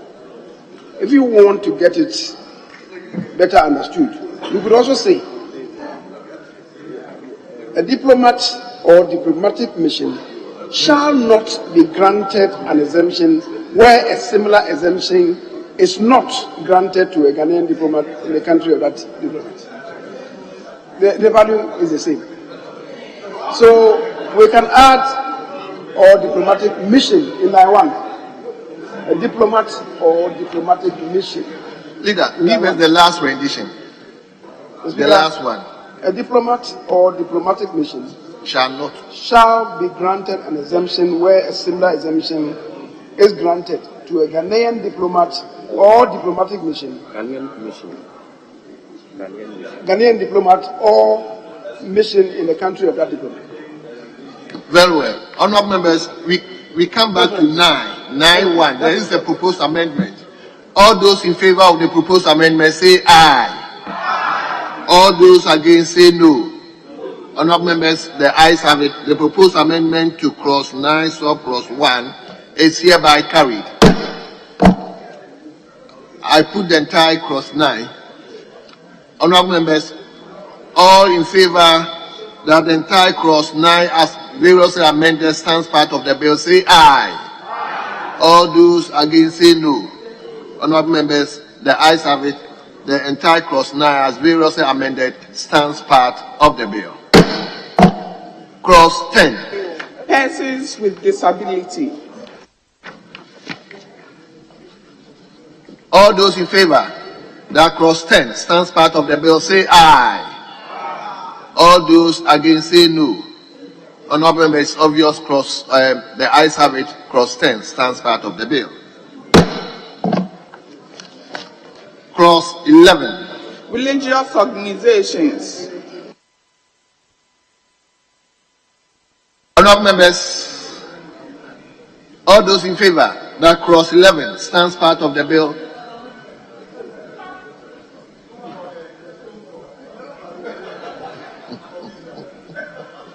Mr. Speaker, in clause 11, I want an item to be added. That's because of the prayer rag or sajada. I spoke to the chairman. Honourable, come again. I didn't. I'm adding an item because the prayer rag, RUG, into bracket Sajada. Sajada is S-J-J-A-D-A,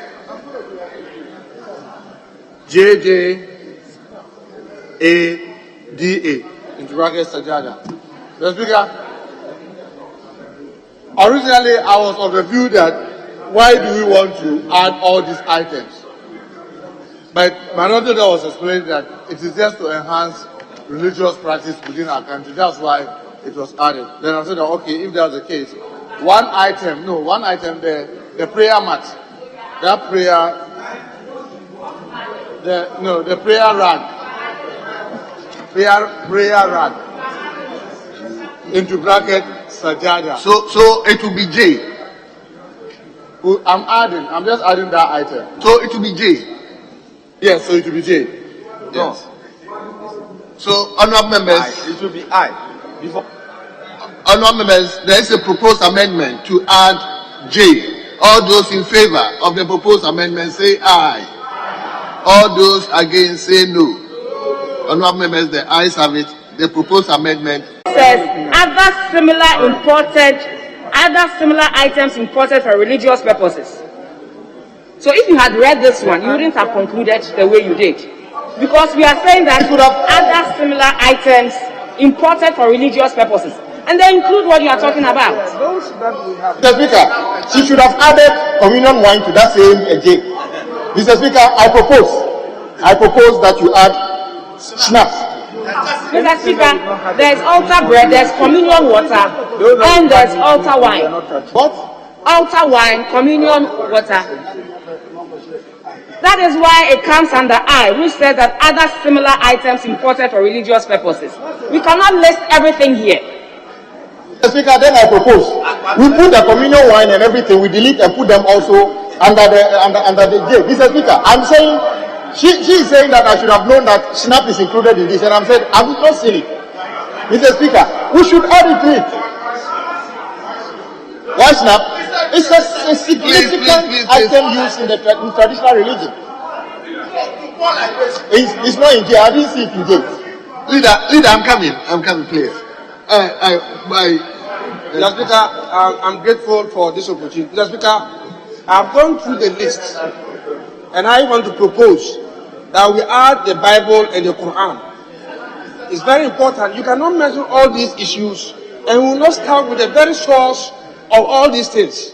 So if we are saying that other similar items, one would have asked that you even start with the Bible, the Quran, and then you can classify the others as other related items. So I propose that the Quran and the Bible should be added. Thank you.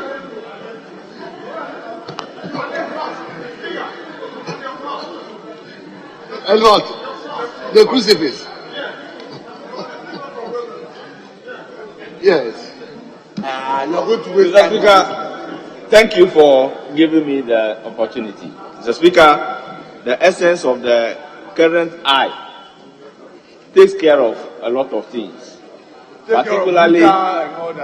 Particularly saying other similar items imported for religious purposes used exclusively for worship, recommended by the minister responsible for religious affairs and approved by the minister.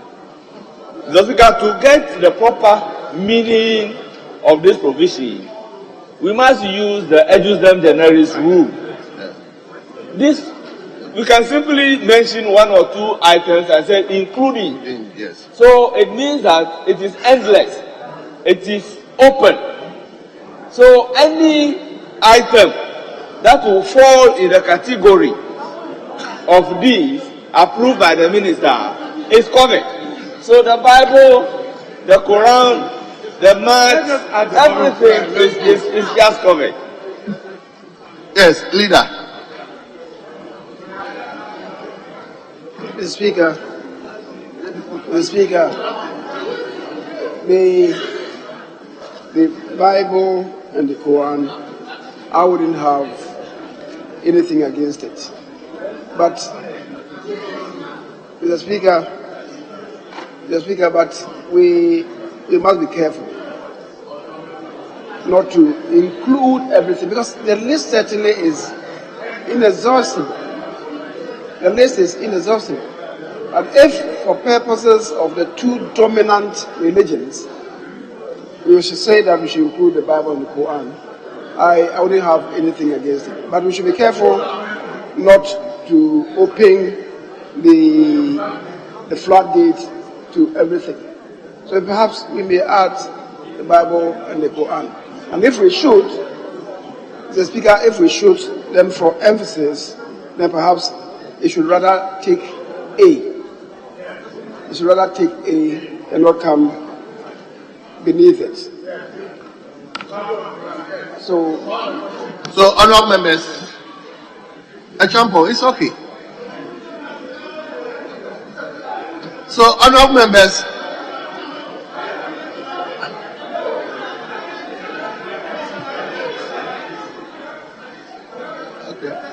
let me listen to you.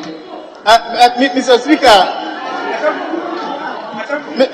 Mr. Honourable members, I'll put the person. Mr. Speaker, allow him to add. Mr. Speaker, I want to further propose an amendment. Yes. Other similar items imported for religious and traditional purposes.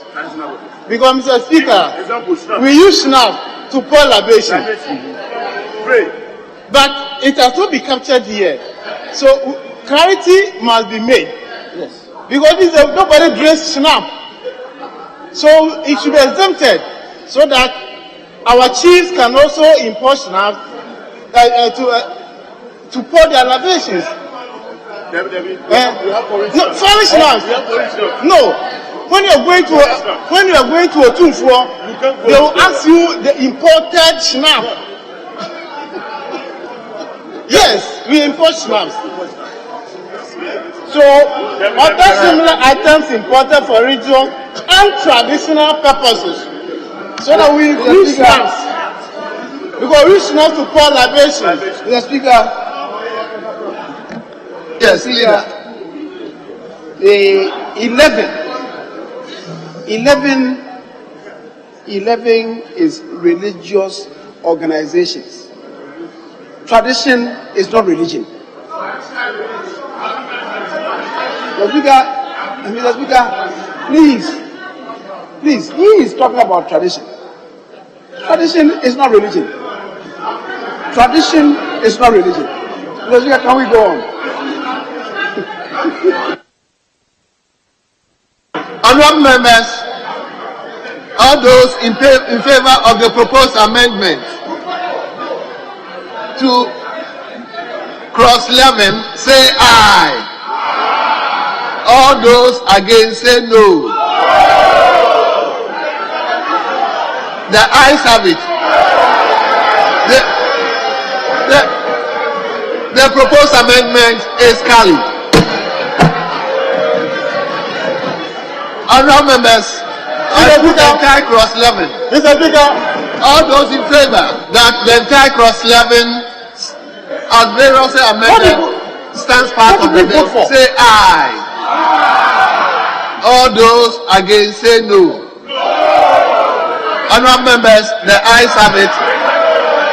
The entire clause 11 as variously amended stands part of the bill. Yes, we move to clause 12.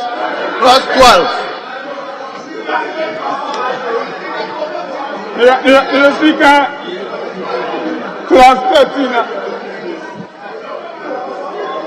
Donor and charity organizations.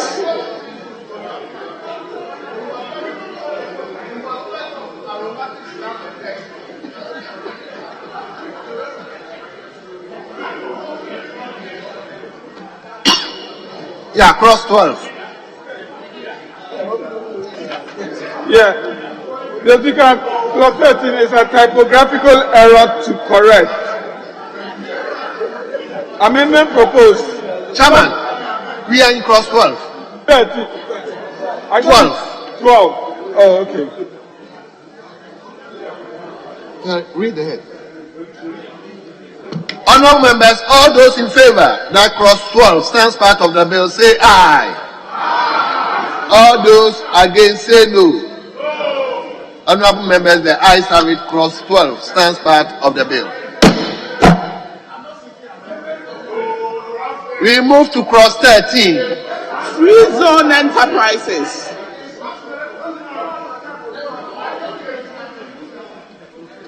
Clause 13. Thank you, Mr. Speaker. Mr. Speaker, clause 13. The amendment is just to correct a typographical error. Clause 3. Line 2. Replace 3 with 2. So instead of subsection 3, it should be subsection 2. I so move, Mr. Speaker. Well. Honorable members, yes. Mr. Speaker, this portion, I just want us to avert our mind. The reason we are doing this bill is to avoid the abuse. We've practiced the free zone enterprise for some time. Mr. Speaker, many of us who have been dealing with these industries in the so-called free zone, we know the kind of things they've been doing. Mr. Speaker, do you want to continue giving this thing where we know they are abusing it and getting away with murder? Mr. Speaker, let's take it out. This free zone thing, let's take it out. If there's a need, let the person come on the other clauses and vie for it. Because there's this so-called free zone and they are selling the goods within in-country. They tell you that they are transiting, they don't transit. And yet, in the new law, after over 20 years of practicing, there are still all the challenges. We are still going to be giving the blanket exemption for free zones. Mr. Speaker, let's stop it. It's assessed based on the need to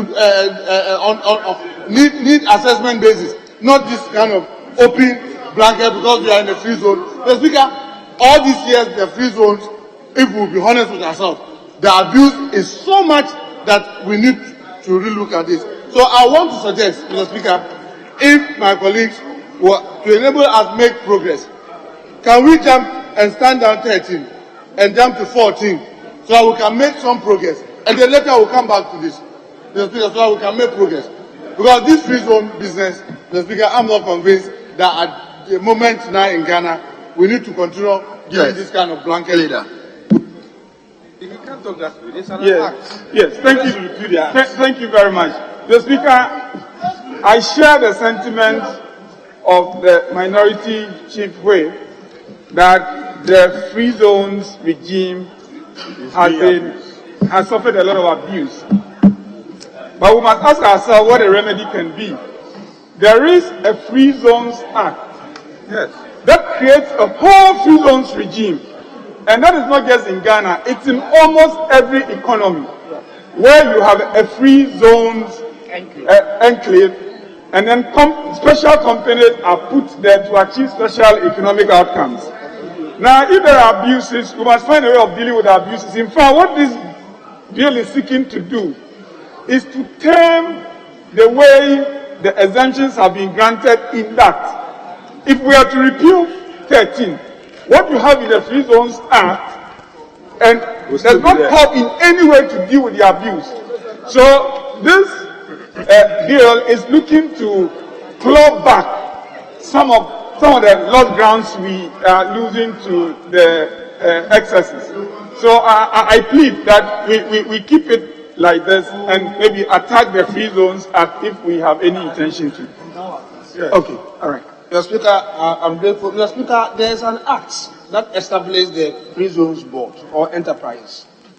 As I speak to you, the committee is informed, the Trade Committee is informed that this bill will be worked on and brought to this House. I mean, that act, they want to amend it. And one would have wished that we don't do anything that will take away whatever that the authority will be doing. For instance, what we want to do, for me, doesn't sit well with what is already in that act. And so I would suggest that we take this one out and deal with this as a separate exemption bill. That's my position on this. Leader, I'll come to you, please. Let him. Thank you very much, Mr. Speaker. Mr. Speaker, as a country, we introduced the free zones concept as part of our export drive. And so these enclaves were created and incentives were given. And the legislation was passed to that effect. So there's a policy commitment and a legislative regime underpinning the policy commitment.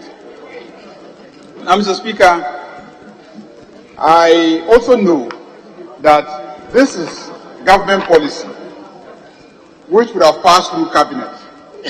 And the Minister for Trade is a member of cabinet. We can presume that the current Minister for Trade was in cabinet and would have participated in approving this document, very mindful of the implications of this bill for our existing regime of, the free zones. So let's assume that this is government policy. My colleague has spoken about some future intention of the same Ministry of Trade and Industry to review the free zones policy and then also possibly the legislation that governs it. Let's wait. When the Minister for Trade actually brings that, because we cannot on this side purport to speak for the Minister for Trade and Industry. We cannot. As a committee, we may have our positions on the matter, but we cannot be the one speaking for the Minister for Trade and Industry, especially in the face of a bill that has gone through cabinet where the Minister for Trade was sitting. So let's look at this, whether we as a House agree with it or not, and want to approve it as it is or not. If it amends the Free Zones Act, do we as a House agree with the proposed amendments?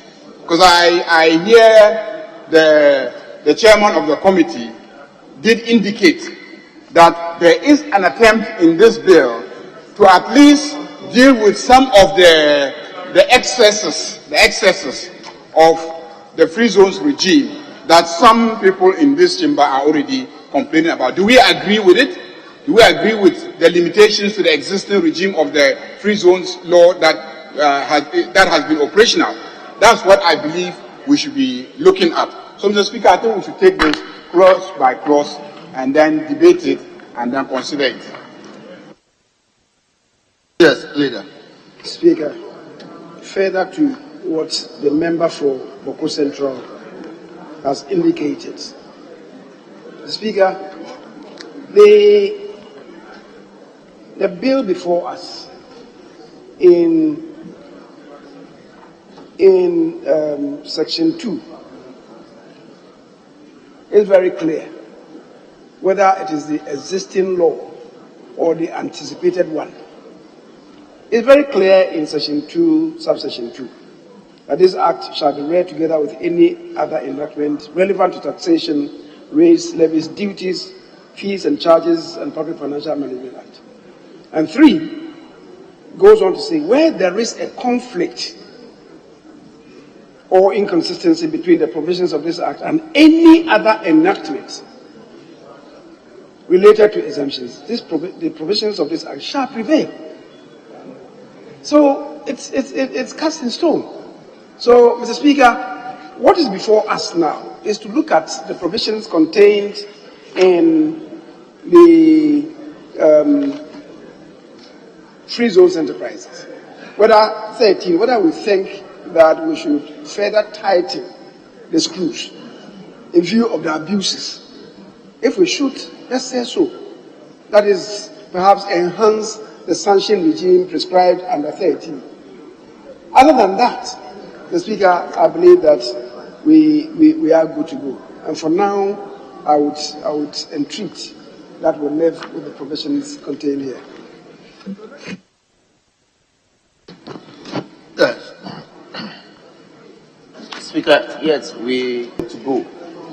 But I have a small amendment in respect of 13.2. 13.2, in my opinion, that is, should go.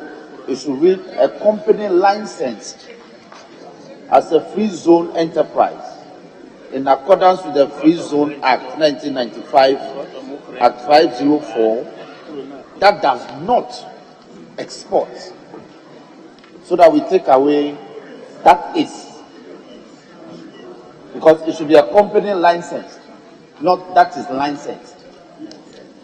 It's not a tidy sentence. 13.2.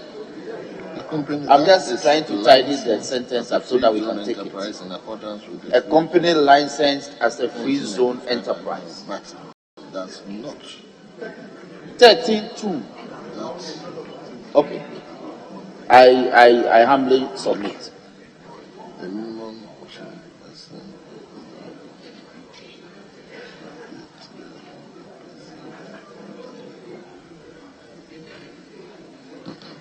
Honorable member, I don't get the import of your proposed amendment. Speaker, I'm humbly saying that the phrase "that is," I think that it's not playing a role there, and that the sentence should rather read "a company licensed as a free zone enterprise." Yes. Because if you say a company that is licensed, I don't even see the role this clause, this phrase is playing there. So you are looking at the grammar? Yes, I'm looking at the grammar. Syntax, internal structure of the sentence. Yes, let me go to a chamber first. Mr. Speaker, thank you very much. Mr. Speaker, I've listened to my chairman and then the presentation by my chief whip. But Mr. Speaker, if we are trying to control the abuse from the free zone enclave, then I think B should be looked at again. Because the A reads a minimum of 70% of the output of the company or the relevant percentage as specified in the license of the free zone enterprise. So we are still giving them the leeway to grant them any percentage whatsoever. So if you want to tighten it, then the B should go. Yeah, 13.3B. So we should delete 13.3B because we want to control the abuse. So we shouldn't give them any leeway to sit in the offices and grant any percentage whatsoever. Very well.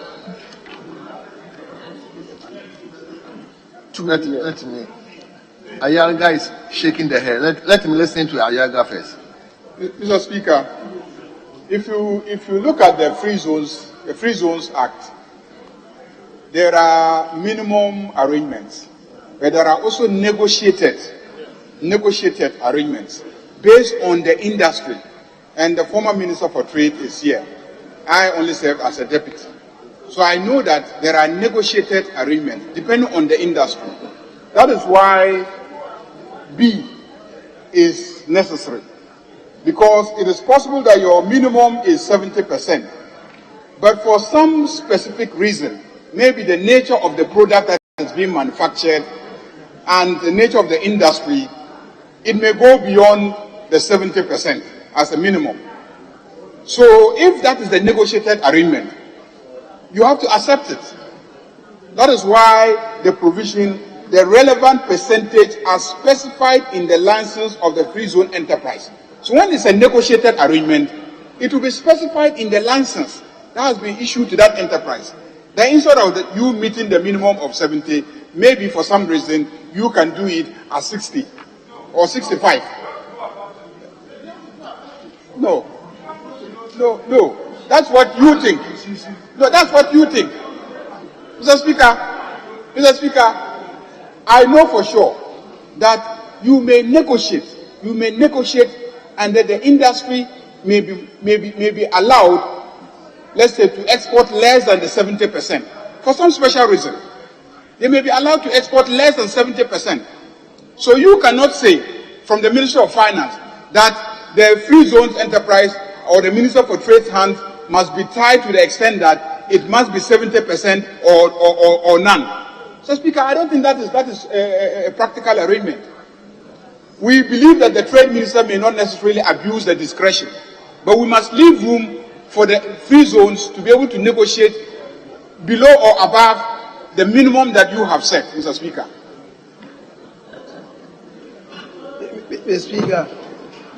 Mr. Speaker, we are talking about two things at the same time. What is it? Do we want B to be maintained or not? Some people are saying that we should delete it. But if it is justifiable under the Free Zones Act and is rationalized, as the former Deputy Minister has indeed indicated, because when they said we should delete it, I was asking what really occasioned that provision in the Act. The Speaker, so if it can be rationalized, then we are not talking about even the quantum of the percentage here. If it is, some are saying that it should go beyond 70, negotiation can only take it up to 80, 75, 90 and so on. Others are saying that it can be down, that is below the 70%. That is not the matter at issue now. Can this be rationalized? If it can, then let's maintain it. Mr. Speaker, it is precisely the avenue that have been used in the past for the abuse. That discretion, the discretion that has been given to the ministers, where, Mr. Speaker, in some instances, they don't even export anything, but they've been given all the room, because the minister says that, oh, this is a specialized so and so, and therefore, even though they are operating in the free zones, they should export only 10%. Mr. Speaker, if you want to qualify for exemption, you should do the minimum 70. Because, Mr. Speaker, one of the biggest problems we currently even have is that who is measuring the 70%? Nobody is measuring the 70%. It is what they present, is what we take. So if we, in a wounded, what do you call it, in an injury, you want to further even add a further discretion. Because let's go and check in the past 20-something, over 2 decades that we've allowed this free zone to operate. Who is measuring the 70%? Nobody seems to be interested in measuring the 70%. And on top of it, you want to also add the discretion that the ministers have used over the period, and some have abused by allowing people to export far less than the 70% in the name of specialized things. What benefit has that brought our country? Let's be asking ourselves. We are lawmakers. The power to exempt is only given to Parliament, no any other institution. And when we are talking about the exemption, Mr. Speaker, we must tighten all the loose ends. Because show me how many countries are even doing exemption. What they are now doing is tax credit. People have stopped, countries have stopped tax exemption. They are doing only tax credit. So if we want to control with the exemption, we should make it so difficult for possible abuse. That is why we must take the B out. Because you are allowing with the B, it's better you don't even say anything. Because then you are allowing the minister or the chief executive to sit down and use discretion to say that you can only export 5% or 10%, but you still enjoy exemption. So let's take the B out and keep the A, at least the 70% that we are not able to measure. At least if somebody is caught and then if you're not able to measure the 70, there's a point, or there's at least a scale you can put it. But when somebody sits in his office and then grants 10%, only for you to realize that it's only 10% the person is exporting, yet is enjoying all the exemption. Let's take the B out. Thank you, Mr. Speaker. Yes. Actually, if indeed the minister or anybody has been negotiating for free zones entities to export less than 70% but benefit from the privileges, then that is unlawful. The free zones, in fact, act as it is for companies that want to export. And then under 23, it says, the minister may, by legislative instrument, authorize the sale of up to 30% of the annual production of goods and services of a free zones and single factory zone enterprise to the national customs territory. So the default position is that export everything if they're in the free zones. But if for some reason the minister finds it reasonable then you are allowed to do 70%. That is to say, sell 30% to. If this has been misunderstood to mean that you can negotiate below 70%, then that is unlawful. I do not find anything harmful in taking the B out, because a minimum of 70% of the output of the company reflects what is in the law. I think the B has the tendency to mislead people into thinking that they can come below the minimum, even though the A has already stated that it is a minimum. When you put something like the B there, you mislead people into going below the 70. So I would support the removal of the B from the bill. Yes, Leader. Mr. Speaker, I was reluctant to rise because I was trying to review an article.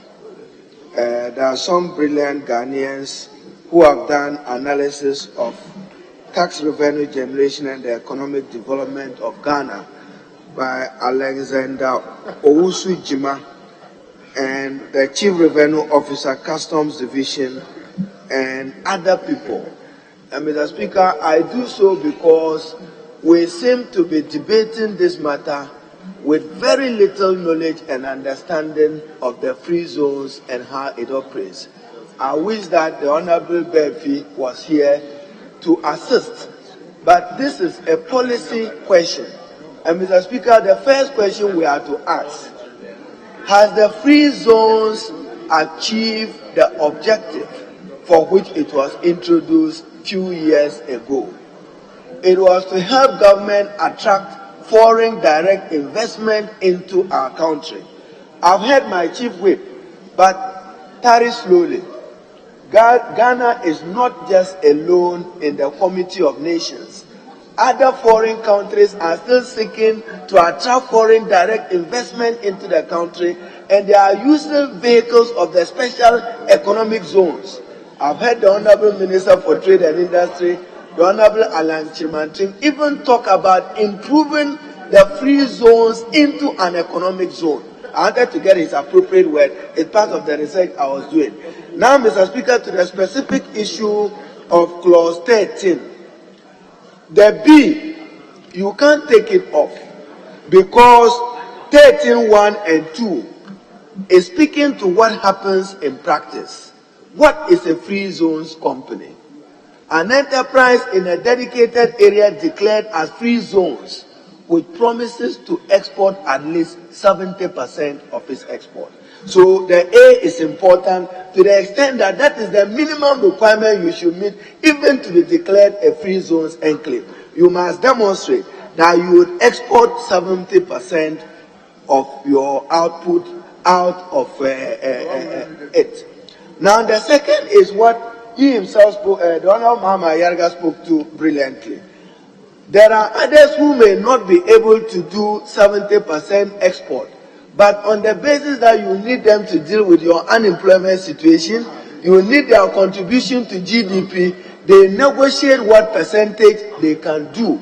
And that is specified. That is the relevant percentage as specified in the license of the Free Zones Enterprise. So the Free Zones has a board which is chaired by the Minister for Trade, which will grant this. So these are minimum. So I will find it difficult anybody wanting to take this away. Suffice it to add, Mr. Speaker, when I see the words, shall pay 300% of all taxes due. 300. Yes. You didn't even say 50. No, you didn't say 100. No, good. You see, punitive to achieve what? To achieve your country is not yet a developed country. Unemployment is still high in the country. Please. I support limitations to the abuse of tax exemptions. But when it comes to free zones, let us understand that Ghana is not alone. There are other countries which is still opening up and giving opportunities to other persons to cite industries in their system. So I'm not against it, but you can say this is what a free zones company must do. The only leg where I agree with you, which is dealt with, is in the 4. A free zones enterprise shall submit an annual report to the ministry for each year of its operations, even though the language there will correct it. When you say to ensure continuing illegibility. That's, if I say, that's Kurukul school English. You can't use continuing illegibility. That's not legal. It's not elegant. You can't say continuing illegibility. So when we get there, we'll get that corrected. Now when you say in trade, the Ghana Revenue Authority shall recover the taxes due from a free zones enterprise and the subsection 3. No, wait.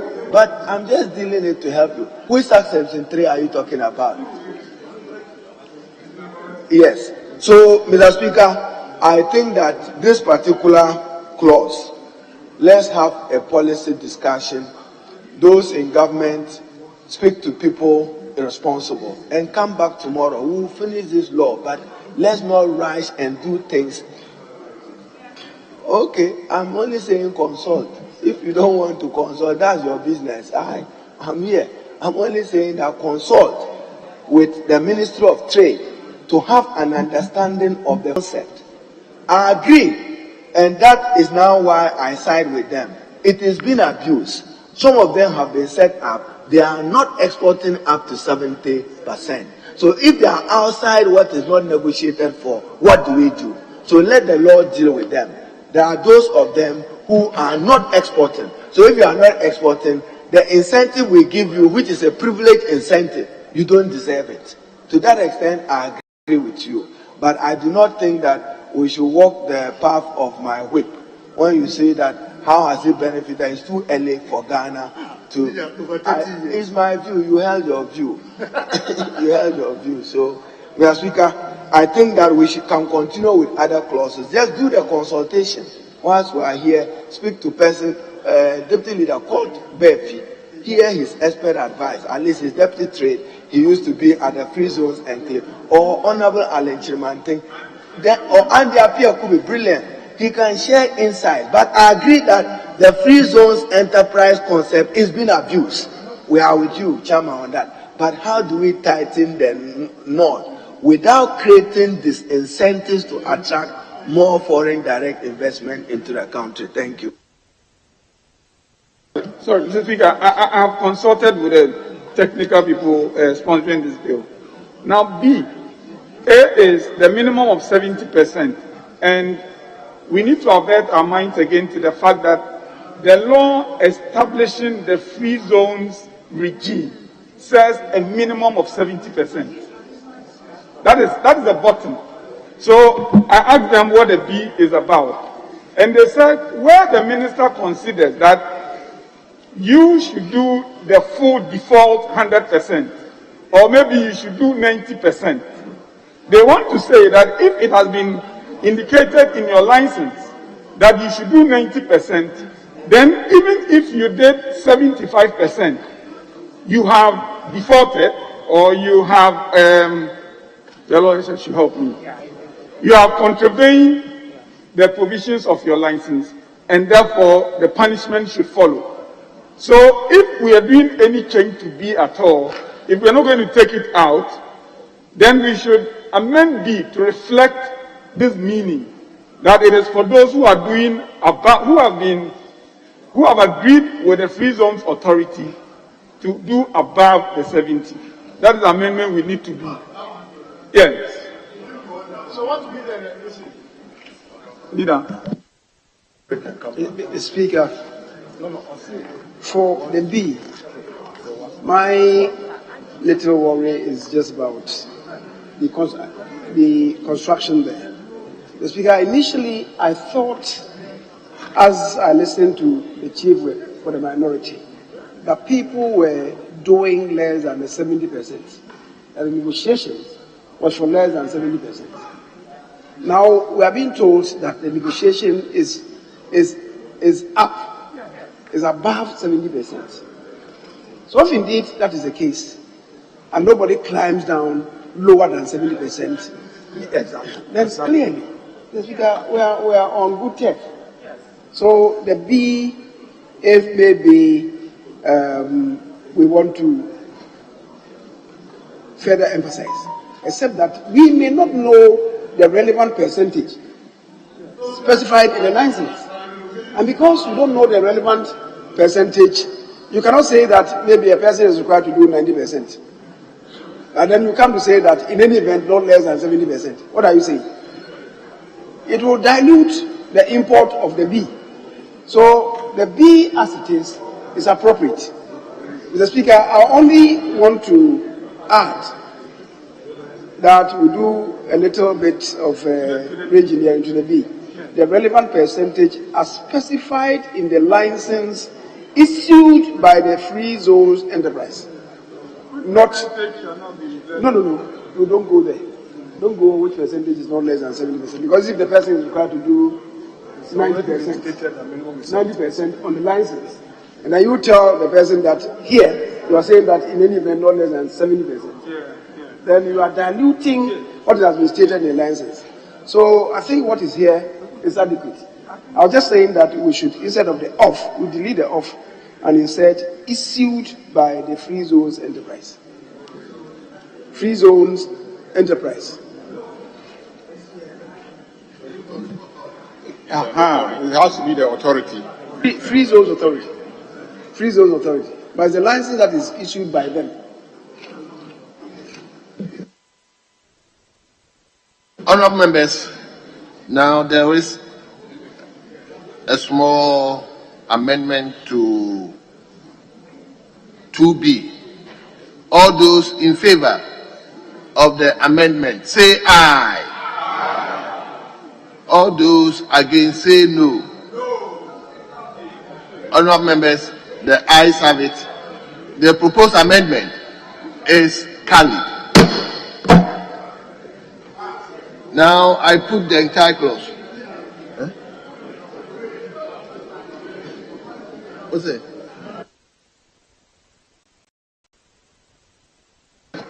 Honourable members, I put the entire clause. All those in favor that clause 13 as variously amended stands part of the bill, say aye. All those against, say no. Honourable members, it's obvious the ayes have it. Clause 13. The Speaker, clause 14.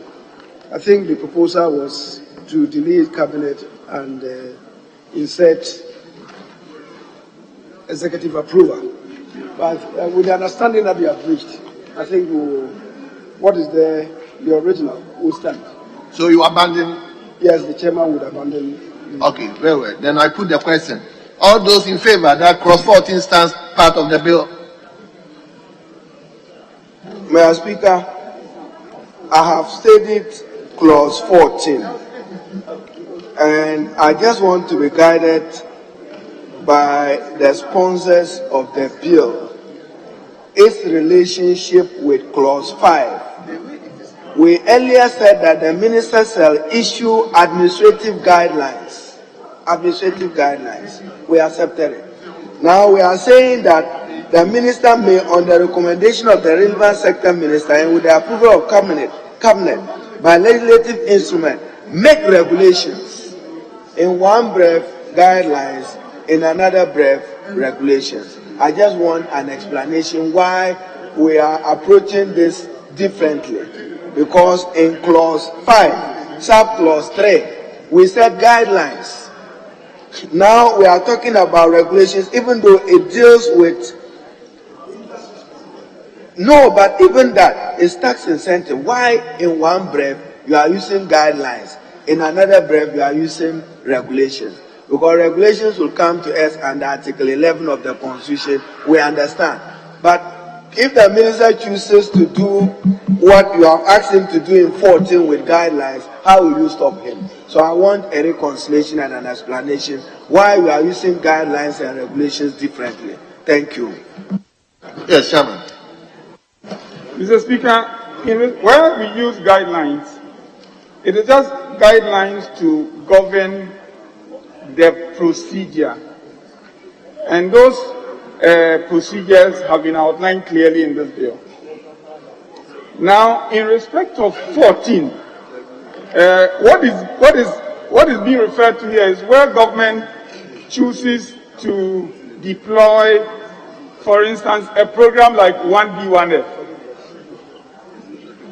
Now, because it's a special program, this bill is seeking to avoid this one-on-one negotiation that would change from applicant to applicant and saying the minister must come by regulation and let that regulation be passed by this house. And then once you are admitted into the program, you don't have to be negotiating and getting the approval, because we would have approved the regulation. That is what 14 is looking to do. It is different from guidelines to govern what we've asked the minister to do, as we saw in the earlier provisions. Leader. Mr. Speaker. Have you abandoned your position? Not yet. I'm still elucidating some convincing arguments. Mr. Speaker, then that now comes to what the Honorable Muntaka raised a day before. Now, what happens to our GIPC Act? Because under the GIPC, the Ghana Investment Promotion Center Act, they provide these general tax incentives, they provide specific intentions for strategic investors and other category of investors. Now, you are saying this law will supersede any other law. So I'm reading 14 even up to 15. What now happens with this law to the GIPC Act? If the chairman or the policy sponsors can explain. 15 explains what happens in respect of, in fact 15 and 16, they explain what happens in respect of the GIPC incentives.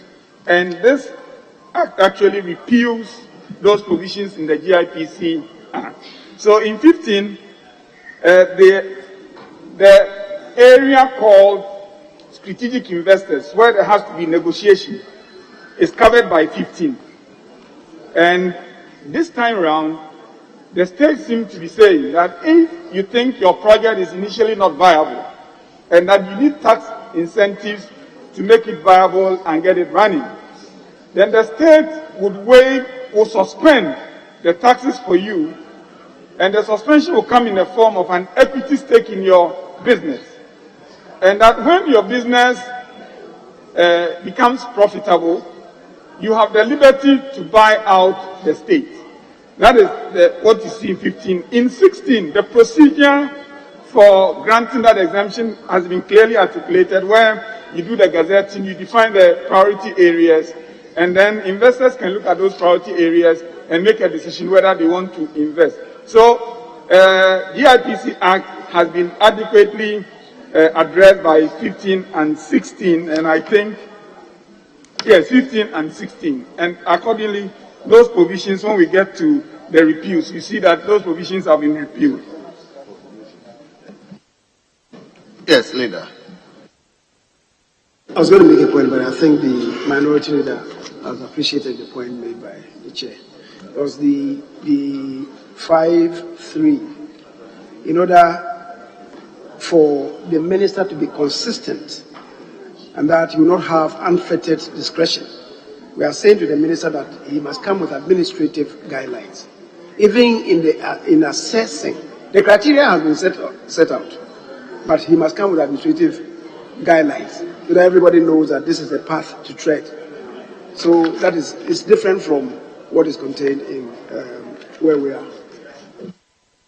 Mr. Speaker, that is satisfactory. Again, 14.3. Chairman, when you say the promoters of the bill, so maybe Minister, when the state seeks to take up a reciprocal carried interest, the word reciprocal, you know the meaning.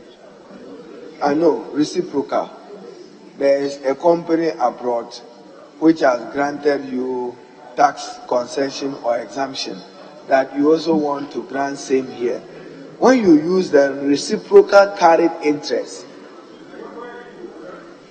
14.3, yes, I would have loved it to stand alone, but convince me the word reciprocal coming before carried interest.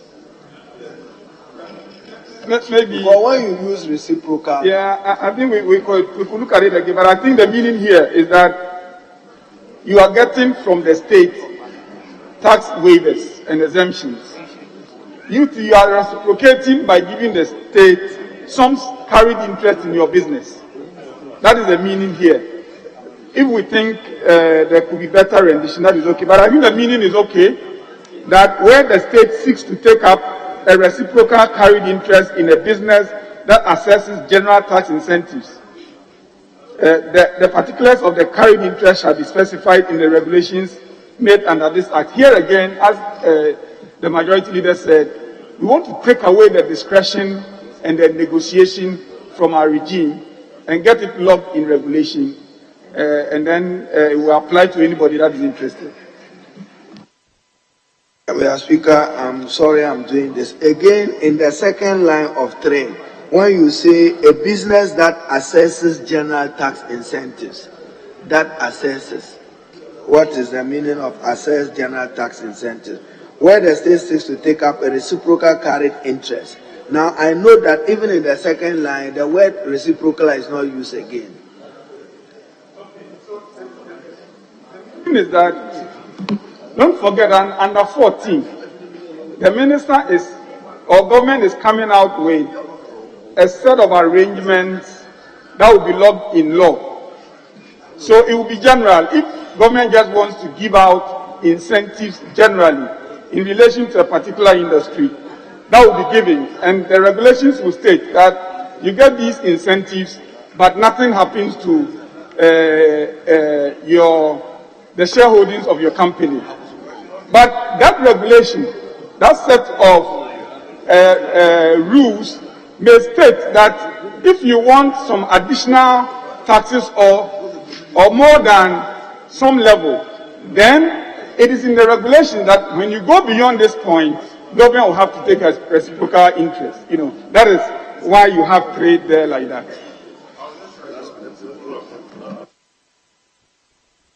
Very well. So, Chairman, can they repeat the rendition for that? No, there's no amendment. There's no amendment. To 14 and 14. And very well. 52. So, honourable members, the question is, all those in favour that clause 14 stands part of the bill, say aye. All those against, say no. Honourable members, clause 14 stands part of the bill. We move to clause 15. Special tax incentives for strategic investments.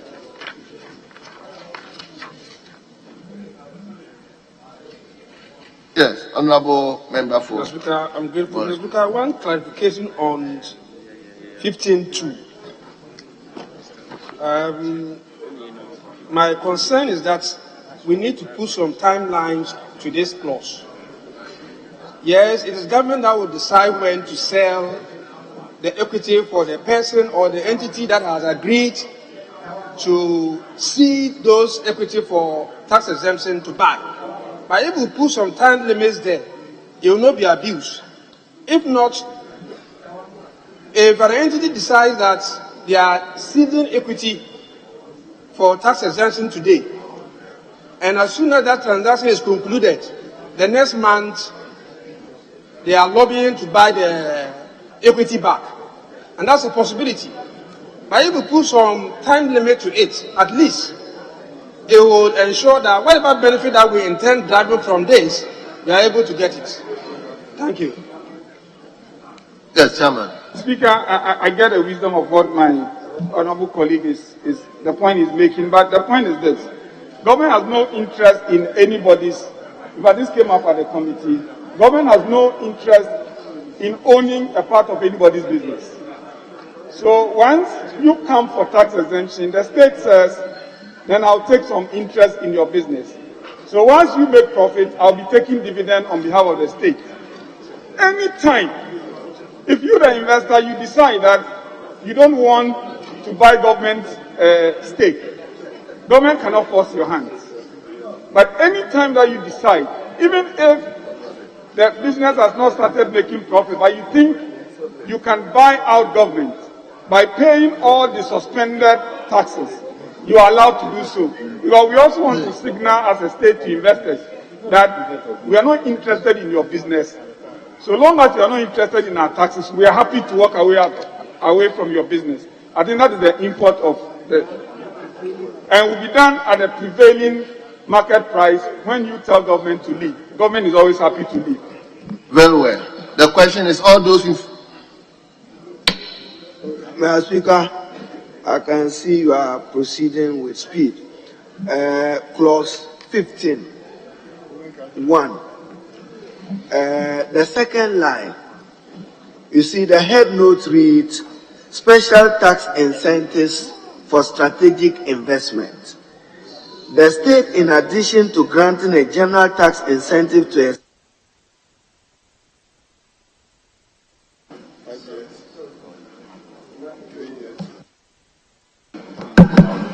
Mr. Speaker, 15(1), the second line. Maybe, Chairman, why won't you go for the words in the head note? In the second line, you say, grant a specially negotiated tax. Why not just say grant special tax incentives? Why are you using specially negotiated tax exemption? Why your head note says special tax incentives? It is because in 14, you are talking about general tax incentives. So in 15, it is one-on-one. It's one-on-one.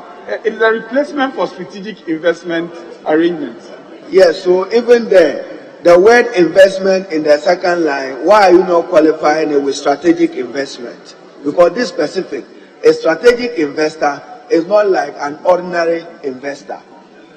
So, specially negotiated tax exemption for strategic, or you think that it shouldn't come? No, I'll defer to you so long as the meaning is not changed. I'll defer to your superior drafting. Look at it, the construction there.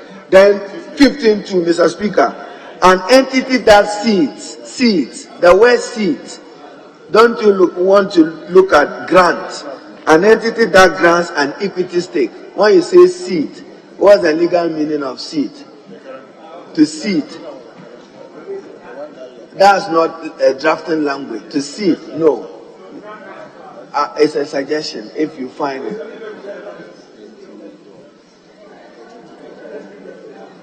Grant instead of seed. Yes. Okay, I hear it's a technical word. That's fine. Thank you. Yes, see,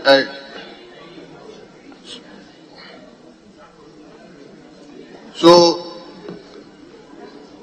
I'll put the question on 15. All those in favor that clause 15 stands part of the bill, say aye. All those against, say no. Honorable members, the ayes have it. Clause 15 stands part of the bill. We move to 16. Procedure for granting special tax incentives. Yes, Chairman.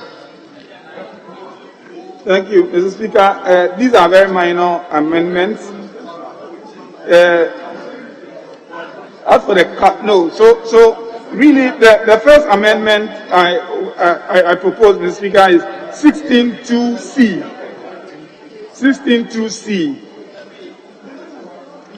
where we want to replace nationwide with national, just to be consistent with the language in our laws.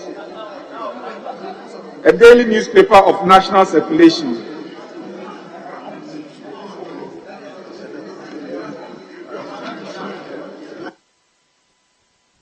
Yes.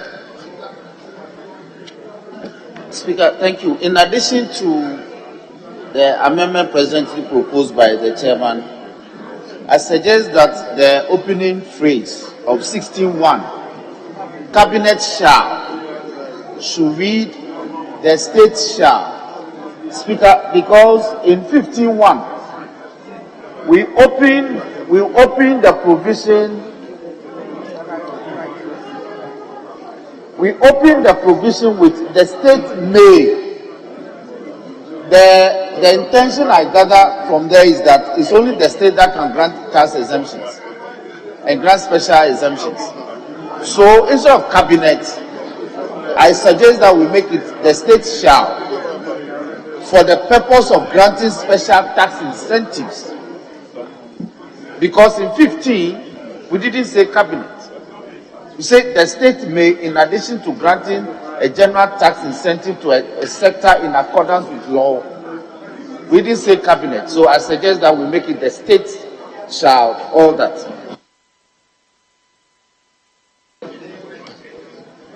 Mr. Speaker, 15 and 16. 15 talks about the state of Ghana, the state, that we are free to have a special regime of tax incentives. But when it comes to the details of determining that regime of special tax incentives, 16 says that you start from cabinet. That cabinet develops the policy framework, and then what follows in 16 then follows.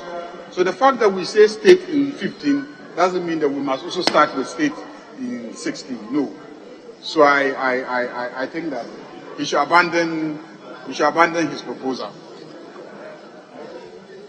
Yes, leader. Mr. Speaker, I think the Honorable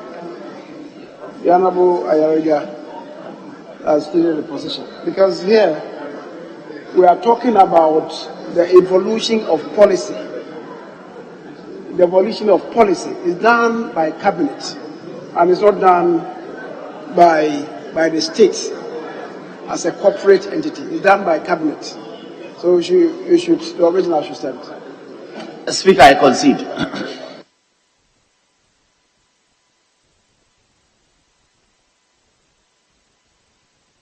Mr. Speaker, mine is just 16.1, line 1 and 2.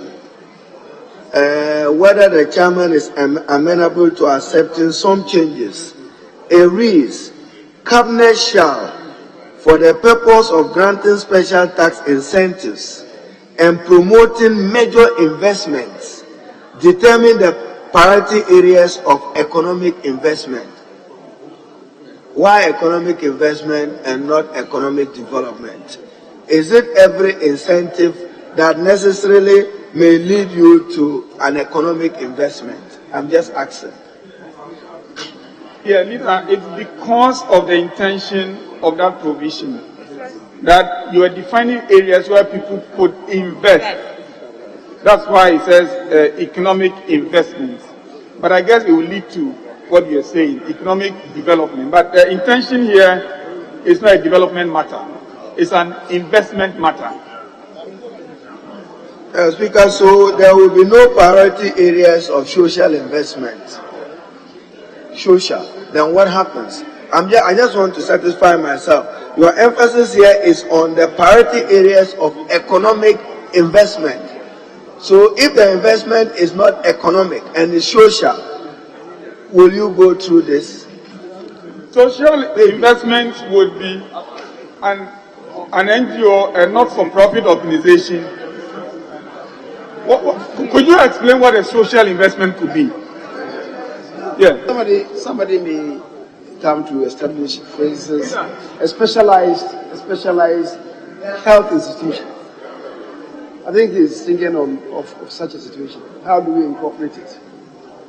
Or is it for profit? It could be for profit. It could be for profit. Yes.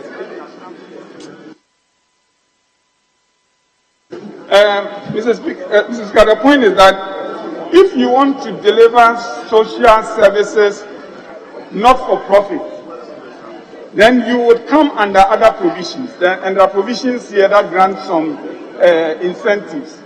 Here, we are talking about those, even if you are granting a social service, say health deliveries, you are doing so for profit. You therefore want exemptions to make your business more viable. It becomes an economic investment. That's how I understand 16. Speaker, I'll move my amendment on 16.3. Speaker, I gather the import of 16.2C. Yes, we were talking about 16.1. Yes, 16. We have moved away from 16.1 and we have dealt with 16.2. Hold on. So, Chairman, were we having any amendment on 16.1? Speaker, is there any amendment to 16.1? I propose an amendment, but I abandon yes, an amendment. Speaker, in respect of 16.2c,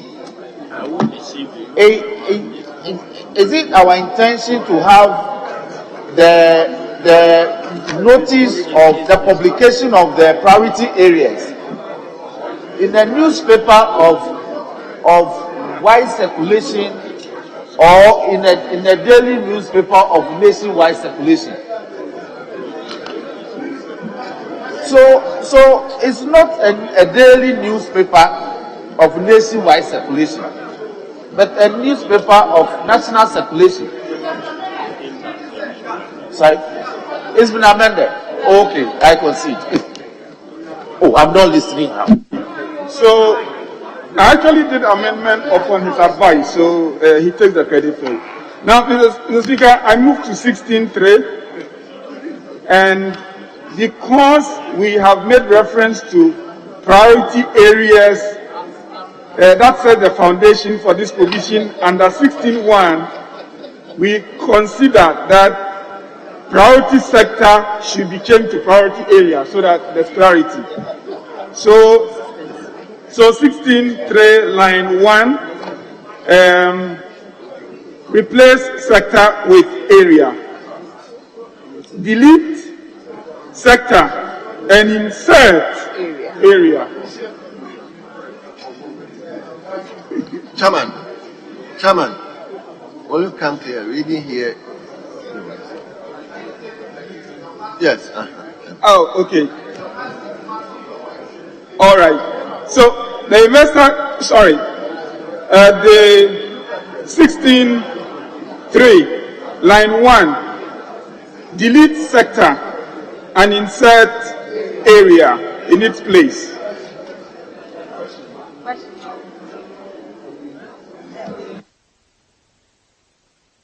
Very well. The amendment. Mr. Speaker, there's a consequential amendment under 4, just so we may move quickly. A consequential amendment under 4. So let me put the question on 3. Okay, all right. First. All right. Yes. So all those in favor that clause 16 sub clause 3 be amended with priority area instead of priority sector, say aye. All those against say no. Honourable members, the ayes have it. The proposed amendment is carried. Yes, Chairman, 4. 16.4 consequential amendment. In place of ministry, delete ministry, department or agency and insert covered entity. Yes. The proposed amendment, all those in favor, say aye. The proposed amendment, all those in favor, say aye. All those against, say no. Honourable members, it's obvious the ayes have it. The proposed amendment is carried. Yes, Chairman. Mr. Speaker, there's a small amendment in clause 5. Clause 5, line 2, before priority. 16.5. Yes, please. 16.5, line 2. Before priority, replace the with a. So it will be for which the tax exemptions are being requested is in a priority area of economic investment and not the priority area. I so move. Yes. There is a proposed amendment. All those in favor of the proposed amendment say aye. All those against say no. Honourable members, the ayes have it. The proposed amendment is carried. Yes, Leader. Mr. Speaker, I should believe that you are yet to put a question on the entire 16. Now, yes, but just one more amendment. In the clause 5, as Chairman moved, where the center determines that the investment project, do you want to qualify investment with the word project? No, I want to say when the center determines that the investment for which the tax exemptions are being requested, so delete the word project. It's a suggestion if you think the word project in sub clause 5 of 16, delete project. Thank you. Mr. Speaker, I think this certainly must be an oversight. So we delete the word project as proposed by the minority leader. Yes, there is a proposed amendment by minority leader. All those in favor of the proposed amendment say aye. All those against say no. Honourable members, the ayes have it. The proposed amendment is carried. Now I put question on the entire clause 16. All those in favor that clause 16 as variously amended stands part of the bill say aye. All those against say no. Honourable members, the ayes have it. Clause 16 stands part of the bill.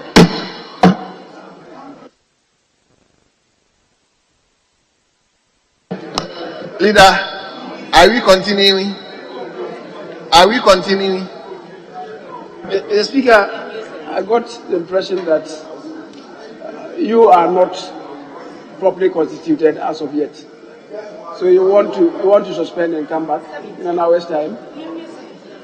Okay, I will deal with one more clause, then I'll suspend. So clause 17. Executed treaties, agreements, or conventions. Yes, all those in favor that clause 17 stands part of the bill say aye. No, look at clause 17. Leader, may your amendment now. Okay. Yes, minority leader, can I hear you? Speaker, I was going through Article 75 to satisfy myself the way the words are captured, and it appears appropriate. 75 deals with treaties, agreements, or conventions. So my only problem there is for a policy explanation where is reciprocal? Where is reciprocal? What happens? Is your bill dealing with that? Development partner projects. And then, Mr. Speaker, as I read through 17.1 to 17.4, I haven't seen the development partner as standing alone as reference, because this is specific.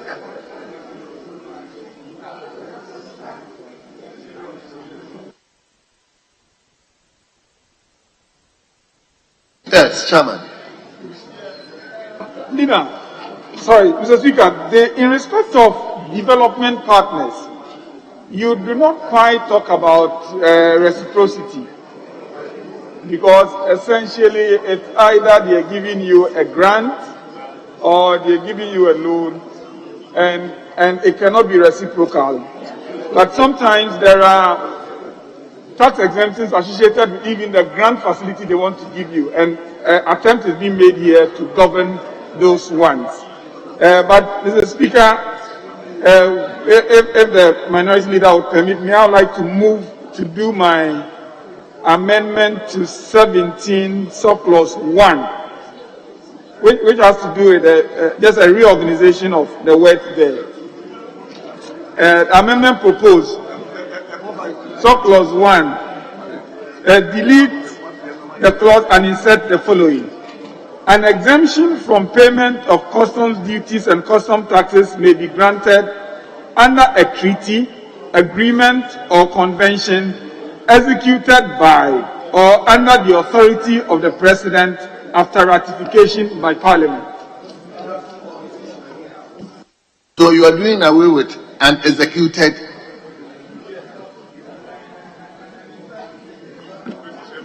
So the new rendition, I take it again. An exemption from payment of customs duties and customs taxes may be granted under a treaty, agreement, or convention executed by or under the authority of the President after ratification by Parliament. I so move, Mr. Speaker. Honourable members, there is a proposed amendment to 17.1. All those in favour of the proposed amendment, say aye. All those against, say no. Honourable members, it is obvious the proposed amendment is carried. Now I'll put the entire clause on 17.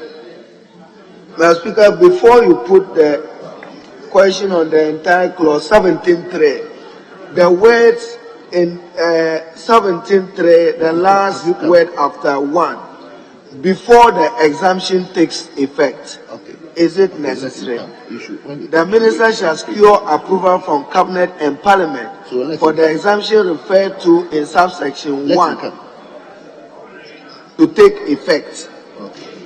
When you say before the exemption takes effect, in your first line, you already say the minister shall secure approval from Cabinet and Parliament for the exemption referred to in subsection 1 before the exemption takes off. If you just want to say that he must seek Cabinet and Parliamentary approval, but why are you adding the words before it takes effect?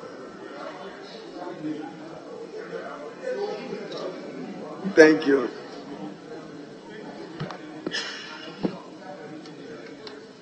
Yes. Honourable Oshambo. Mr. Speaker, my chairman move an amendment under 17.1. I don't know if the chairman can expatiate on it because no, but the head note is executed treaties. The head note. So it's free from the head note. That's the point I'm making. Then we should deal with the head note first.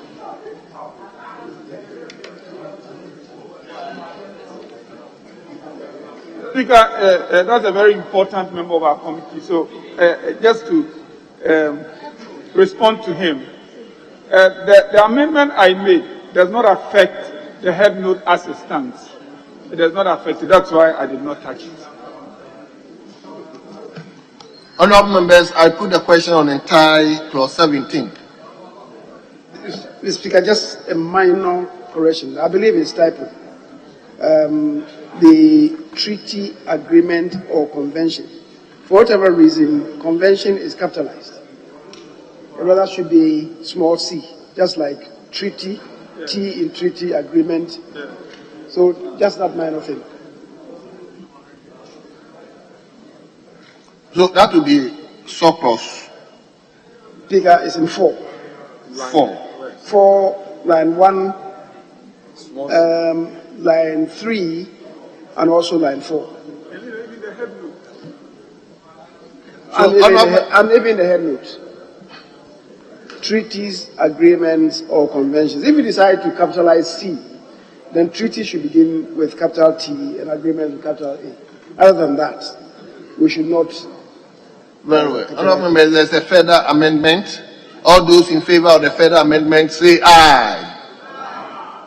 Please, I want you to respond. All those in favour of the further amendment say aye. All those against say no. Honourable members, the ayes have it. The proposed further amendment is carried. Now, Speaker, the 17.3. Minority Leader proposed that before the exemption takes effect should be deleted. But I would want to propose that we delete before the exemption and leave takes effect. So that the rendition will be the minister shall secure approval from Cabinet and Parliament for the exemption referred to in subsection 11 to take effect. Just subsection 1 to take effect.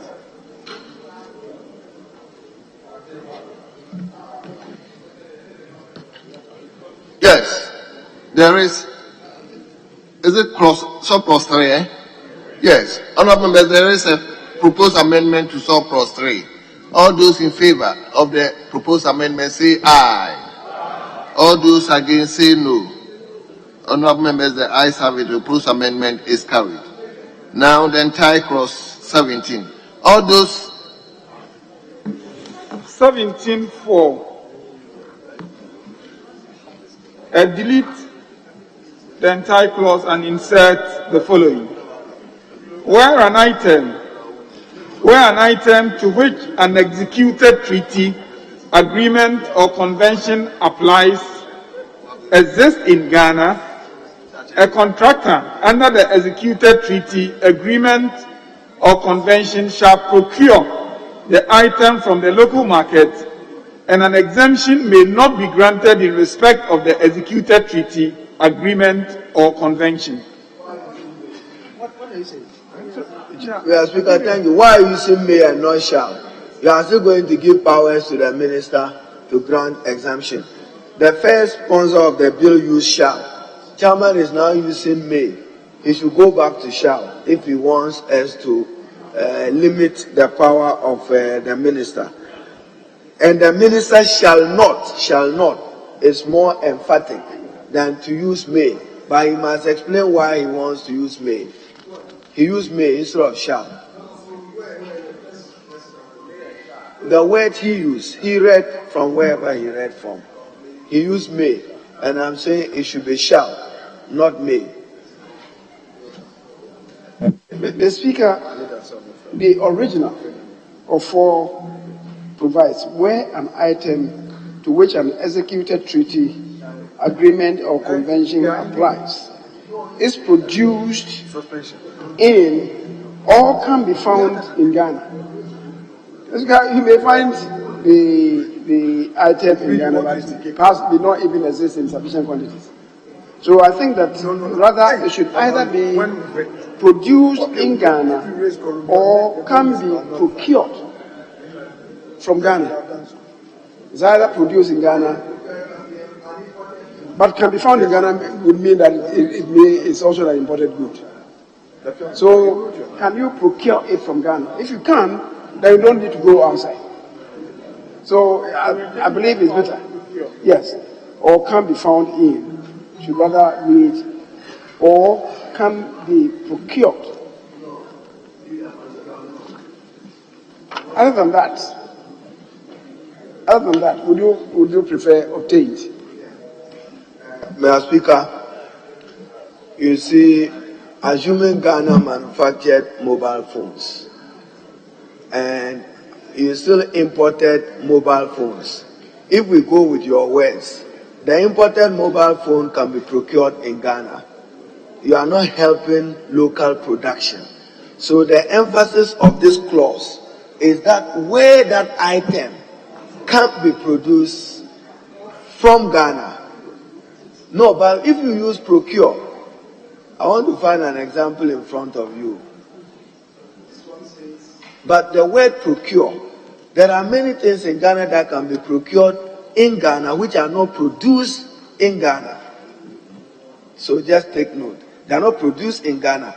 You see, you want to use this to stimulate local production, local ownership. So the word procure, you'll be opening the floodgates.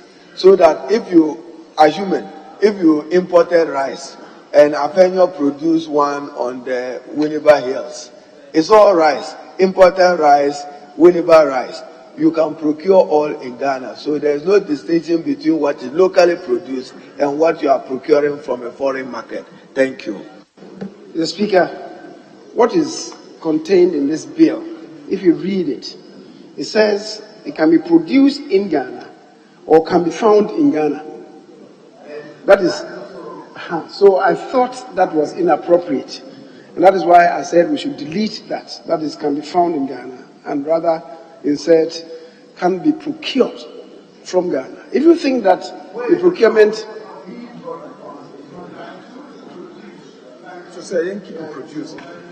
produced in Ghana or can be found in Ghana. It can be found leg. That is what I want to further improve. If if we can say can be procured from Ghana, but found in Ghana really is not elegant. But you are saying that the procured from Ghana or found in Ghana, in that case, should be deleted, so that the emphasis is only on production in Ghana. But Speaker, that may even be difficult. What is production? What is production? What these pharmaceutical companies are doing, for instance, is just bagging of the product that they have imported. They are not producing the chemicals here. You can't produce the chemicals here. So we must make that distinction. What do we want to achieve?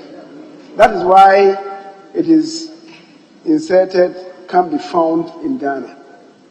And I'm thinking that the procurement from Ghana is a better construct than can be found in Ghana. So, Leader, may you give us the rendition? Leader, may you give us the rendition? Speaker, I'm proposing that we have the new rendition is where an item to which an executed treaty, agreement, or convention applies is produced in or can be procured from Ghana. A contractor under the executed treaty, agreement, or convention shall procure the item from a local market, and the minister shall not grant an exemption in respect of the executed treaty, agreement, or convention. Thank you. Very well. Speaker, I support him, but should we use the word in Ghana? No, even in Ghana, in a law, you want to use in Ghana or from the country. No? When you say in Ghana... So what do you suggest? I think the word in Ghana, yes, can be produced locally. But to say in Ghana,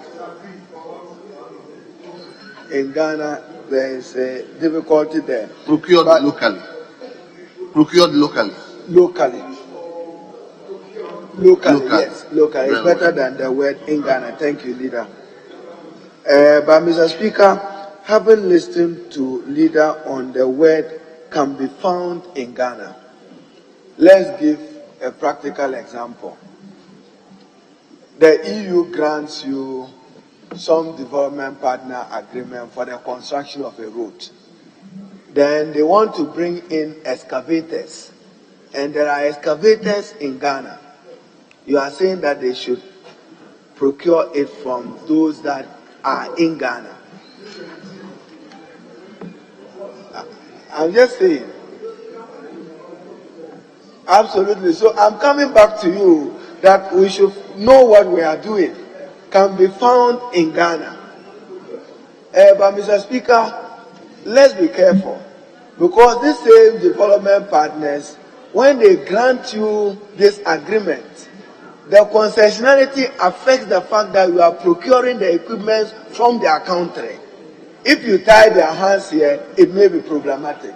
For instance, Ministry of Trade, the Italian grant, they say that you must procure the vehicles from an Italian brand. Yet that brand may be found in Ghana, but because it's development assistance, it normally comes with a condition. So I have a difficulty with the word found in Ghana. Its practical operation may be difficult. I know a number of interventions, when they give you, they will say that you must, Honorable Abena, UKEF, the agreements you sign with the export credit facility in order to get a concessionary premium. So let's be careful. So Leader is right. The word found in Ghana, we may have to delete it. I like the produce, but the found in Ghana, let's hear Honorable Patrick and see, it may be problematic, particularly when you tie it to development assistance.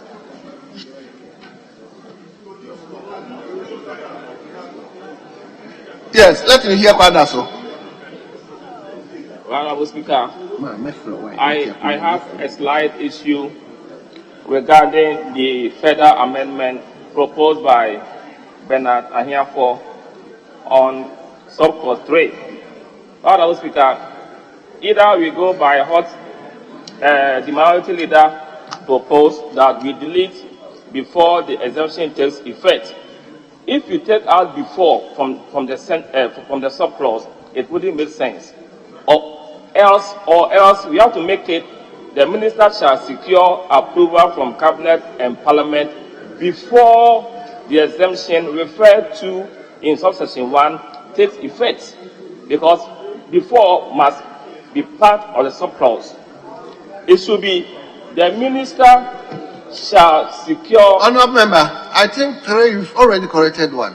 No, I was we put the question on 3. No, but I'm sorry. I'm saying that how he put it, because he said we should take out the before. But if the before is out of the sentence, Honourable, we are dealing with subclause 4. Subclause 3 you've already. I know, but I'm saying further amendment to what he said. I'm trying to make the rendition a bit. Yes. Mr. Speaker, I believe if we want to be tidy with this, I was trying to sanitize the phrase "can be found in Ghana." That is why I propose that we delete and insert "procured." But if you leave it like that, yes, people may rush and then import from outside, and then they inundate the market and you procure it from Ghana. In the meantime, they don't pay taxes. So, Mr. Speaker, I believe that we can just delete the entirety of that construct. Or can be found in, which are improved to procured from. We delete that completely so that it will read, where an item to which an executed treaty, agreement, or convention applies is produced in Ghana, a contractor under the executed treaty, agreement, or convention shall procure the item from the local market, and the minister shall not grant an exemption in respect of the executed treaty, agreement, or convention. As simple as that. All those in favor of the proposed amendment say aye. All those against say no. Not members, the ayes have it. The proposed amendment to clause 17 subclause 4 is hereby carried. Mr. Speaker, I think we did some re-engineering. We said produce locally instead of produce in Ghana. Produce locally. Yes, we've already effected that.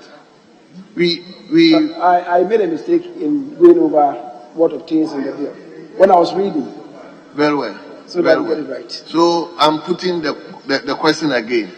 All those in favor of the amendment that has been made further by the majority leader, say aye. All those against say no. Honourable members, the ayes have it. The proposed amendment is carried. It's carried. Honourable members, I put the entire question on the entire clause. All those in favor that clause 17, as variously amended, stands part of the bill, say aye. All those against say no. Honourable members, the ayes have it. You are no, didn't catch my eye. Clause 17, as variously amended, stands part of the bill.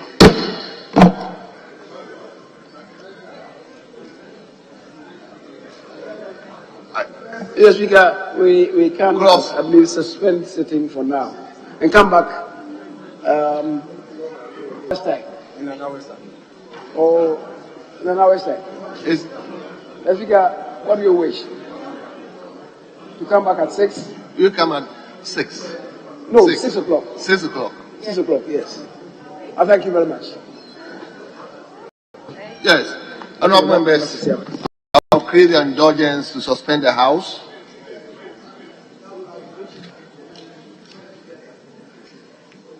So, honourable members, consideration stage has come to a close, or is suspended consideration for now.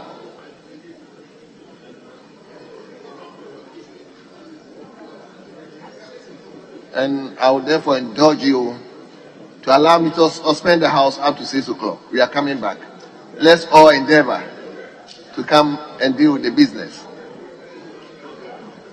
The House stands adjourned.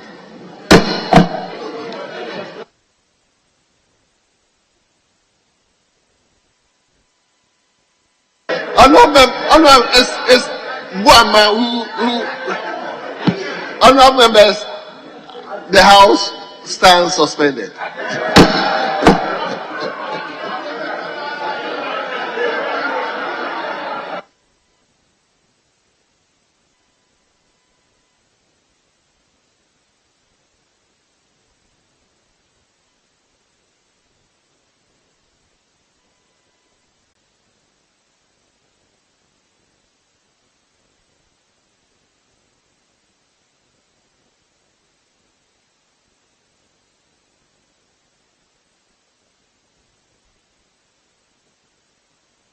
Available leader. Mr. Speaker. Yes. Yeah, we are in your hands.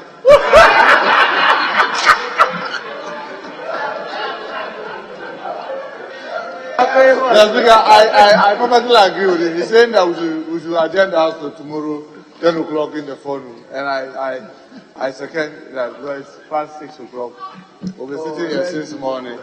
And, that's what the available leader was saying. And I second. I said we are in the hands of Mr. Speaker, but we are not trying to second him. If Mr. Speaker asks us to continue, we'll continue. We have no business. Who perceives growth to accept? Anyway, the chairman is not here. Yes.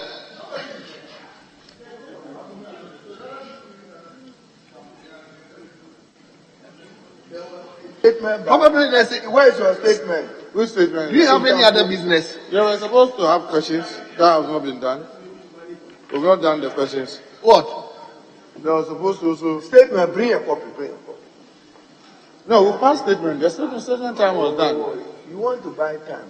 It's not about buying time. We are either having business or to go and rest. Even when the majority is there, the chair is not there. No, where is the chair? Where is the chair? The chairman is not there. No member of the finance committee is also here.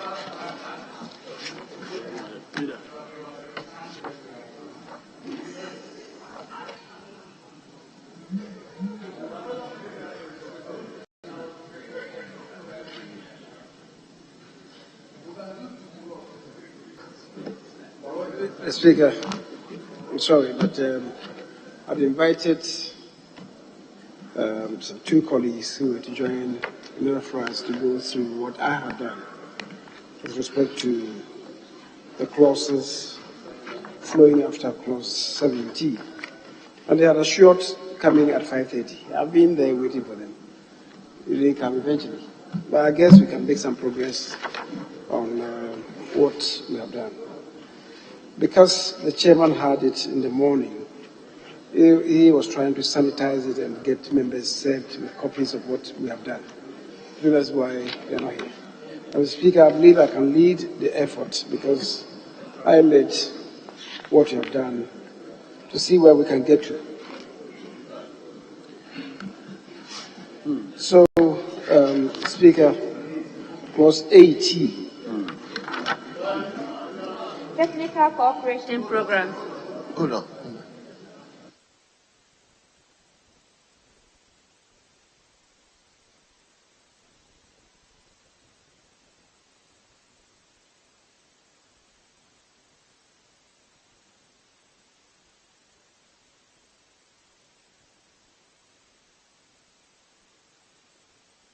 Very well. We are continuing the consideration of the bill. We are moving to clause 18. Technical cooperation programs. Yes, Linda. Mr. Speaker, clause 18. With your leave and indulgence, I have no advertised amendment, but I believe that we have to improve it. 18.1, line 1 reads, goods imported of an, I think it should be by an international agency. Goods imported for the use by an international agency. For the use of good, but there's something wrong with the use of an international agency. Then it goes, for purposes of a technical cooperation program. I think it should be under a technical cooperation program, not for purposes, under.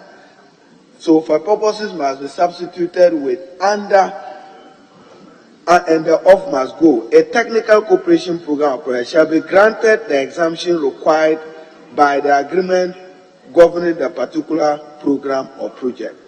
I so submit. So it has to read, goods imported for use by an international agency under a technical cooperation program or project.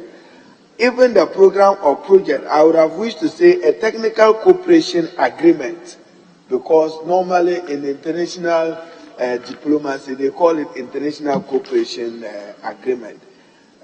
In fact, I got advice from the Ministry of Finance technical people, and their advice is quoting Clause 58 of UN Resolution 69313 of July 27, 2015. And Mr. Speaker, is for the policy sponsors to take note. The donors have been advised that, why will you give me technical assistance and walk and follow and say that I should grant you tax exemption?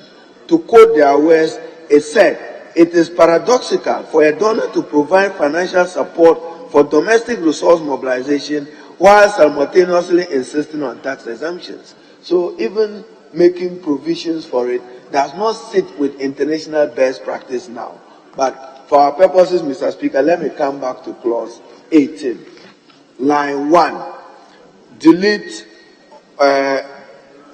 for the use by and by. So the off should go for by. For the use of. Read it full and we'll see.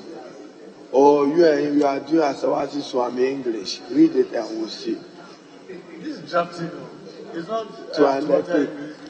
And so you bring your drafting English and we'll see. The two of you share boundaries in Swami and Asawasi. Goods imported for the use of an international agency. No. Goods imported for use by an international agency. That is what I would have said. Under a technical cooperation program, not for purpose of a technical cooperation program.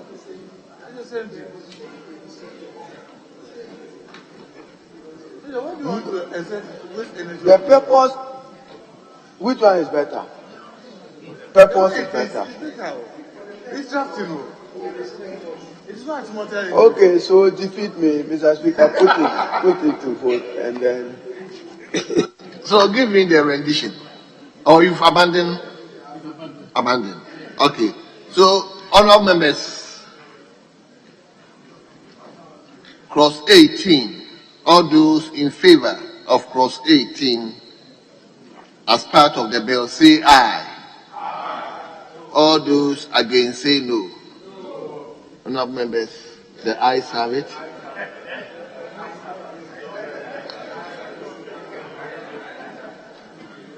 Clause 18 therefore stands part of the bill.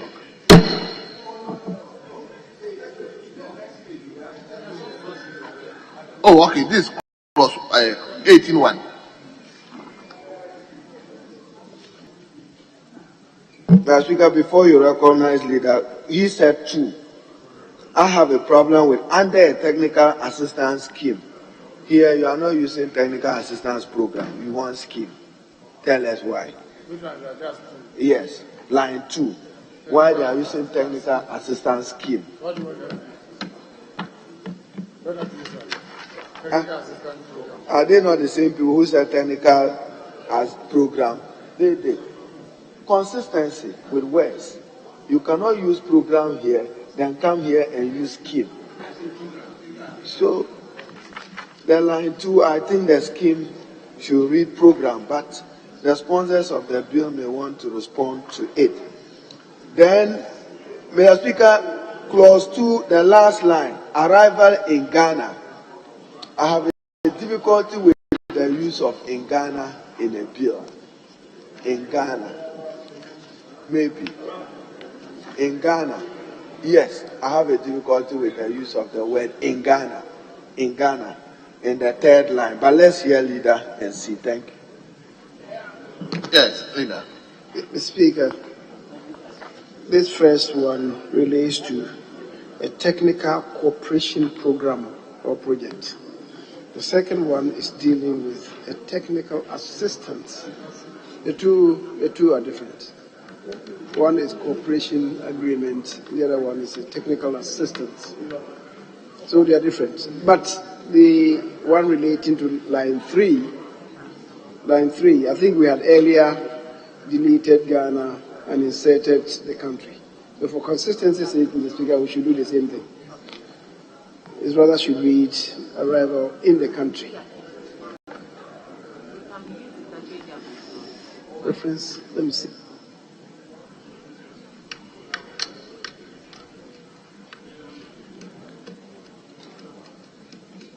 Mr. Speaker, maybe we can even leave arrival in Ghana, because when we go back to 9.3, that is where we first use that phraseology on the first arrival in Ghana of an employee.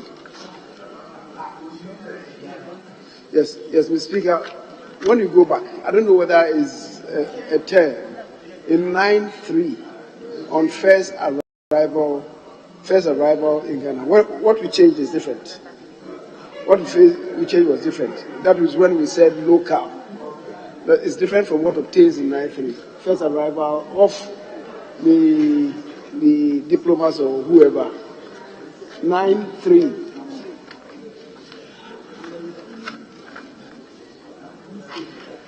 On the first arrival in Ghana. So I'm saying that consequentially it should be the same. Yes, we should be first arrival in Ghana. Yes.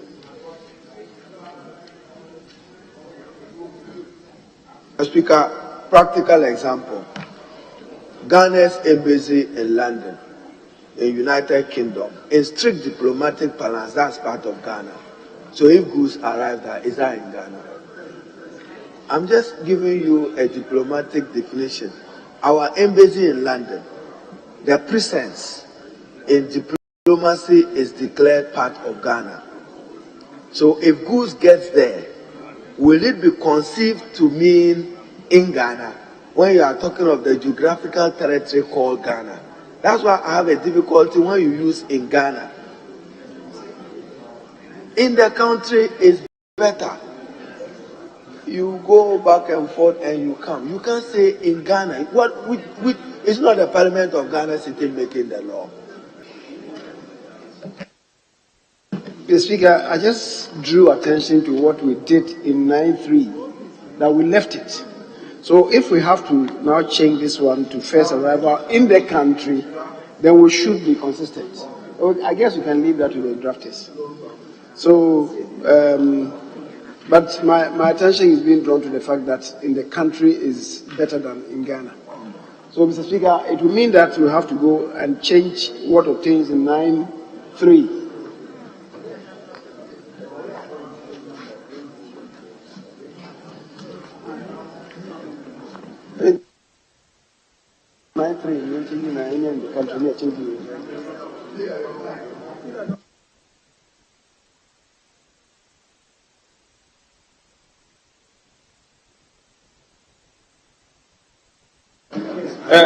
Mr. Speaker, I would seek your leave to take.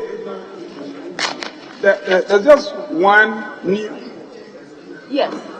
Yeah, that could be changed. Yeah.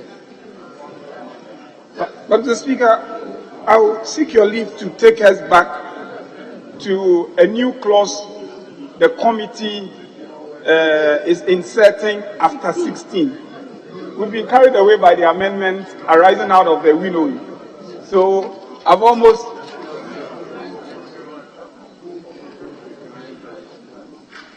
But, Honorable, why can't we give it to drafters if there's...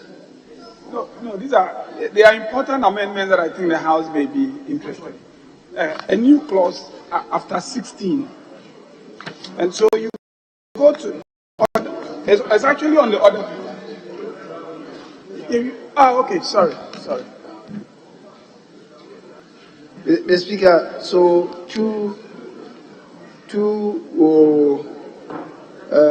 Clause 18.2. Clause 18.2, we change scheme to program, technical assistance program, and Speaker, it will appear then that we may have to include the words or project, program or project, right? Technical program, technical assistance program or project, as obtained in 18.1. Program or project, yes. The Speaker, if we finish with that, then three, we will, because minister has been defined as the minister responsible. Then let me put the two. Okay, all right, sir. Yes, honorable members, all those in favor of the proposed amendment in clause 18.2, say aye. All those against say no. Honorable members, the ayes have it. Clause 18.2 as amended is hereby adopted. No. 18.3 now. Mr. Speaker, I was just saying that minister has been defined. So the minister responsible for finance, we delete in the second line, we delete responsible for finance.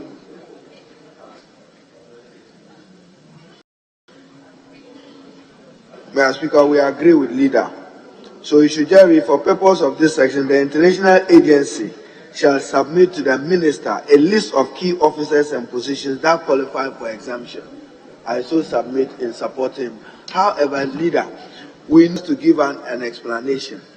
When you say the international agency shall submit to the minister, if there is a sector minister, what happens?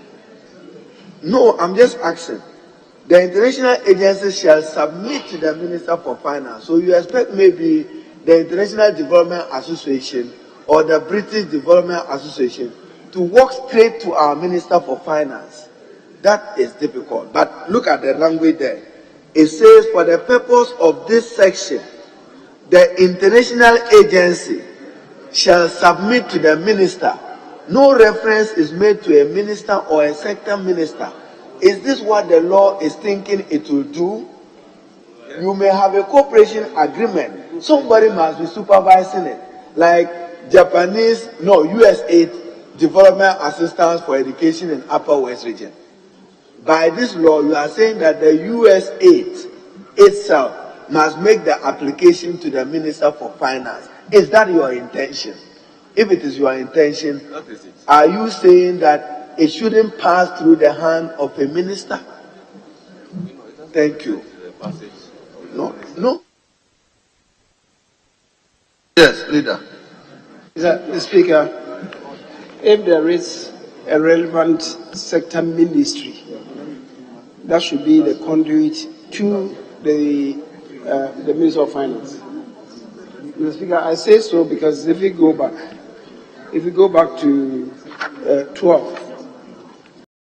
12,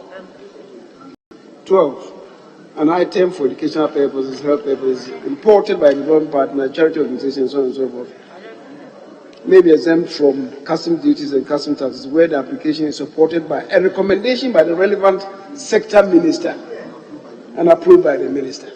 So I think that if it's relayed through the relevant sector minister to the minister, Mr. Speaker, it doesn't spoil the broth. Very well. Honourable members, the proposed amendment to clause 18.3. All those in favor of the proposed amendment say aye. All those against say no. Honourable members, the ayes have it. The proposed amendment is carried.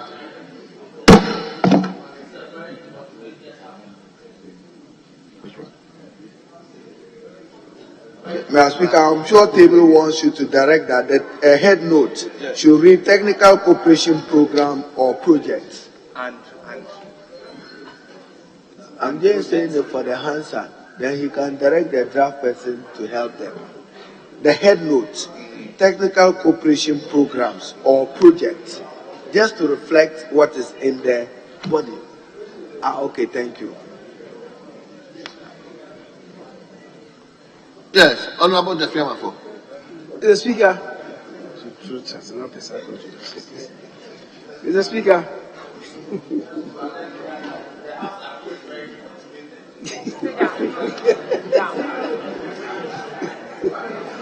Mr. Speaker, 4. The international agency shall be granted an exemption based on the list submitted under subsection 1. Mr. Speaker, I was thinking that shall may have to be replaced with may. The international agency may be granted an exemption based on the list submitted under subsection 1. Because very well. So we are substituting shall with may. Yes, the proposed amendment. All those in favor of the proposed amendment of clause 18 sub clause 4 say aye. All those against say no. Honourable members, the proposed amendment is carried. Are you having amendment on sub clause 5? Chairman, are you having an amendment on sub clause 5? Very well. Then I'll put the question on the entire clause. Speaker, you can put the question, but just direct the draft person. This language before the exemption takes effect. So let him direct the draft person. You can't be using the word before the exemption takes effect as if it's a car which is taken off. No. This is legislation. You don't need to be using the word before it takes effect. Mr. Speaker, I was just going to suggest that there are two consequential amendments. The one that the minority leader has just mentioned, and also in 4. In 4. Yes, please. When we said produced in or can be found in Ghana, we deleted that link. Yes. So consequentially, we should delete that one as well. So table. Link up with the drafters. So I'll put the question on the entire clause.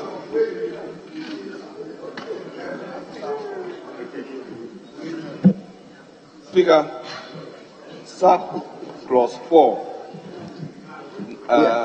18. 4 is making reference to list submitted. List submitted under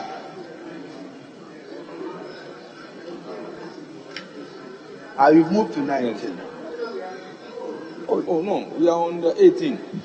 We haven't finished it. Okay, sit for some. Okay. So the question for the entire clause 18.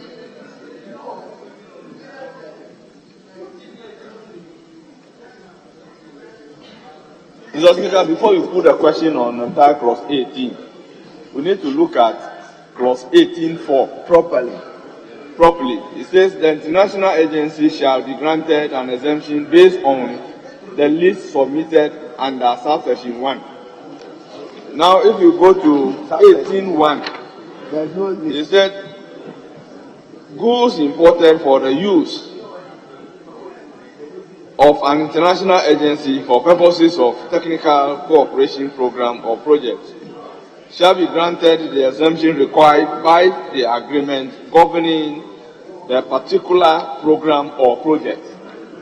It's not talking about any list. Meanwhile, the cross-reference is talking about a list and a list submitted.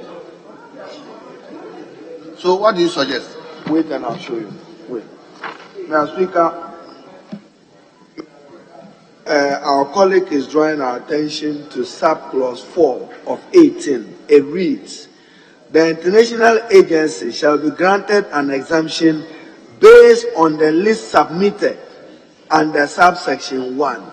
Cross-referencing, when you come to 18.1, there is no proviso for a list. So maybe you must begin with list of goods imported for their use. Then you can do the cross-referencing, or there's something wrong somewhere. Thank you. So that's what he's referring to.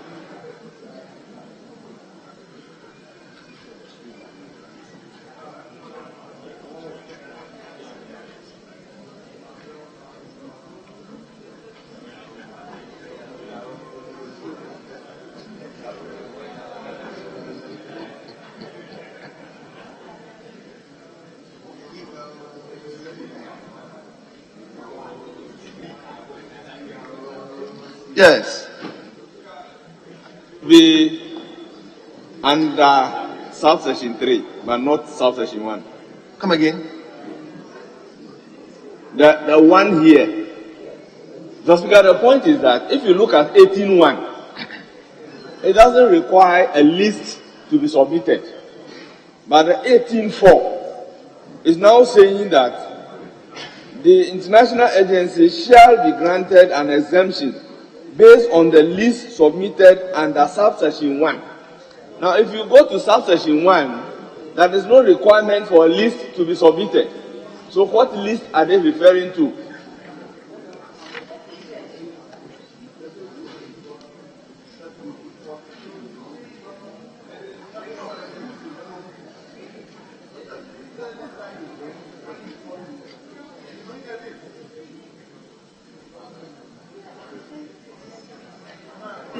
Yes, I think I get you very clearly. I get you. The persons who are qualified. You are referring to the list.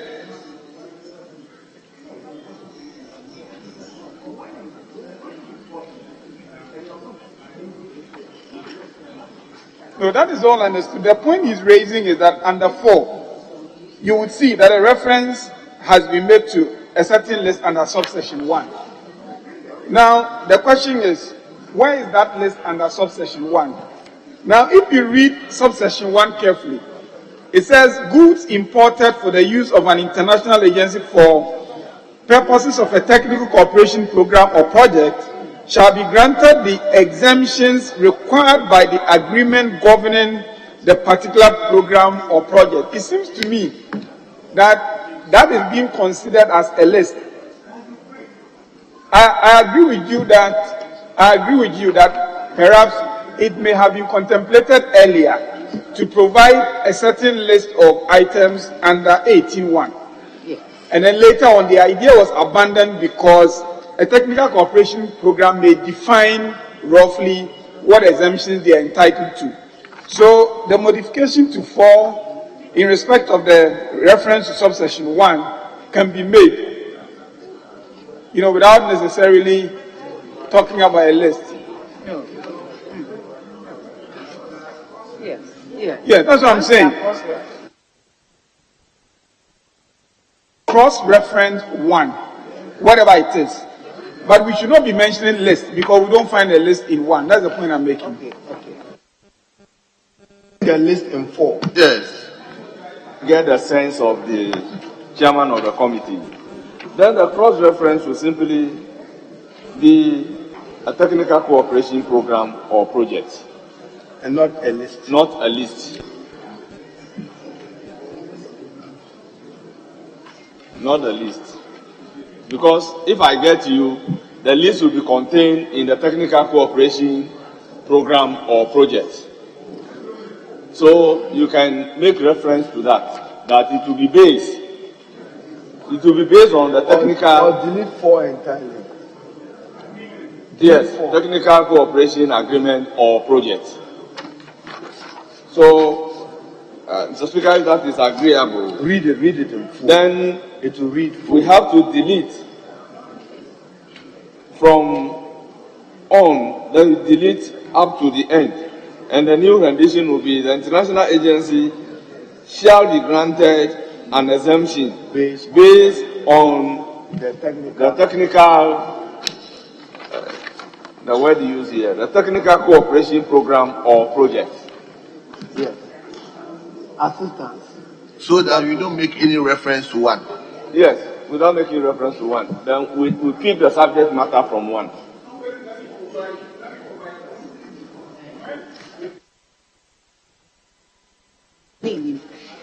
Since the list that may have been contemplated under 18.1 was abandoned, it seems to me, 4 is completely meaningless. So we just have to take 4 out, and the problem gets solved. All right. Thank you. So amendment proposed, delete 4. I'm saying that the point of 4 was to reference a certain list. Later on, it seems to me that the drafters abandoned the list, but forgot to delete subsection 1. If the list is gone, then 4.2 must go. Yes. Yes. So we support delete subclause 4. Thank you. Thank you.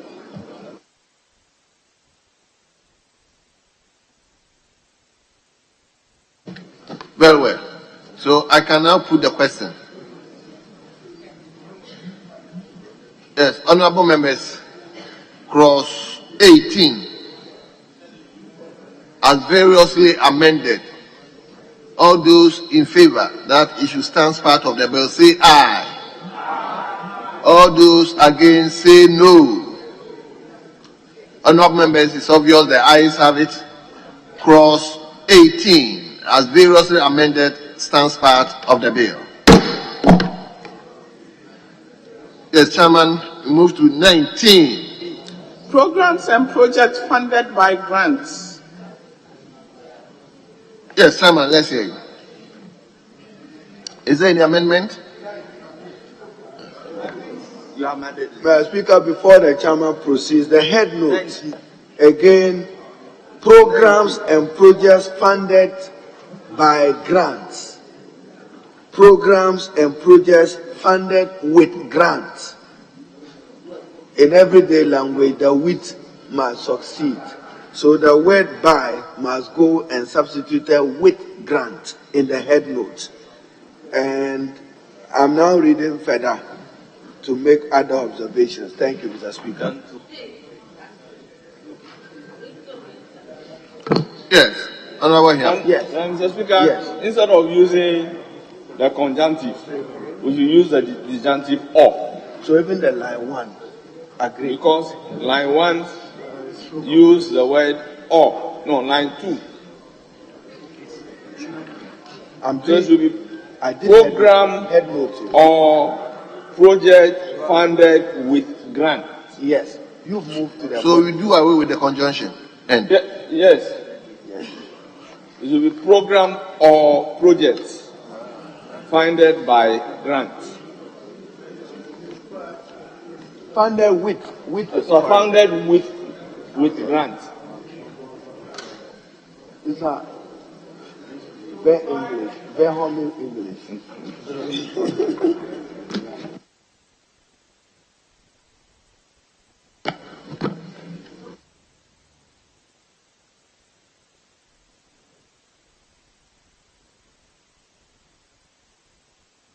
Honourable members, I'll put the question on the head note.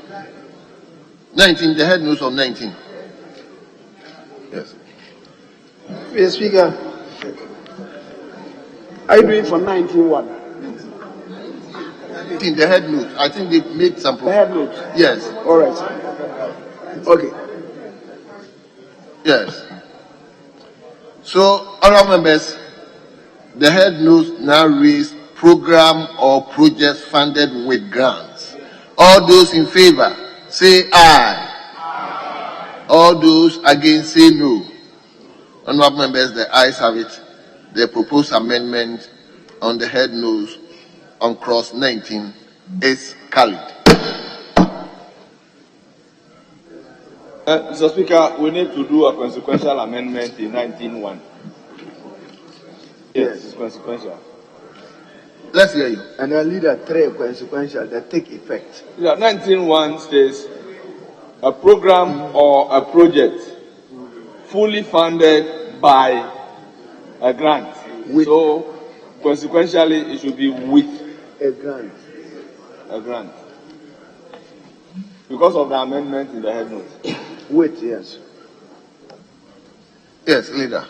Speaker, since the others are also consequential, if I can draw attention to them, and then we put the question all together. Speaker, line subsection 3. The minister shall secure approval from Cabinet and Parliament for the exemption referred to in section 1 before the exemption takes effect. Speaker, we know how we did it. So, leader, you want us to effect all the? No, consequentially, as we did. Oh, okay, very well. For 5. Very well. The same, and then also 4, where an item to be used for the program or project is produced in, remember we deleted the second leg, or can be found in Ghana, right? So we delete or can be found in, so that it will read where an item to be used for the program or project is produced in the country. Then we move on. No.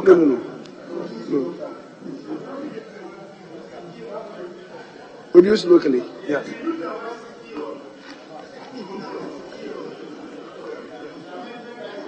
No. I said procured, but it was abandoned. Yes. Very well. That's what I said. So now, consequentially, to affect this one as well. Very well. Honourable members, all those in favour of the proposed amendments on clause 19, surplus 1, 3, and 4, say aye. All those against say no. Honourable members, the ayes have it. The proposed amendment is hereby carried. Now I put the question on 19. All those in favour that clause 19 as variously amended stands part of the bill, say aye. All those against say no. Honourable members, the ayes have it. Clause 19 as variously amended stands part of the bill. Clause 20. Concessional facility projects. Yes, leader.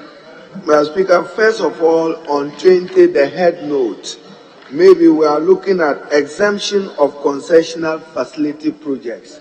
When you just say concessional facility projects, you want to exempt concessional facility projects. So I'm thinking that the word exemption should have found expression in the head notes. Exemption of concessional facility project. But Mr. Speaker, it was the argument I was making. When you read 21 well, and I read, the minister shall not grant an exemption for a project funded by a concessional facility unless the concessional facility agreement requires the exemption. Mr. Speaker. Okay, I've abandoned my head notes amendment. But concessional facility, you want to grant exemptions on it. It is my argument that why should it even qualify for exemption? Concessionary means you are friendly, and that what you are giving is the terms are good. Why do you want to follow it up? It's a paradox I'm saying we should correct. So, Mr. Speaker, I don't see why concessional facility projects must qualify for tax exemption. I don't see it. So convince me as policy sponsor why you think that a concessional facility project, when it requires an exemption, then when they are granted, they always say, give me exemption. Yeah, Mr. Speaker, to get what is meant in 20 well, you need to go and look at 21, where for commercial facilities, even though there may be conditionalities that would include tax exemptions, this law is telling government that when it's a full commercial facility, then don't even think of it. So under 21, you would see that you are not allowed to grant exemptions. Now, you then look at 19, where we are talking about grants. And then we say here, if the agreement requires exemption, granted. 20 sits in the middle of the two. And if you read it well, what they seem to be saying is, it may well be that it's a concessional facility, good grant component, but the donor or the funding source is saying that I'm giving you a facility, you're paying over such a long period, interest rate so moderate, 50% grant. But that's a condition. You need to grant exemptions on 1, 2, 3. We have to make a decision whether in a case like that, we want to give the minister the opportunity to consider granting the exemption in accordance with the requirement of the concessional facility agreement, or we want to tell the minister that even if it is concessional and 50% grant, and the grant requires exemption, then because of that, say no to them. I think an opportunity is being created for the minister where it is concessional to consider granting. But if the agreement itself has not...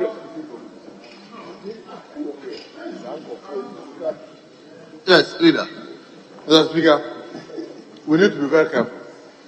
I'll give you a typical example. When we were building the Jubilee House, when the facility came to this house, the understanding was that it was largely concessional. But because of the exemption they were looking for, which we glossed over, it ended up being built by the Indians, importing almost everything from India.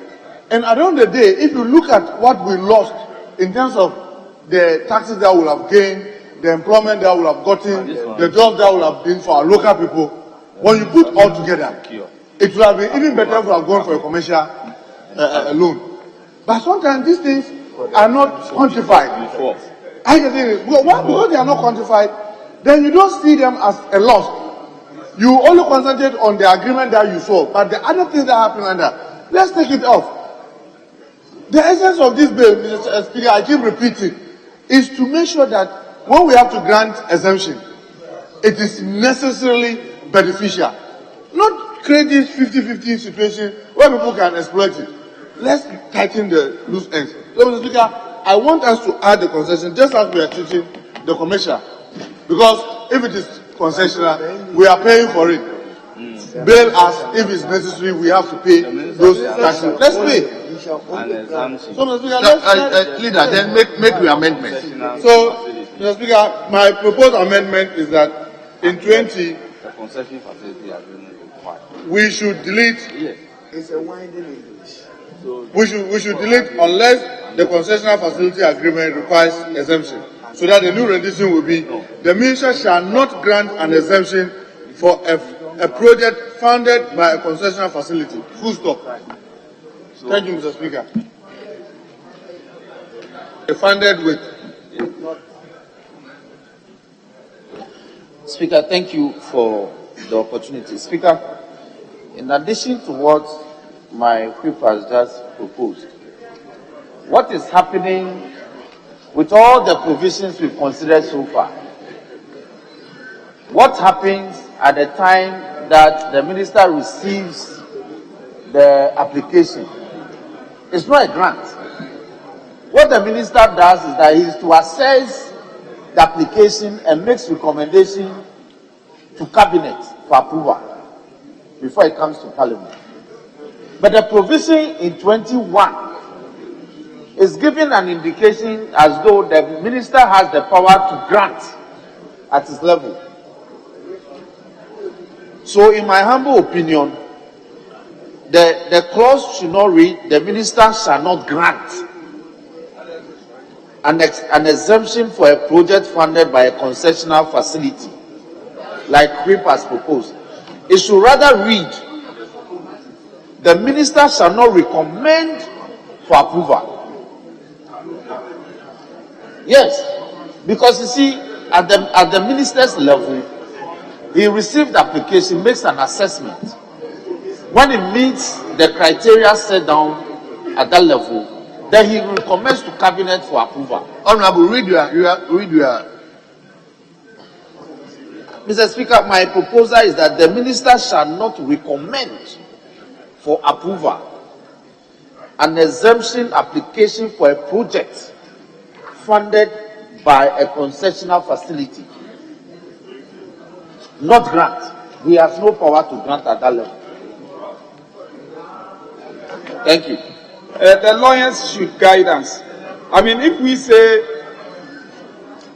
a project funded by a concessional facility shall not enjoy exemption or something to that effect, then we take out who is doing it or who is doing it and just say it's not possible to have that no project funded with concessional facility shall, some phrasing that does not make a reference to minister or anybody.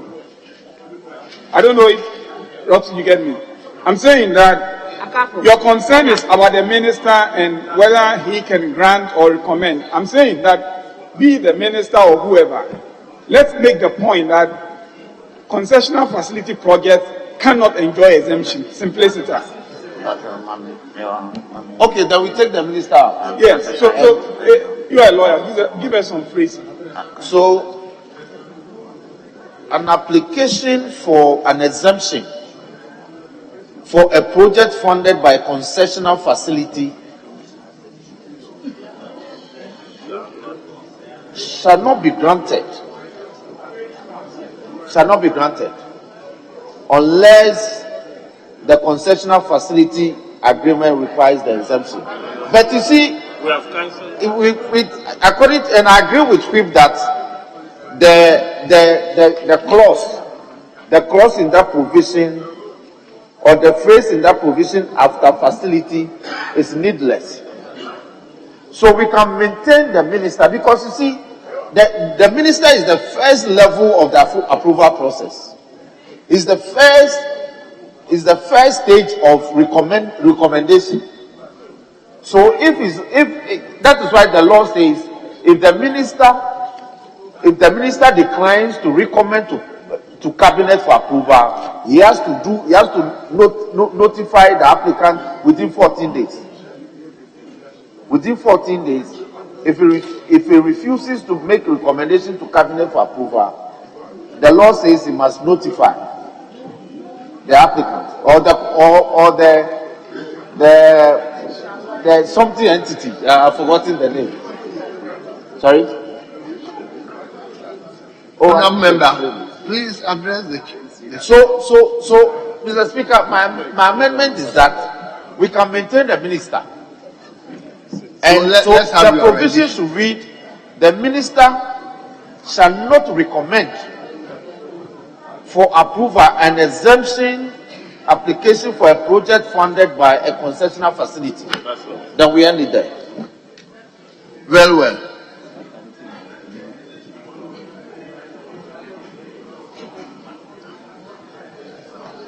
Yes. Thank you very much, Mr. Speaker. Mr. Speaker, I have a little challenge with us taking that concessionality exemption out of it entirely, because some of these concessional facilities are based on the exemptions that we grant to them. So maybe we can be specific, but we cannot say we are taking it entirely out of this bill. Respectfully, I don't agree with us here, because it is concessional. Mr. Speaker, I was going to propose that the rendition should read, there shall be no exemption for a project funded by a concessional facility, as a way of capturing the distance. Abra, ask yourself, why is it that when they come with those concessional facility, they come with conditional attach rate?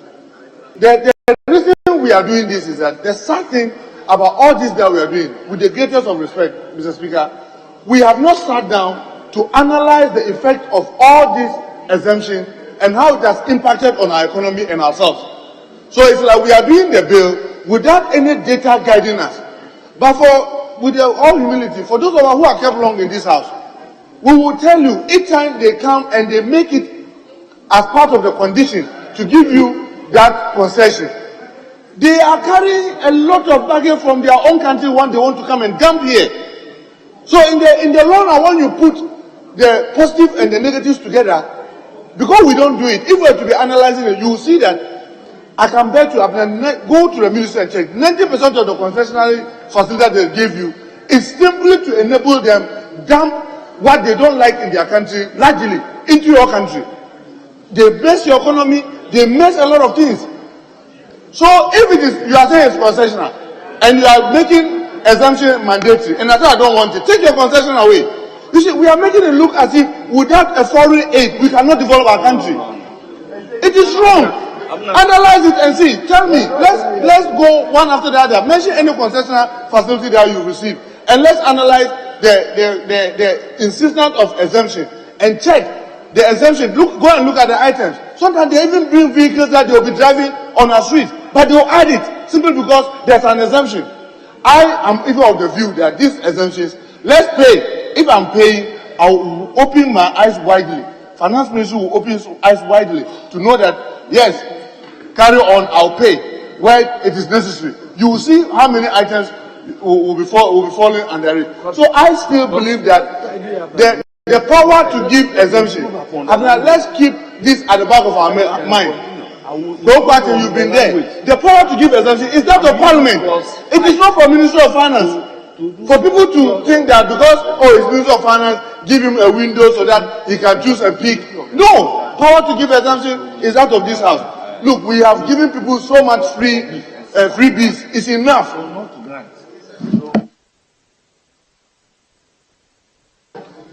Yes, leader. Mr.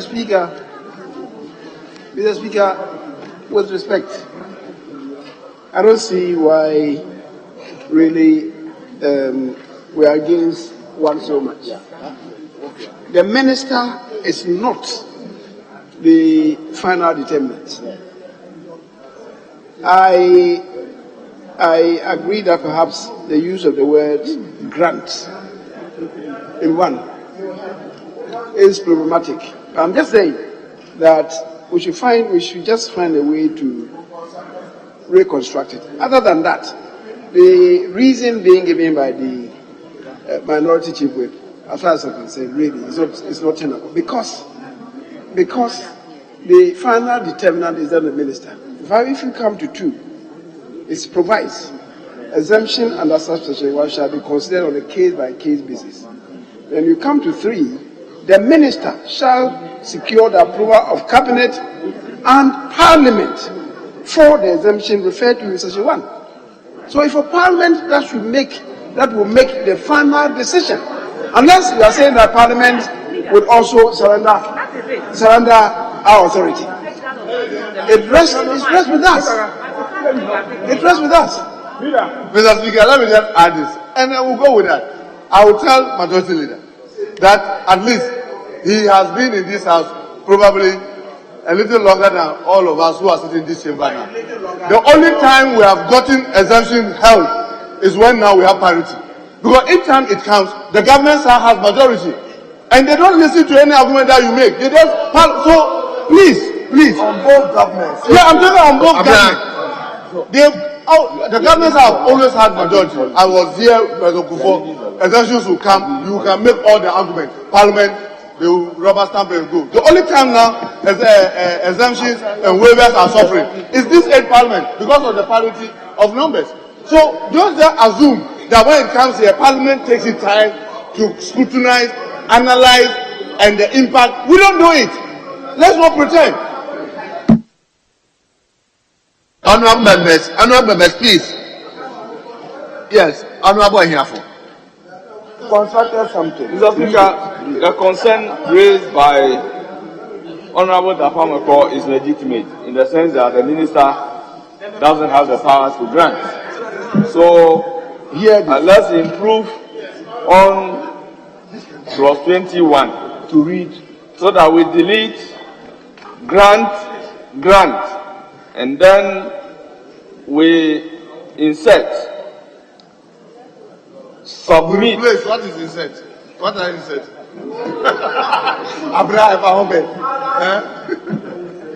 Then we insert seek approval for. So the new rendition will be: the minister shall not seek approval for an exemption for a project funded with a concessional facility, unless the concessional facility agreement require the exemption. Yeah. You are still giving a window for a possible. You not seek for approval. Yes, Honorable Champon.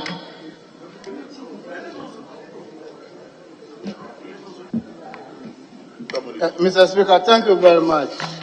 I wanted to strongly disagree with my chief whip, but the proposed amendment by Honorable Bernard Ahiafo, I'm inclined to go with it because, Mr. Speaker, you look at the opportunity cost of the concessional facility.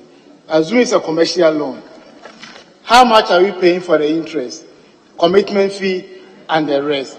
So since it's a concessional facility, at least there should be a way out so that to compensate whoever is giving you the facility. So the proposed amendment by Honorable Ahiafo is the way to go, so that it will come back to Parliament. And if you read 21 to, it should be considered case by case basis. So who will give the final approval? We will look at the terms. If it's not favorable, we'll reject it. We've done a lot, but because it doesn't come to the floor, that's why I don't know. So, Mr. Speaker, I strongly support the position of Honorable Ahiafo. So let's go with that proposal. Because let's look at the opportunity cost of it. Yes, Chairman. Yes, we are wasting so much time on this. Chairman, let's. Yes, thank you, Mr. Speaker. Mr. Speaker, first we need to ask what a concessional facility is. There is a certain assumption that a concessional facility necessarily is a facility that has, say, 50% grant. My supposition would be, well, if the grant component is 50%, and the government of Ghana says, my laws will not allow me to grant you exemptions, why can't the tax be deducted from the grant component? Immediately, they start arguing that we're giving you so much, and therefore we insist on the tax exemption, then probably net, it is a commercial facility. And the point of this bill is that we have had a certain practice for so long, and the international community, both our bilateral and multilateral partners, are telling us that Ghana, your exemptions regime is too loose. And now we are trying to tidy it up. It is not those who we should be concerned about. I think we should treat concessional facilities just like a commercial facility. If we go and we find that unreasonable, we should rather come back and amend this. We should not start from a position of weakness and then try to tighten it later. We should tighten it now. So, Honorable Ahiafo, let me hear your rendition again. And Mr. Speaker, do window. They will go and go the window again. Mr. Speaker, the minister shall not seek approval for an exemption for a project founded with concessional facility unless the concessional facility agreement require the exemption. Honourable members, there is a proposed amendment to 21. Before we do that, I want us then to consider what is a concessional facility. What is a concessional facility, Mr. Speaker? Yes, Abner. Thank you very much, Mr. Speaker. Mr. Speaker, I know, when it comes to tax exemptions, it's very, very emotional because we all know that we are losing so much from these things and it costs us so much money. Mr. Speaker, if there's no need, then why do we distinguish between concession and commercial? If there is no need to grant that element of exemption, then why do we distinguish between commercial and concessional? The concessional has some grants in there that sort of cushions us, and the terms are not the same as those on the commercial facility. So, Mr. Speaker, we cannot treat them the same. If you are treating them the same, then we should as well collapse this and say that just facilities don't qualify for anything at all. But, Mr. Speaker, concessional facilities come with some cushion, and so we must adjust. We are not saying that we will go ahead and give grant exemptions for concessional facilities. But we are saying that where that concessional facility has some exemption elements in it, we should be allowed to let it go, Mr. Speaker. What is the concession? Very well. So, honorable members, let me put the question. Mr. Speaker, you put the question. But, Mr. Speaker, I had my whip on the subject, and I still disagree with him and the Honorable Kweku Kwate. Mr. Speaker, in moderating this tax exemption regime, the whip and the chairman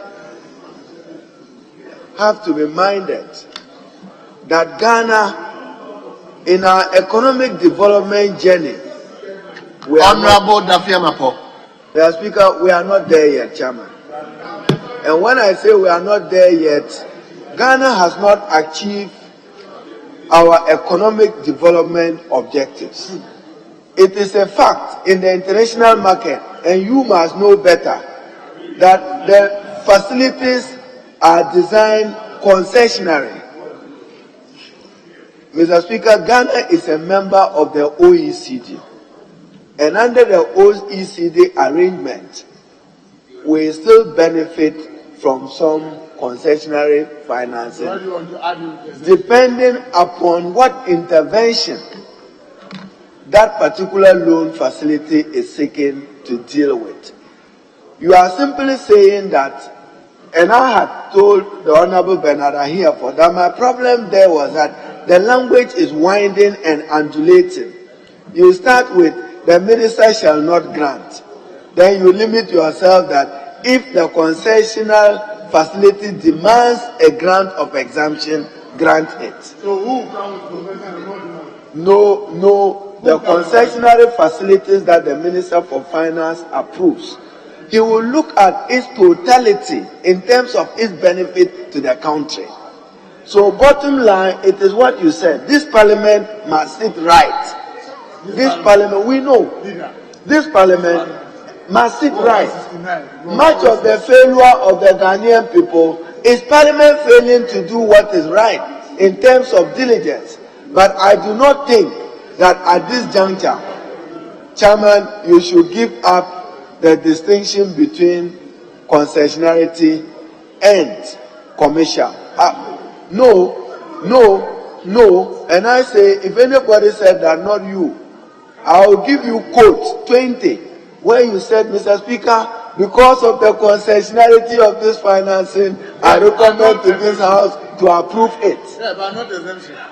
Not tying it to exemption. No, but you see, he is giving you a friendly loan and saying that in giving you the friendly loan, make room to give me some exemptions. And you are saying no.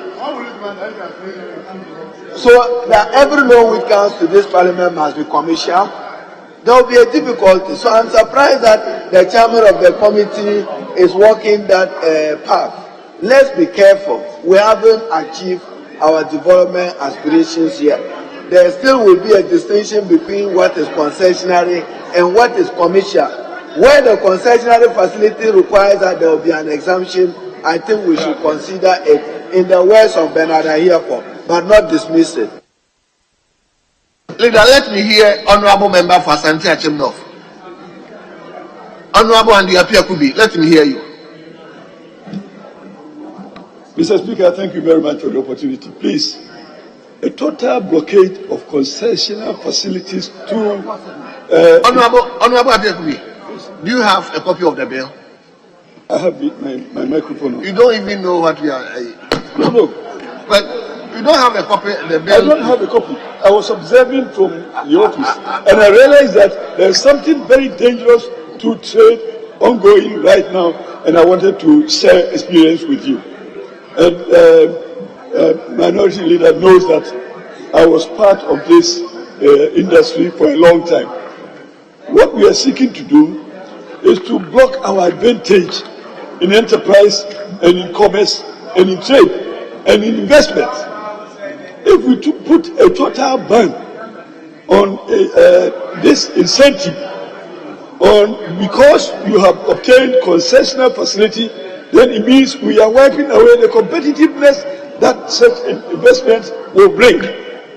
Indeed, the essence of the concession is to fight otherwise uncompetitive features in an investment. So if we block the incentive package, then it means that the concession is after all not necessary. And in some industries, if you don't get the concession, you cannot plant the industry in Ghana because you cannot be competitive. So the total blockade is dangerous.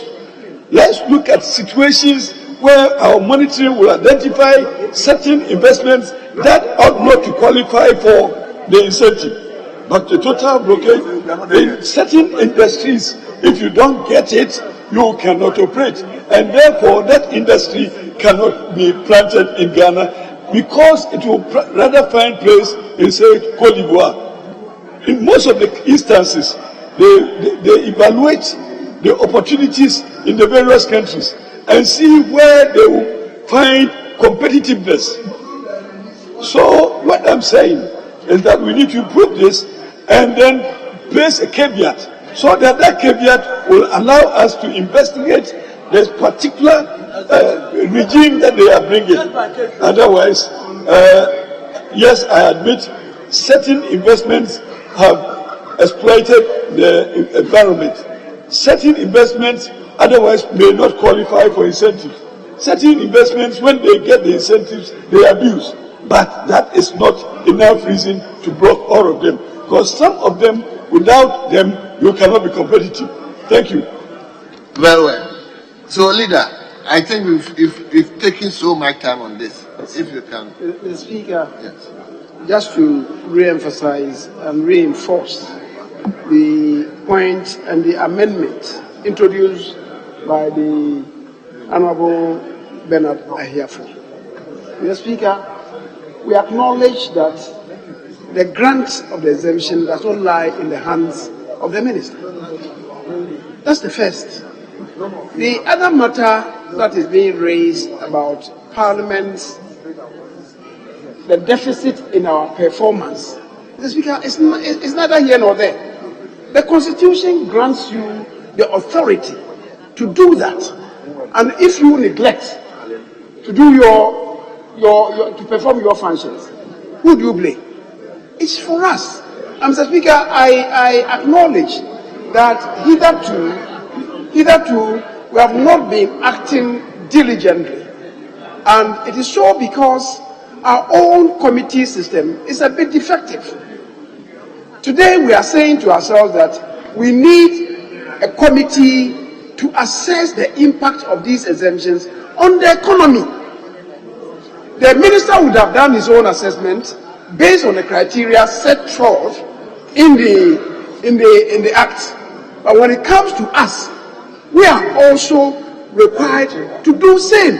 It's the reason why Parliament reserves the right, one, to disapprove entirely, or perhaps even to vary what proposals that will come from Cabinet or the Executive. So, Mr. Speaker, I believe that we certainly need this at this time of our development. And, Mr. Speaker, I would strongly urge my colleagues that at this time of our development, let us not cut our nose to spite our face, because we certainly need the concession. Perhaps, after the analysis, Mr. Speaker, relating to the fears of the minority jailway, after the analysis, if it is found out that the country will be making a net loss assessing the concessional facility, Who says that we necessarily will have to yoke ourselves with it? If after the analysis it is found out that next we are losing, the Speaker, certainly we cannot take the loan or the facility.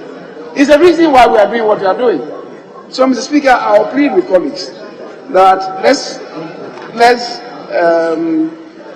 buy into the amendment proffered by the Honorable Bernard Ahiafo, supported by the minority leader, and Mr. Speaker, I believe we can make progress. Let's not act on sentiments, but by what is required of us to do. Mr. Speaker, thank you. Very well. So, Honorable Ahiafo, please repeat the. Mr. Speaker, we are deleting the word grant. And the new rendition is the minister shall not seek approval for an exemption for a project funded with a concessional facility unless the concessional facility agreement required the exemption. So, honorable members, I'll put the question. Thank you, Mr. Speaker. Mr. Speaker, I think from the producers of this bill, we want to amend the whole thing to read as a project funded by a concessional facility may be granted exemptions from custom taxes, so that it's just custom taxes only. But the other taxes, like custom taxes, includes duty, import duties, and everything. Yes. So, Mr. Speaker, so that we don't end up losing everything, but it's just custom duties, if we put it that way. But that is what we are proposing now. That a project funded by a concessional facility may be granted exemptions from customs duties only. So that's it. So we don't end up losing other taxes, other tax handles. Mr. Chairman, Mr. Speaker, I would have been voting, but I realize this is a middle ground. But I still want it to be qualified unless it requires. Because you see, yes, because the way you are counting yours, it means that you may want to do it without necessarily the agreement requiring. So that unless it is required by the agreement, so that's a middle, or at least a lesser evil than the first evil. So, Abner, let's hear you again with the insertion of. Thank you, Mr. Speaker. Mr. Speaker, we are saying that a project funded by a concessional facility may be granted exemptions from customs duties when it is required. Custom taxes and custom duties. And custom duties when it is part of the agreement. Or maybe the drafters can make it sound better. But all we are saying is that at least it's just the custom duties and taxes, but the other taxes, whether it is concessional or not, you will pay. So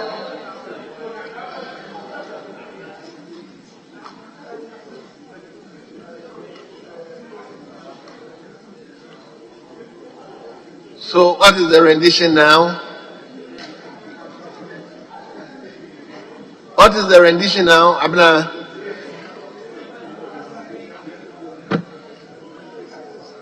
Abner, should I give the opportunity? Mr. Speaker, I heard Deputy Minister for Finance. She's worsening the argument because we said that the minister shall make an assessment, and when the minister makes the assessment, a recommendation is done. She is now using the words that the minister will grant custom, but those were her words. So to use the words the minister shall grant itself is offensive. It's only Parliament that can grant an exemption. So we go with Bernard Ahiafo's amendment. But when you say grant, if a project is funded with a concessionary,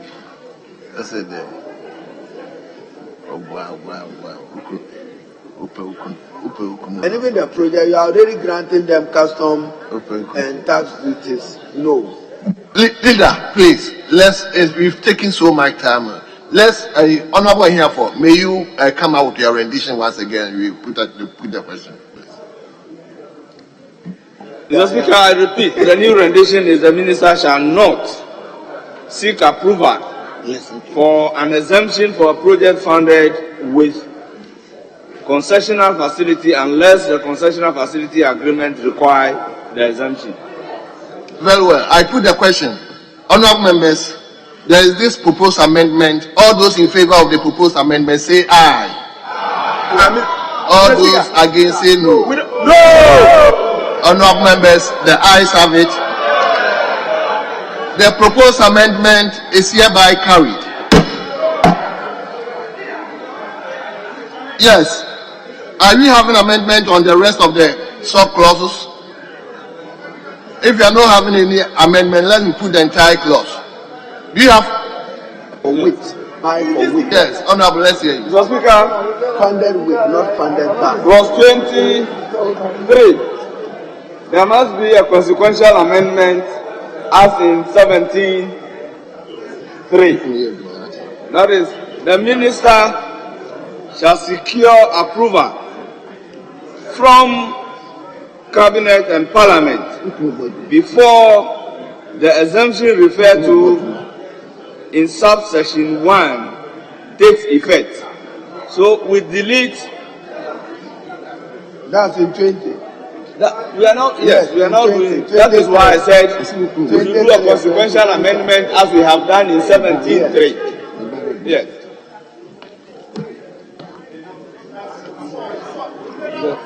I should take the new rendition. Honorable Ahiafo, please address the chair and let's move on. Mr. Speaker, I am proposing that consequentially we delete before the exemption, and after Parliament we insert before.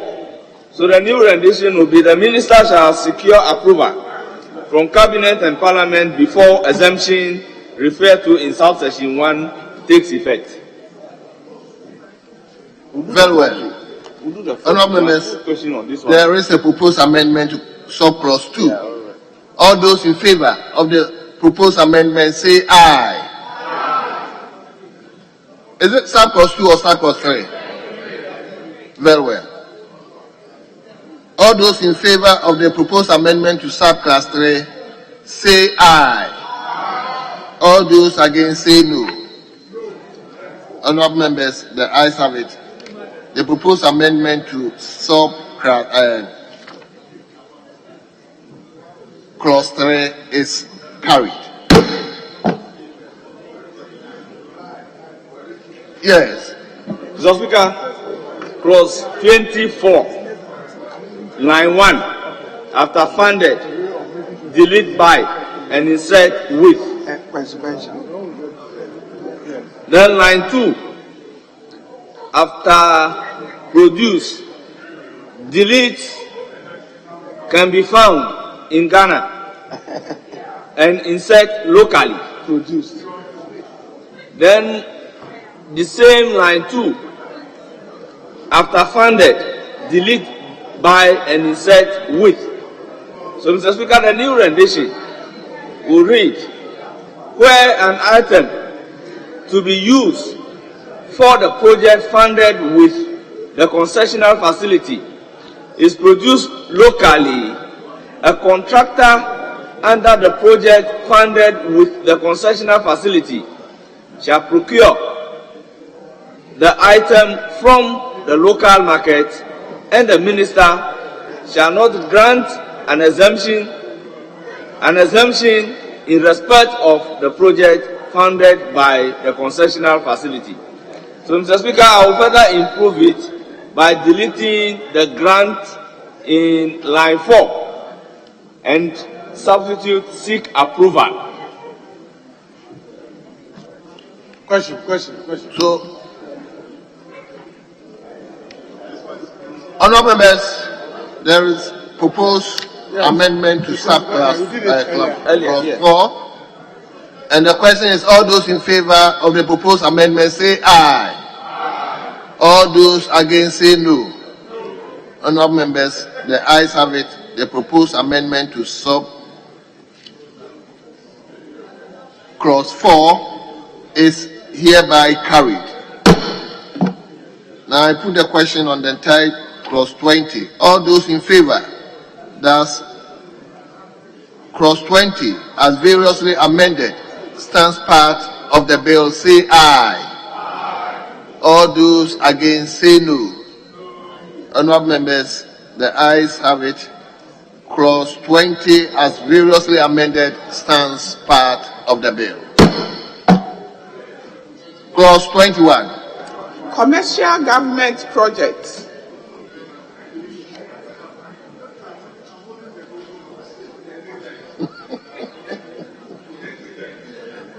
Yes, Chairman, are you going to have any amendment to Clause 21?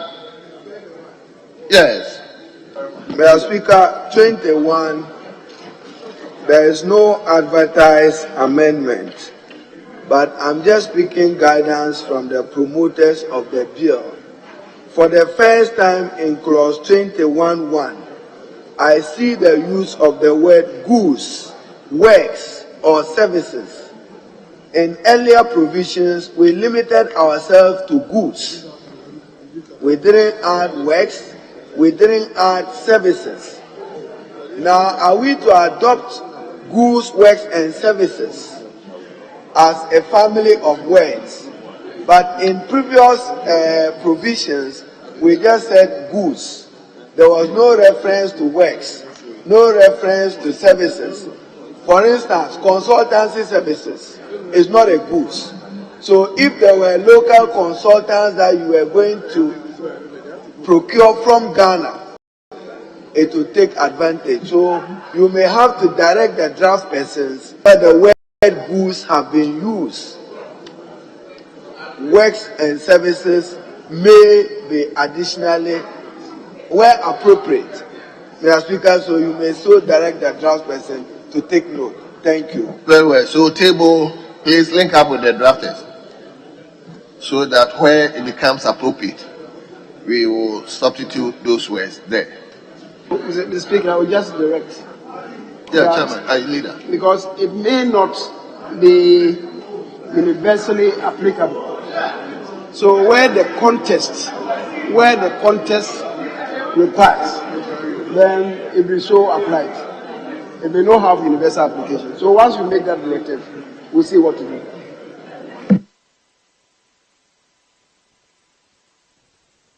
Mr. Speaker, still on 20, I have a difficulty with the qualification 21(2). I have a difficulty with the qualification of the word a private supplier. If you want to say a supplier, say a supplier. Leader, what clause? 21(2). 21(2), and even 1. I have a difficulty with private supplier. What is private supplier? A supplier or a contractor. You cannot say a private supplier, then say a private contractor, because the contractors today are public contractors. So your choice of words, a private, so 21(2), a supplier, you can't say a private supplier. A supplier or a contractor. I think that, Mr. Speaker, consequentially, it should go through up to 21(3), up to the end of the B. Then sanction. When you come to subclause 4, without limiting the sanctions, the S is lost, unless you want to say that sanction there, plural means... Leader, why wouldn't you... I'm taking you through the whole clause 21 because there's no advertised amendment. So I'll move from 21(4). 21(4). Yes, my issue is let's move from one subclause to the other. Other than that, we will be coming and going back. So, Leader, I'm coming. Chairman of the committee, may you have a reason for qualifying the supplier with private? I think, Mr. Speaker, it was just to deepen the idea that we're referring to private people supplying. But I agree that it could go away and it won't change anything. Very well. Very well. So I'll put the question on 2. Yes, Honorable Sophia.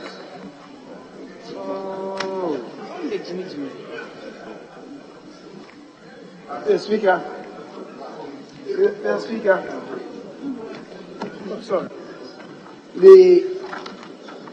The chairman said that it was just meant to provide emphasis on who the private supplier is. But the private supplier or contractor is being interpreted. It's been interpreted here. Private supplier or contractor means an entity, person, or institution that is not publicly owned or employed under the public services in Ghana. So it is not as easy as that. So let the chairman apply his mind to that.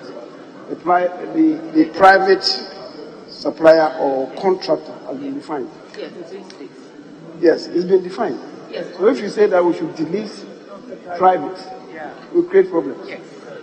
But leader, it was also my idea that if we did that, then when we come to the interpretation, we take the private there to out. Because a supplier or a contractor can accurately mean what follows. So that if we don't want the private here, we take it off everywhere.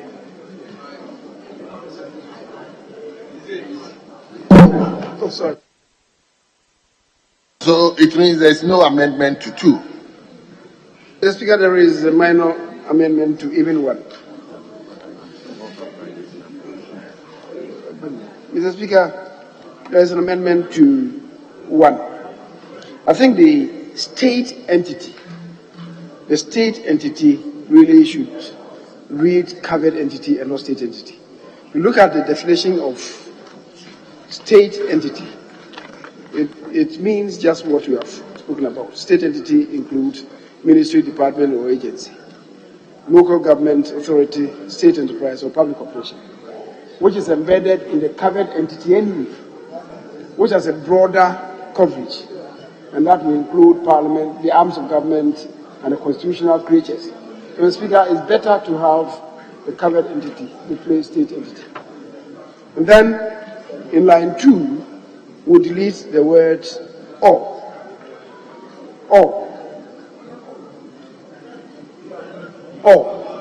And Speaker, I agree with the initial suggestion, which seems to have been abandoned by the minority leader, that we delete the word private. You haven't abandoned it. Then I stand with you on that. We delete private, and state should be deleted, and in its place we provide covered, and then we delete all in line 2. The Speaker, that is for clause 1. Very well. All those in favor of the amendment proposed on clause 21, sub clause 1, say aye. All those against say no. Honourable members, the ayes have it. The amendment proposed to clause 21, sub clause 1 is hereby carried.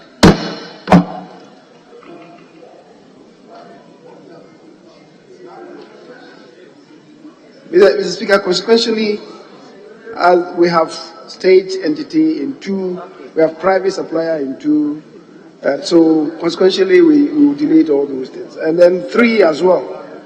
3. So, Mr. Speaker, up to 4, let them do that. Even 5. Even 5. So, Mr. Speaker, that is what may have to be done. Very well. The entirety of 21. Very well. So, table and drafters, please take note where appropriate. So, I will then put the question on the entire clause. All those in favor that.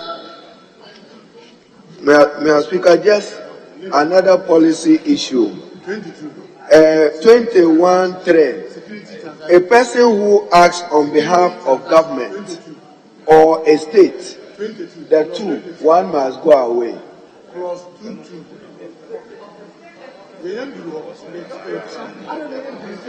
For covered entity. Okay. But not the state. All right, thank you.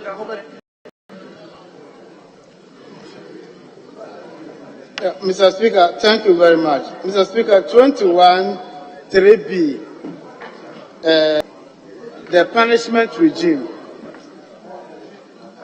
I'm reading 21.3. A person who acts on behalf of government or a state entity who signs. Okay. Let me come to the B. Leaves a private supplier or contractor from the obligation of that private supplier or contractor to charge value-added tax on a taxable supply. Okay.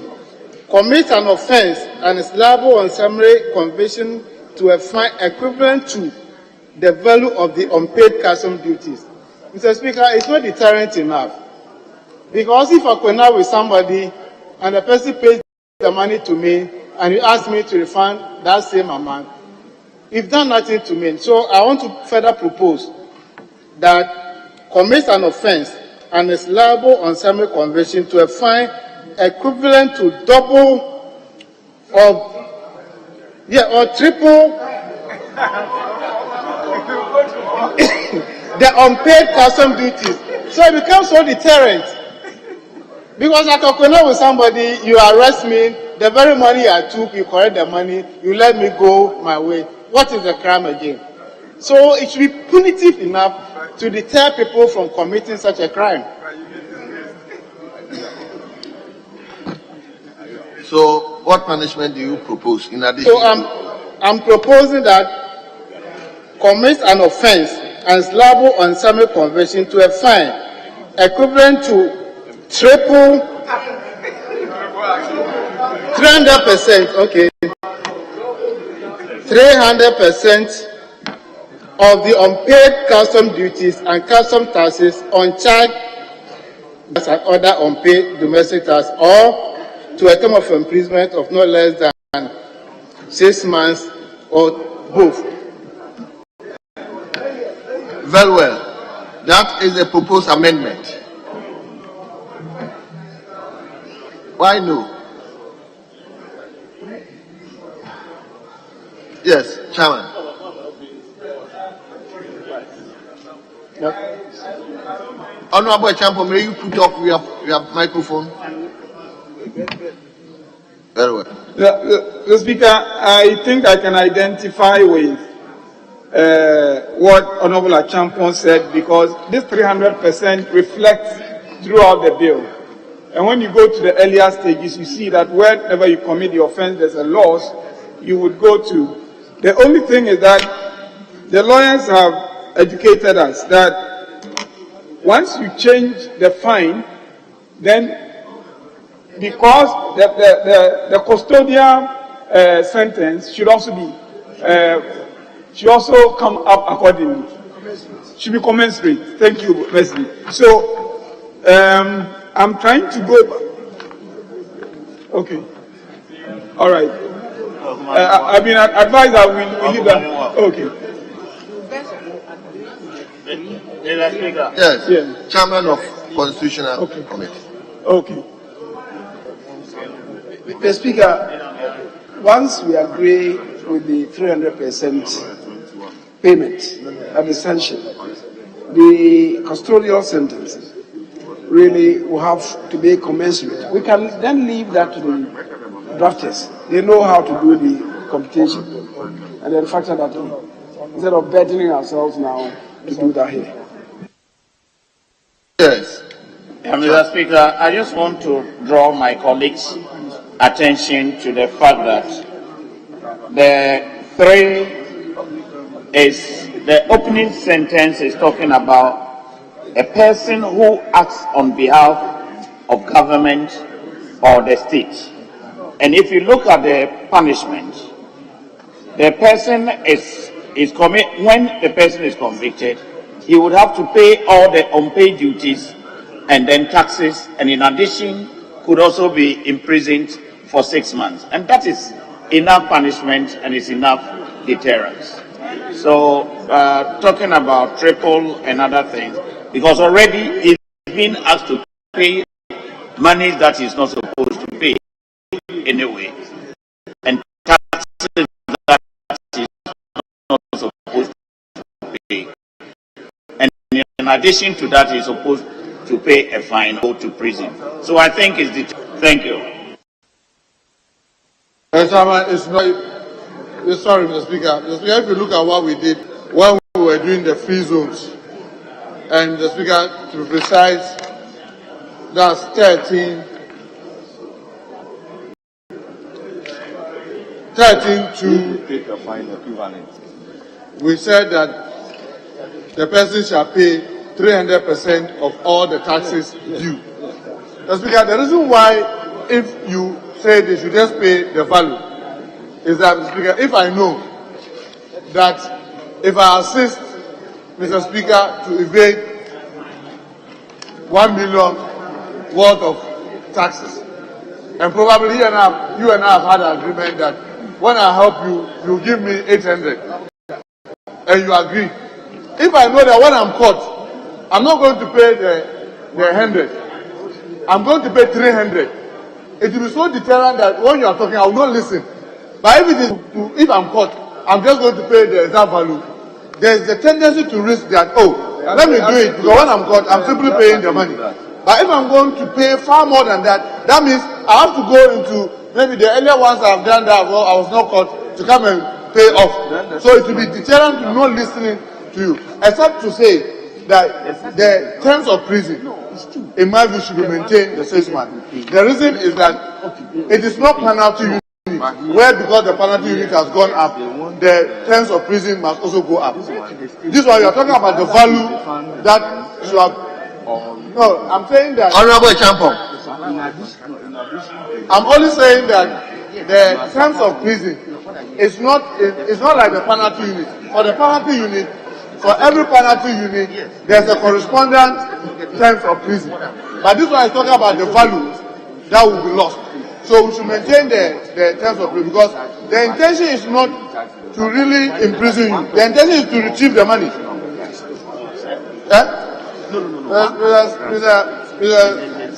Mr. Majority Leader, Mr. Speaker, I can beg you. The persons involved, will not want to go to prison for 1 week if they have the money to pay. They don't want to go to prison for 1 week. The persons involved, because you are acting on behalf of government. Mr. Speaker, respectfully, I would disagree with him. There should be commensurate custodial sentence. The reason is this: if a person knows that, for instance, if with this he's going to make several millions of cedis, and you say to him that, okay, go to prison for 6 months, you don't increase it. I tell you, if the amount involved is, say, 100 million, he will submit himself and go to prison for 6 months. Yes. So, Mr. Speaker, there should be that commensurate adjustment of the penalty. But let's leave it to the draft persons, and they will see what to do. Very well. So now the proposed amendment by Champon. All those in favor that clause 21 sub clause 3b be amended, say aye. All those against, say no. Honourable members, the ayes have it. Clause 21 sub clause 3b is hereby amended. Mr. Speaker, a very minor amendment. I think it escaped our attention. Honourable members, please.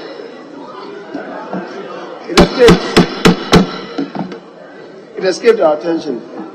The 21.3, 3B, 21.3. Yeah, the preambular. I think we have used.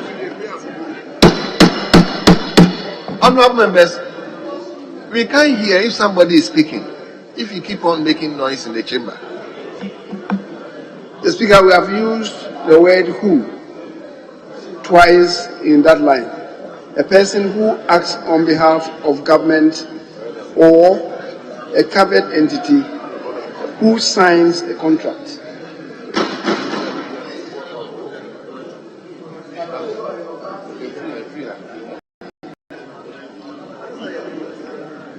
Mr. Speaker, a person who acts on behalf of government or a covered entity signs a contract.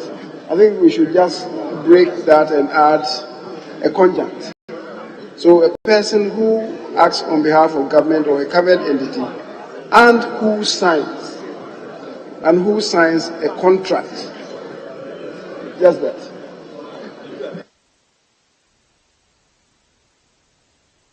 It could be a who signs or and signs. Very well. Honourable members, there is a proposed amendment to the main three. A person who acts on behalf of government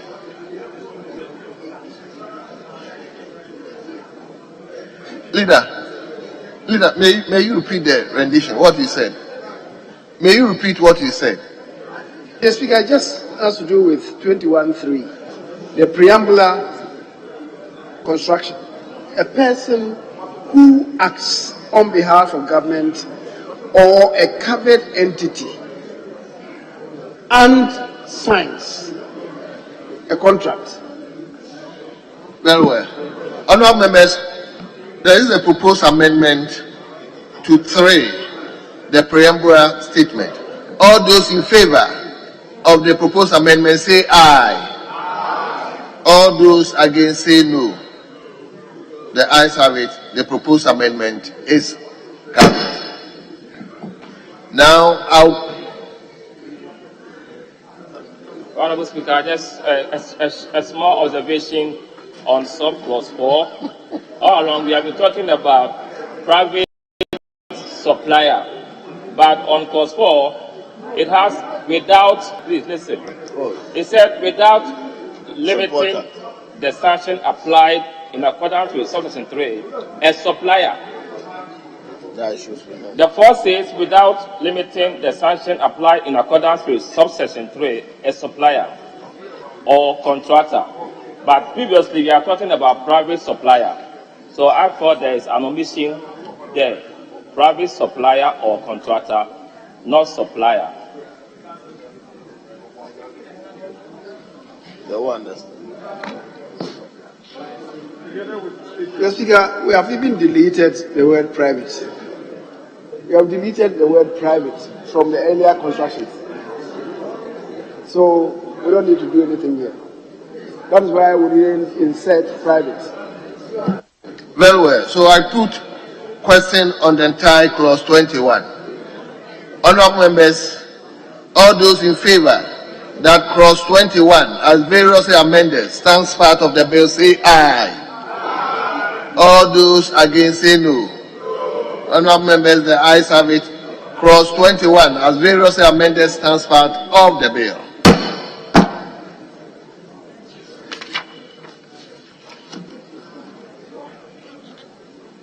We turn to clause 22. Security transactions. Yes, Leader. Mr. Speaker, clause 22. I have a problem with the head note. Security transactions.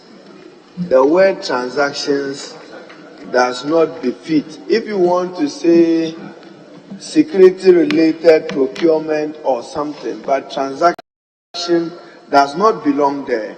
But Mr. Speaker, because there is no advertised amendment, let me seek your leave and indulge you further. When you come to 22, Leader, my thoughts, if Leader, I don't, Mr. Speaker, may we deal with the head notes first? You've already. Okay, so security agencies. Okay, so if you want to say security agencies or security procurement, say so, but it cannot be security transactions. So what do you propose? I think I'll sit and think.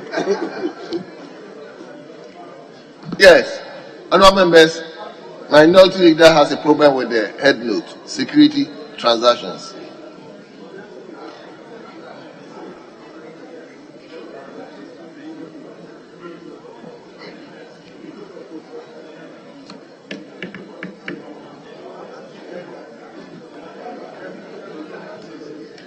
Yes.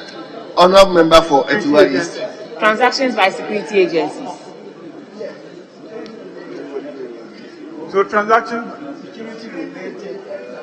Okay.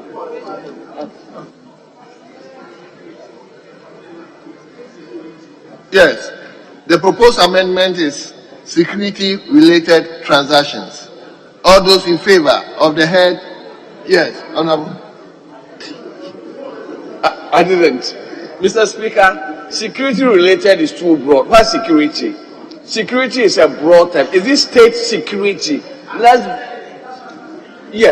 let's be very specific. National security, because there is also private security. There are a lot of security, home security, and the rest. So if it's national security related, that's fine. Honourable Kabradonko, may you come again? I didn't get your rendition.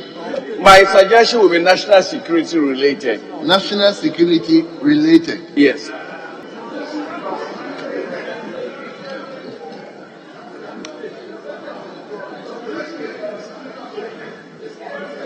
Yes, Honourable member for Asante Achimdorf. Yes. Mr. Speaker, I propose the heading becomes transaction by security agencies. But if you say security-related transactions, private companies can also engage in security-related transactions. But the focus is on security agencies and what they do.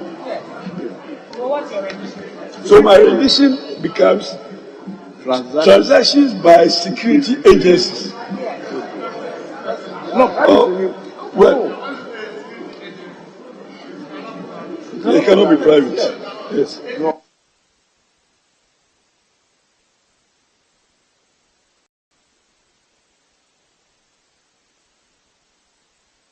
Very well. The proposed amendment, transaction by security agencies. Transaction by state security agencies. All those in favor of the proposed amendment, head note to clause 22, say aye. All those against say no. Honourable members, the ayes have it. The proposed amendment to the head note on clause 22 is carried. We now come to the 22. Speaker, 22(2), AI, defending that. No, I've moved away from 1. I'm on 2A1. Yes. Okay, then let me do this, then you deal with the rest. Leader, I'll allow you to come. You know, my thought process is once you do this, then it goes away. So, Mr. Speaker, I've made an application. No, I speak to the process of my mind. Mr. Speaker, when you come to 22(2)AI, the words there, too nebulous, defending the territorial integrity of the state. So if you take it from the preamble, it will mean that despite subsection 1, the following items are exempt from custom duties and custom taxes and other fees and charges. So anything you do defending the territorial integrity of the state is exempt from those taxes. No. Is that what we imply? No, they have listed them with other states before. They've listed them in the A, arms, ammunition, uniform, accoutrement. For the defense of the territorial integrity. No, yes, I'm fine, but I'm raising a more major policy issue. In the 1992 Constitution, the defense of territorial integrity is limited to the Ghana Armed Forces. The other security agencies that may play other roles that keep the stability of the state, are they entitled to the same benefit or not? I'm just asking. So territorial integrity in this Constitution, go to the functions of the Ghana Armed Forces. It's narrowed. So when you go and import those words and just say defending the territorial integrity of the state, there are other security agencies other than the Ghana Armed Forces that may have roles to play, what do we do with them? Are there items related procurement also subject to exemptions? Is a question I asked the policy promoter of the bill.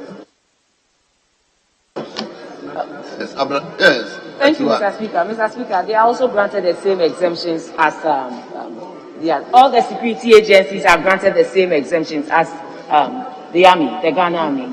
Yes. So we just want to regularize it in this bill.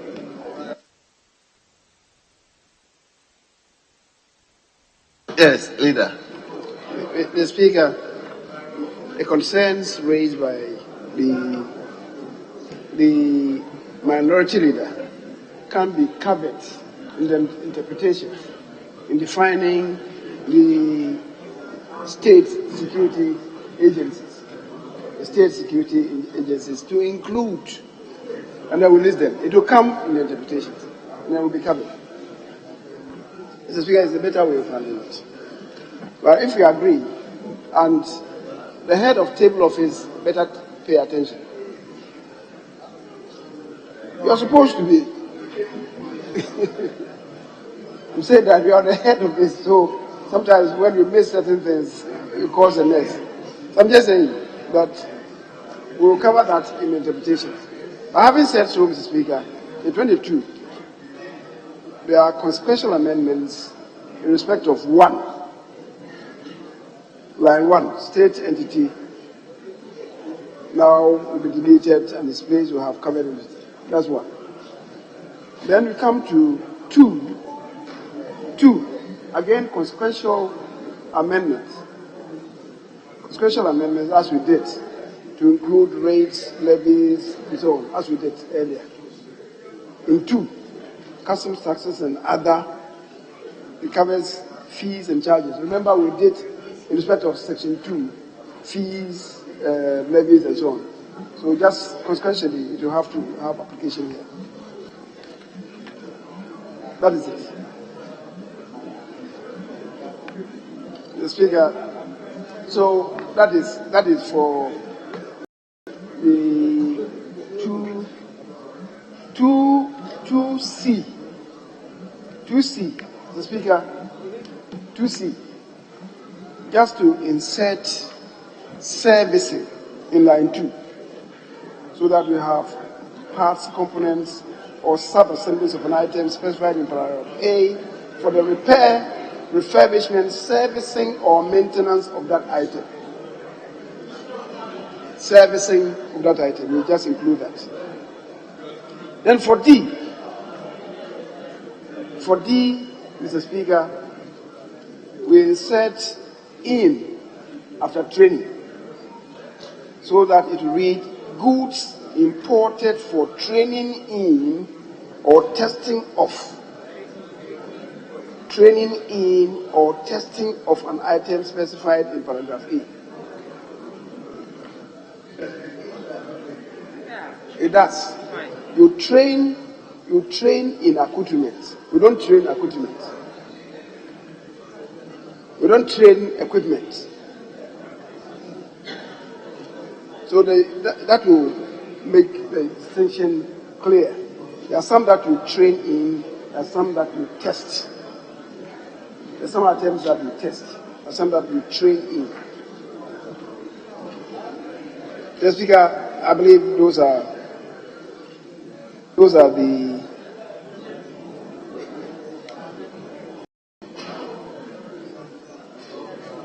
the amendments. Very well. So, honorable members, the proposed amendment by the majority leader, all those in favor of those amendments, say aye. All those in favor of the proposed amendment, say aye. All those against, say no. Honorable members, the ayes have it. The proposed amendment is carried.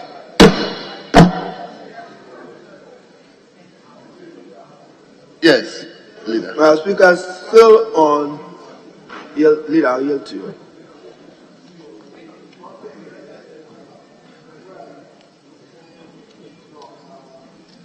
Mr. Speaker, I was coming to 22E because he ended at D. Mr. Speaker, I'm just comparing E to 2A. The E begins with articles, arms, ammunition. So the first question is, how come that in the A, articles is missing? So for consistency, if you want to take away article, take it. If you want to add it, then it must be added to the 2A. First observation. Then, Mr. Speaker, the E, I believe that the I, we should separate the last leg and under a technical cooperation. Is it I or I? It's I. So I'm seeking an improvement to have an I. So that instead of the way it is constructed, after an international organization, you just add the words and under a technical cooperation agreement. Yes. Yes. Absolutely. And under a technical cooperation. I've said so. I've said they should add I. I saw speakers leave. But then I'm sure that goes, Mr. Speaker. Very well.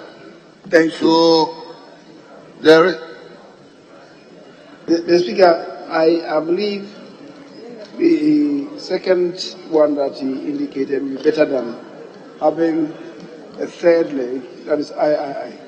Because of the use of the word I in the preamble, whereas it referred to security agencies by a foreign government, security agencies by an international organization. When you introduce I, minority leader, when you introduce I, you still qualify it by in the preamble. So it cannot be by under a technical. So I think the and, if you leave it there and rather instead and, is better. Mr. Speaker, still improving 22. I have moved further to 22.4. 22.4C. Leader, are you not going to put the question on what you propose? It's on leader's oath. The end. Yeah, you can put on leader's question, but I want to raise a fundamental issue on 4C, Mr. Speaker. Maybe after the question. Mr. Speaker, the 4C reads, accompanying an officer of the security agencies at the time of return of that officer to the country. 22.4. See, Mr. Speaker, we have to be careful here. If a soldier travels, or a policeman travels, or immigration officer travels, and we don't qualify this, where is he returning from? And you just leave it open and say that accompanying an officer of the security agencies at the time of return of that officer from where? His return from where? If you don't close it, so any in or out, you want an exemption to be granted within that time period. That if you want to say return from peacekeeping, say so. If you want to say return from UN, say so. But to say any time, Return for a mission maybe. But to so what do you propose, leader? As Speaker, they have helped me.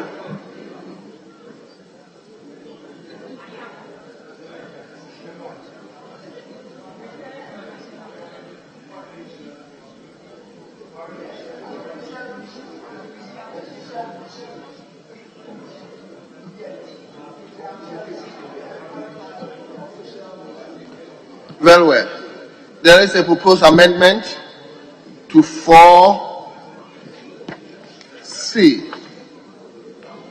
clause 22, subclause 4C. All those in favor of the proposed amendment, say aye. All those against, say no. Honourable members, the ayes have it. The proposed amendment to clause 22, subclause 4C is hereby carried. Now I'll put the entire clause. All those in favor that clause 22 as variously stands part of the bill, say aye. All those against say no. Honourable members, clause 22 as variously amended stands part of the bill. Mr. Speaker, I guess the value will be the same, but 4B, 22 4B, the words for at least 6 months. For at least 6 months. I think for a minimum period of 6 months is a better construction than for at least 6 months in legal drafting. 4B. Yes, for a minimum period of 6 months, not for at least 6 months. Very well. So, honourable members, we come back to clause 4. Mr. Speaker, with that understanding, I think we can leave that to the draft persons. Very well, very well. So, we move to clause 23. Administrative fees and other charges.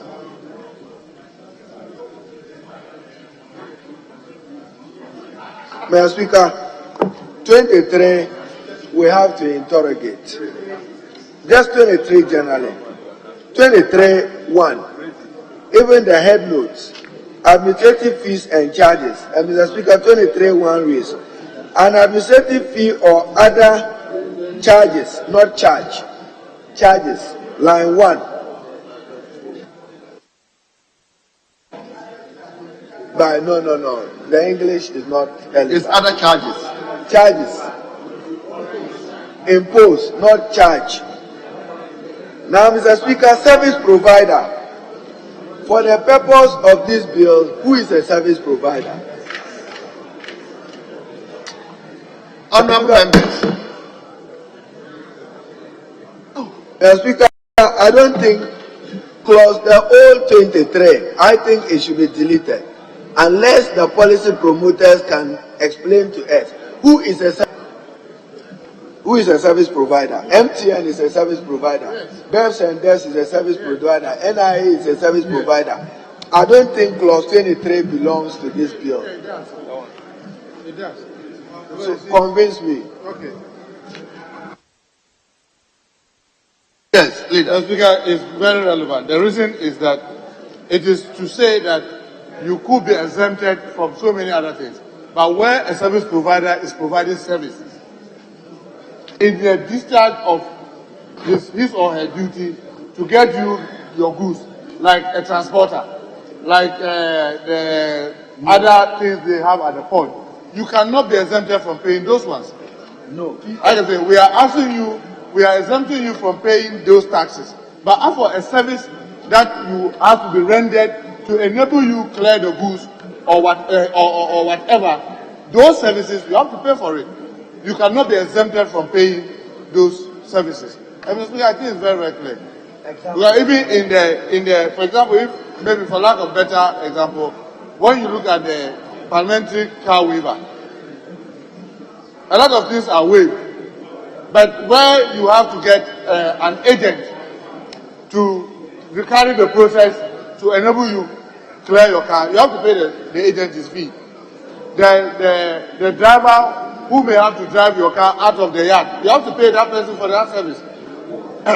The DVLA to give you the DV number to get out, it's a service. You have to pay for those ones. So all those services that are not taxes, you have to pay for it because they are provided largely even by private organizations around, and usually they are not a large amount of money. So I think that this one is just to tell you that the exemptions will happen where government taxes will be taken, but where a service has to be provided and there's a charge, those charges you are not exempted from paying them. So I think it's right to be there. Mr. Speaker, I'm not convinced. You see, your head note says administrative fees and charges. That is why this House passes the Fees and Charges Act. So there is a legislation which already will be respected. Now, when you say a service provider, be careful. You are saying an administrative fee or other charges. We've corrected that. An administrative fee or other charges imposed by a service provider. I will support this amendment if the promoter of the bill defines for me who the service provider they are referring to in this act. But it cannot stand, yes, who is that service provider? That he must charge fees and charges. We must know that service provider. Yes, Chairman. Thank you, Mr. Speaker. This particular session, Mr. Speaker, I want to give us a bit of a background to this particular session. Mr. Speaker, the government has signed agreements with a number of service providers. For instance, government has an agreement with a company to provide customs services, to deploy a platform. Now, as part of government arrangement with that service provider, there's a fee to be paid, which fees, in fact, on this occasion has been approved by under the Fees and Charges Act. What has happened traditionally is those who say they have exemption, they get to the port and they want to be exempted from those fees as well. And what has been happening, especially with the vendor that preceded the current one, was they will compile all the exemption letters they would have received and then bring it to the Ministry of Finance for reimbursement. And in the case of GCNet, where government had shares, they always deducted it from government's dividends before paying government's due. So what this session is supposed to do, where it is a service provider providing service within a contract with government, nobody can be exempted. If you are exempted from other things, maybe, but here everybody should pay. So the service provider refers to service providers who have agreements with government and whose fees would have been approved under the Fees and Charges Act.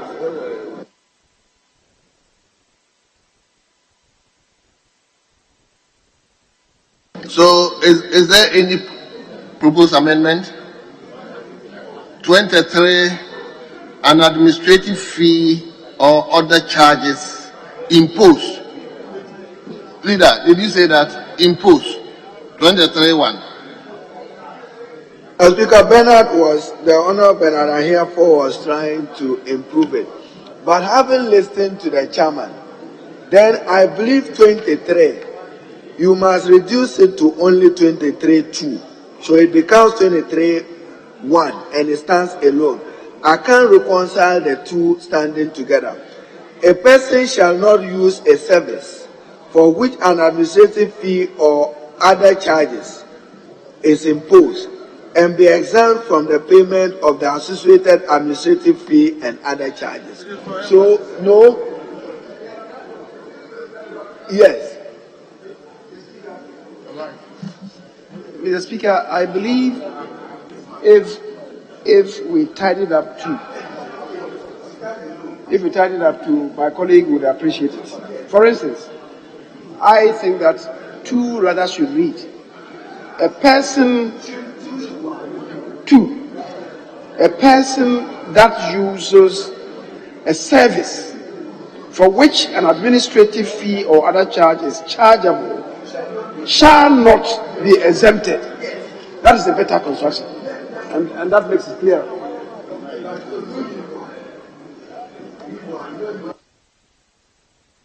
Then, leader, let's hear you again with the rendition.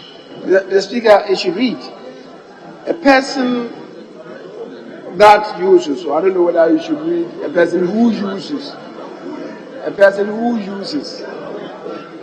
a service for which an administrative fee or other charge is chargeable shall not be exempted from the payment of the associated administrative fee and other charge. So it means you've combined. Yes, I'm just re-engineering too, and I think it embeds.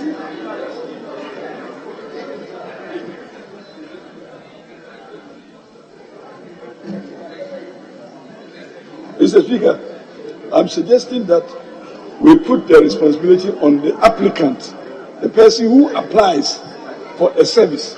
because it's not always the case that the person who applies is the end user. So give us the rendition. No, who applies? Because in an agency situation, an agent may apply for the service. And I say at the point of the application that you have to pay.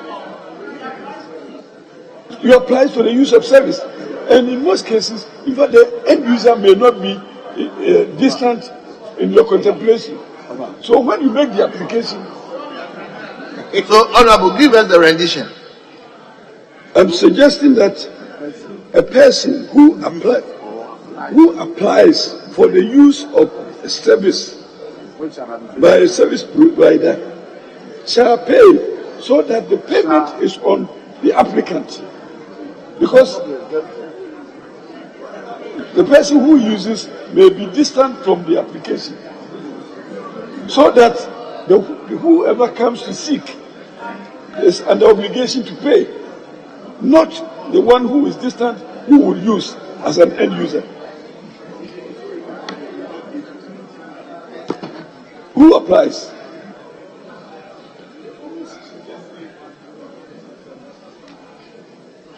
Yeah, Mr. Speaker, 23 must be understood to be charges and administrative fees approved under the Fees and Charges Act, all of them. And they are normally services that you ought to access. Yes. So it's a very straightforward. There isn't a matter of somebody applying and somebody using. You will always opt to use that service. If you don't use it, you sit for somebody.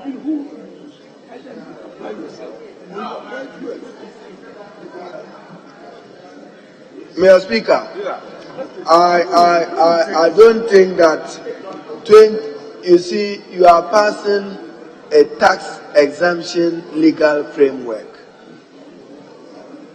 Explain to us what this administrative fees and charges does to tax exemption.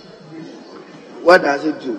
When you say fees and charges by a service provider, once you pass the Fees and Charges Act, it is to be respected at law. Now, I'm saying that if you want to insist on this being part of the bill, then narrow it. Is it a service at the port? A service at where? You can say a service provider. A service provider in Ghana. So you know how many service providers we have in Ghana? That's my difficulty. Service provider at where? At where? It's in country. I get everywhere. I think I'm getting him to say that this service provider may be interpreted more broadly than intended. There's nothing wrong with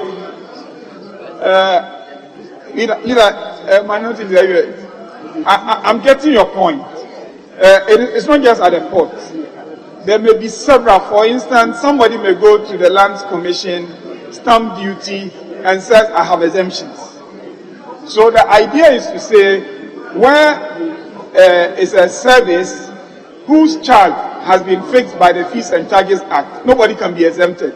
That is all this section is seeking to do. And I don't know if a definition of the service provider would cure it. But definitely you need this in order to deal. If you look at the definition of exemptions under 3, there's no way you can leave such a provision out. Mr. Speaker, my concern is service provider. You cannot make a law and look at a service provider. Several services are provided, and several fees and charges are imposed by service providers. This bill is about tax exemptions. What are you exempting, and who are you not exempting? Which service provider are you categorizing that you don't want them to enjoy the exemption of fees and charges? Because there are too many service providers that this law will capture. That's all my concern. Which service provider? Mr. Speaker, I get him. I think we can qualify the service providers to be service providers whose fees and charges are approved under the Fees and Charges Act. That is, yes, and when we go to 3 and look at the definition of exemption, I think this is in its right place. So the lawyers should assist that the service provider refers to those service providers whose services are paid for by fees approved under the Fees and Charges Act. Mr. Speaker, I'm getting a bit worried. We're talking about the providers of services. Providers of services. Where have you mentioned services in the Act? Now look at 22.3. 22.3. Don't come here again. That is where you are introducing. In fact, 22. That is where you introduce services. And we are talking about the providers of those services as listed here.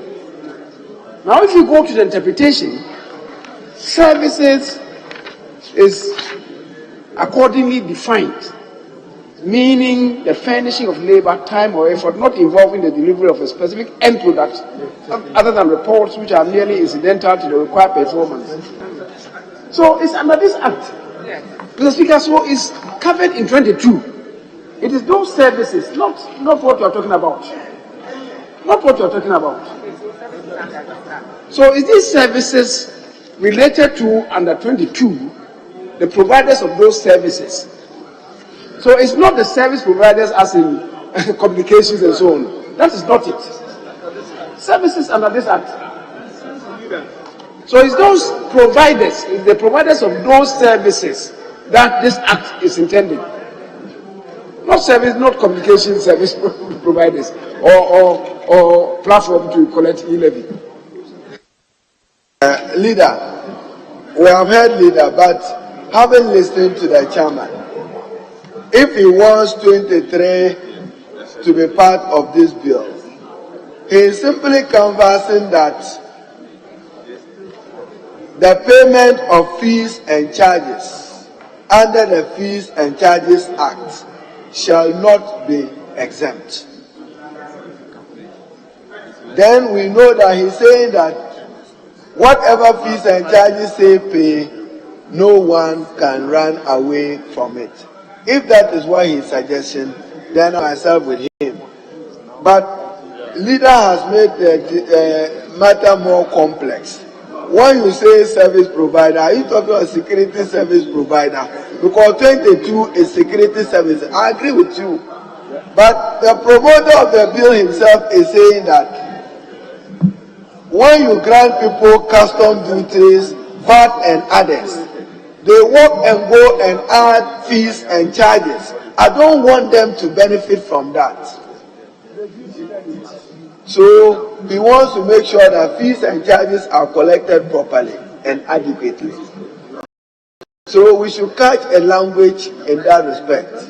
The Speaker, respectfully, what you are doing now comes under the sectional heading security transactions, administrative fees, and transactional levies. Please, don't mix it up with foreign elements. So they are all coming under security transactions, fees, and transactional levies. That is captured under this section. And that includes section 22, 23, and 24. That's where it ends. The Speaker, so we should relate to what is contained in 22 and 23. And that is why I'm saying that the first time you have the word services employed is in 22. So we are relating it to the persons who supply these services or provide these services. It's not your traditional service provider, as in MTN or whatever that you are talking about. That is not it. That's not it. Mr. Speaker, with all respect, this provision has a history. Actually, this provision I put it there, leader, so I can tell you why I put it there. Yes, when I was in the ministry and the bill came here first, that's when we put this there. So I'm very clear in my mind When the section is security transactions, administrative fees, and transactional levies, you see that 22 is the security transactions, 23 refers to administrative fees, and then 24 refers to transactional levies. So they just put them transnational levies. I'm saying the 23, I put it there. So the 23, and the sponsors of the bill just sent me a note. The technical, the mischief we are trying to cure is that we do not want people who are supposed to pay certain fees under the Fees and Charges Act to say they are exempted from all local taxes and those provisions in commercial agreements. And so we want to say this area, you can't get exemption. So if we have not captured it accurately and the House wants to help us, that would be welcome. But definitely, we need to provide this protection here. So therefore, it means there's... Okay. Mr. Speaker, let's take the majority leader's amendment on the 2 and delete 1, where it simply says, a person shall not use a service for which administrative fees or other charges is chargeable and be exempted. There was a construction you gave which was said, I re-engineered it. A person who uses a service for which an administrative fee or other charge is chargeable shall not be exempted from the payment of the associated administrative fee or other charge. That's it. Yeah. So I agree with leader's amendment. So it means we are deleting 1. Yes. A leader. It means we are doing away with surplus 1. Yes. And taking leader's amendment, but with leader's permission, I'd like to add this, that after the other chargeable, we should put under the Fees and Charges Act, so that it locks it in, that we are referring to fees and charges under the Fees and Charges Act, that we do not want exemptions on those. So that becomes an additional amendment to leader's amendment. Very well. So let me get the rendition. So, leader, then help us finally. A person who uses a service for which an administrative fee or other charge is chargeable under the Fees and Charges Act shall not be exempted from the payment of the associated administrative and other charge. Very well. Honourable members, all those in favour of the proposed amendment, say aye. All those against, say no. Honourable members, the ayes have it. The proposed amendment to clause 23 sub-clause now becomes 1. Mr. Speaker, you see, this is a major policy clause. As I hear the chairman of the committee, when you grant people tax exemptions, it's normally limited to custom duties, import, and other taxes.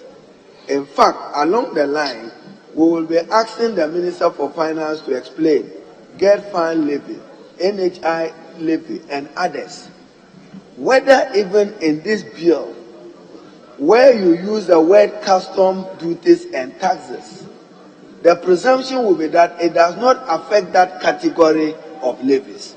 So it means that persons who are granted exemption are still expected to pay those levies.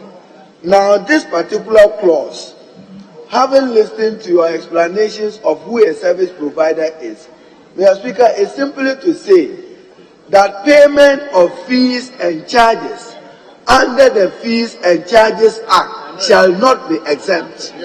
That's all we want. So it should be a very simple provision. But you don't have to come and say administrative fees and charges. It has nothing to do with administrative fees and charges. You are saying that fees and charges approved under the Fees and Charges Act shall not be subject to exemption by any. It's not tax exemptable. That's what we want to say. It's administrative charges. Because they are burning the ministry with those charges when they give the exemption. Yes. There are administrative fee at the point that you have to pay GC net, whatever. And we are saying they should pay it, and that one there shall be no exemption. Yeah, so that's it. But when you couch it in this language of 1 and 2. Okay, thank you. But Mr. Speaker, it means we are tired. No, it's not no. You want a good law, you just want a law pass. Maybe let's come when we get to miscellaneous. We come early tomorrow, Minister. We are committed to finish it, but today may be difficult. We have to be thinking. So, honourable members, let me put the entire clause 23. All those in favour. 23. All those in favour that clause 23, as variously amended, stands part of the bill, say aye. All those against, say no. Honourable members, the ayes have it. Clause 23, as variously amended, stands part of the bill. I'm taking the last clause for the day. Clause 24. Transnational levies.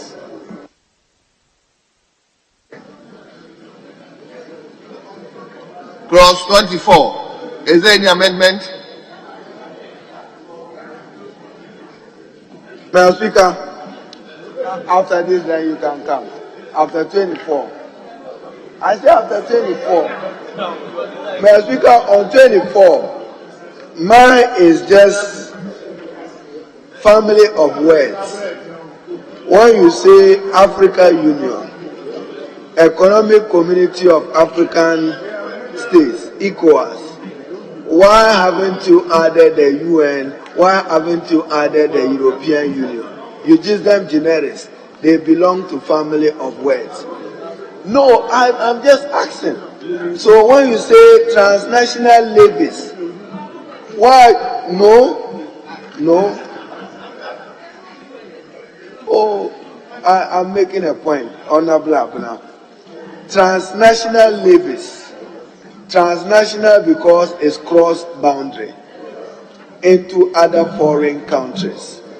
You have narrowed for your purposes only levies imposed on an obligation to a regional organization in the nature of the African Union or ECOWAS. My question is, why have you left out the UN and the European Union? There's no UN levy. No. So tomorrow, if the UN brings a such a levy, after now, you can't make provision in anticipation of something. But Speaker, is it hurtful? I mean, is it hurtful to put an omnibus at it and to capture future? No. My leaders.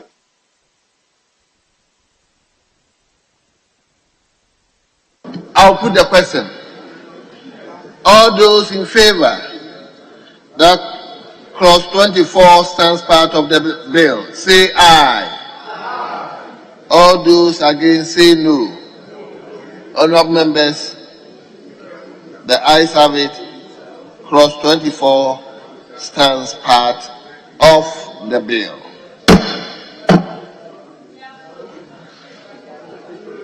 Leadership, any indication? Mr. Speaker, respectfully, for 25 and 26, there are no. What about 27? There are no amendments for 25 and 26. Okay, give an amendment. There are no amendments, so you can put the question on the two. You yourself, you must be amended. He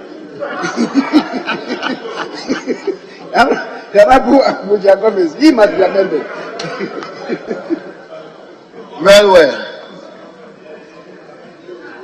Clause 25. Mr. Speaker, monitoring and reporting of exemptions. Clause 25. Clause at table. Clause 25. monitoring and reporting of exemptions. All those in favor that clause 25 stands part of the bill, say aye. All those against, say no.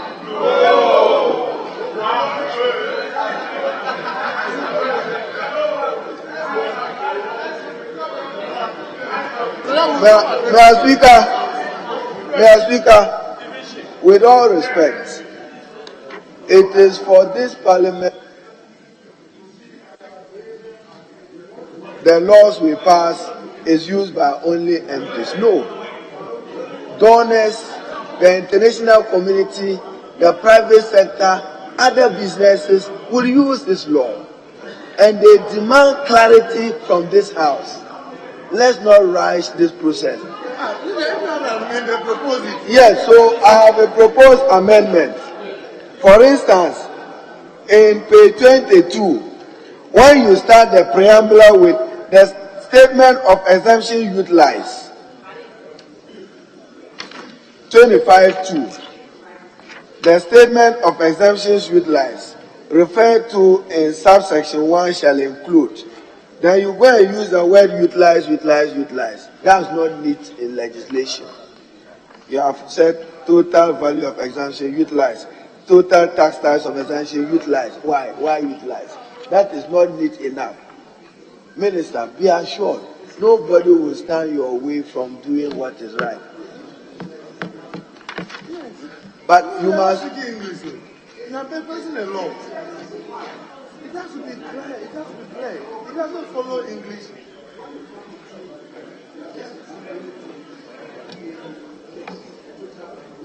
So there is tax types. It's just a subset. So okay. For the exemption utilized, and the aggregated amount of the total exemption value utilized to date. So you can't take the utilization.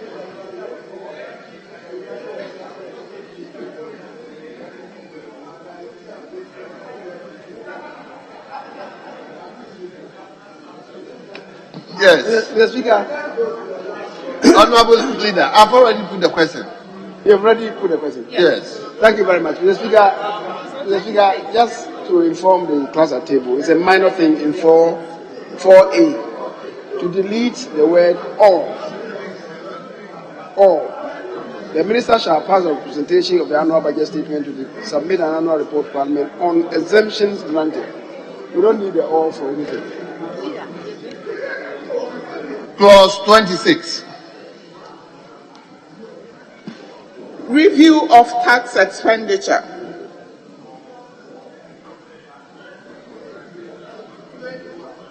Clause 26. Mr. Speaker, 26 subclause. Yes. First of all, why is saying 5 years? It's too long. Yeah, I also agree. At least once every 5 years is too long. 3 years. Yes. The minister shall establish a schedule to review tax expenditures. Now, when you say tax expenditures, will it be related to exemptions or just general tax expenditure? General. So 3 years. But 3 years is reasonable and not 5. 3 years. And then when you come to subclause 2, the person that will benefit is not legal language to say that will benefit. If you want to say a beneficiary, say so. But that will benefit, that's English, you are right. A beneficiary. A beneficiary. No, a beneficiary. Thank you. Very well. Mr. Speaker,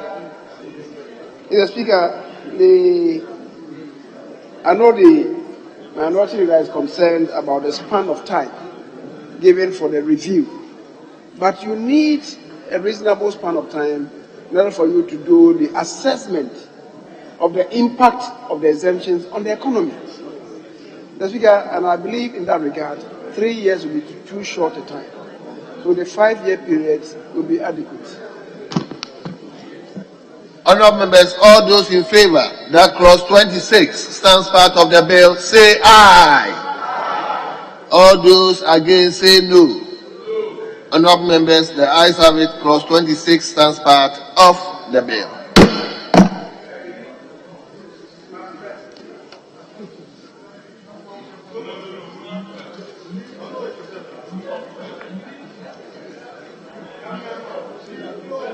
Are you moving to clause 27? It's for MPs. It's for MPs. Honourable members, 27 has to be.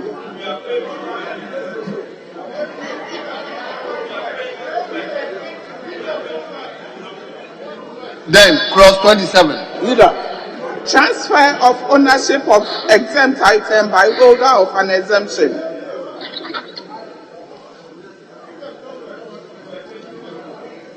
Yes. Any amendment? Speaker, Mr. Speaker, it's important that Leader, I'm already on clause 27. 27, yes. Yes. Mr. Speaker, 27. The two is important, and just to include where goods and vehicles at the time of clearance for home consumption have been, where goods and vehicles at the time of clearance for home consumption have been exempted, not relieved, exempted from the payment. Exempted. What we have there is relieved. Exempted from the payment of customs duties and customs taxes. That is the phraseology that we have been using. And are subsequently, upon application, to be used contrary to conditions for the exemption, the tax liability at the time of entry shall be depreciated as set out in the first schedule. Mr. Speaker, we can close on that. Honourable members, all those in favour of the proposed amendment.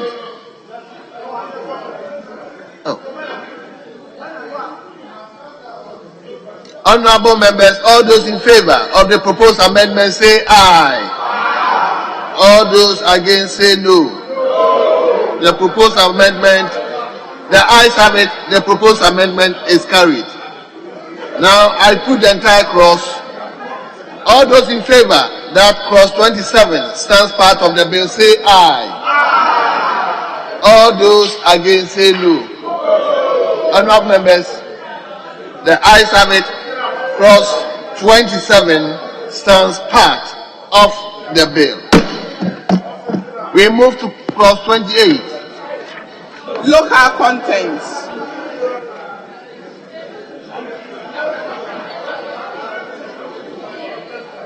Clause 28. Is there any amendment?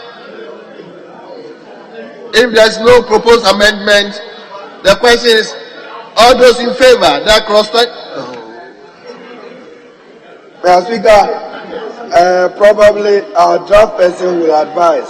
28, subclause 2.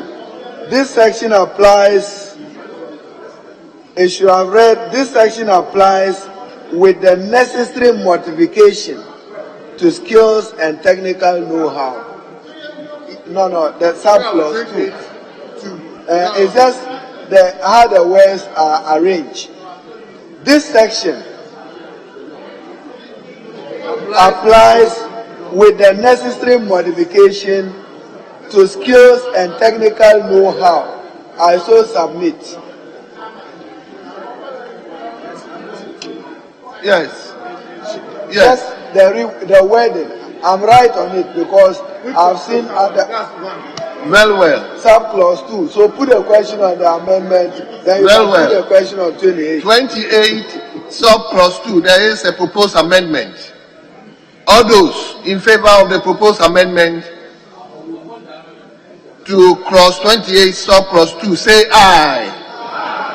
All those against, say no. Honourable members, the ayes have it.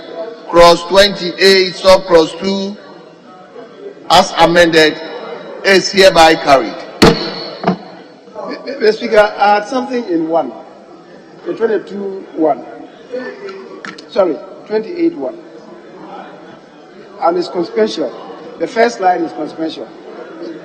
Where an item to be used for a contract is produced in Ghana or can be found in Ghana. We've done that. So consequentially, it should reflect here as well. Locally,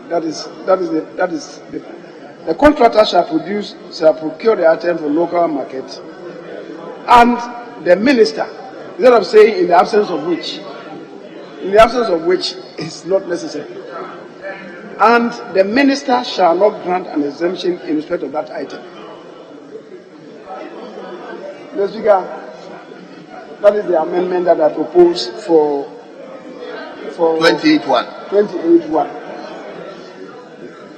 Well, Mami, are you on the same? Okay, just before you put the question, this particular clause is in direct conflict with a standard buyer's credit agreement. Is it the case that we are saying as a country we are now going to be able to negotiate all buyer's credit agreements in such a way that they may necessarily have to buy their things here? Leader, I'm saying that 28.1 is in direct conflict with the standard understanding of buyer's credit agreements.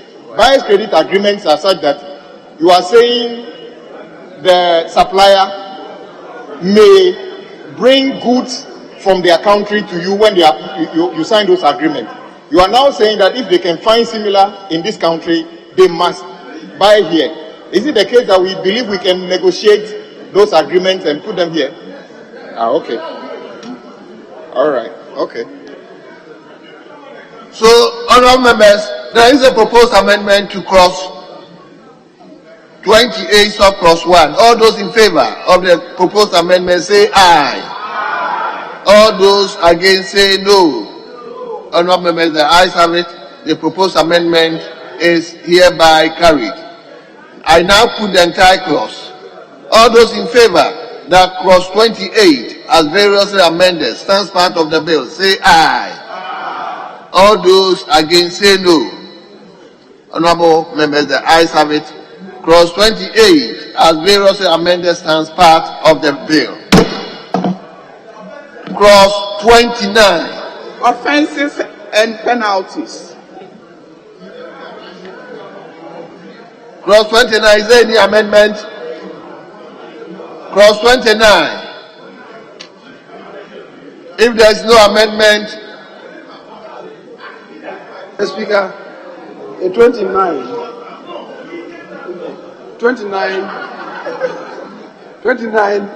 Mr. Speaker, the smoke that the person is wearing, Mr. Speaker, is so intimidating that we must avoid that smoke for the time being. But Mr. Speaker, 29 1C. Would you want to retain the word willfully in line 1 or C? You delete the word willfully in 1C, line 1. And the Speaker, when we get to E, perhaps for C, certainly it must be deleted.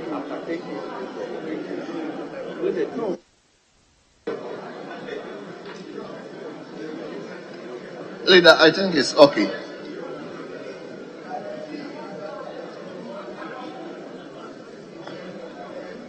Leader, I think it's okay. It's serving a purpose. Mr. Speaker, I was referring to the use of the words willfully. It's serving a purpose. Willfully is serving a purpose. I think it's serving a purpose. Yeah, Mr. Speaker, I'm referring to the two, 29 1C and 29 1E. The use of the words willfully. Oh, okay.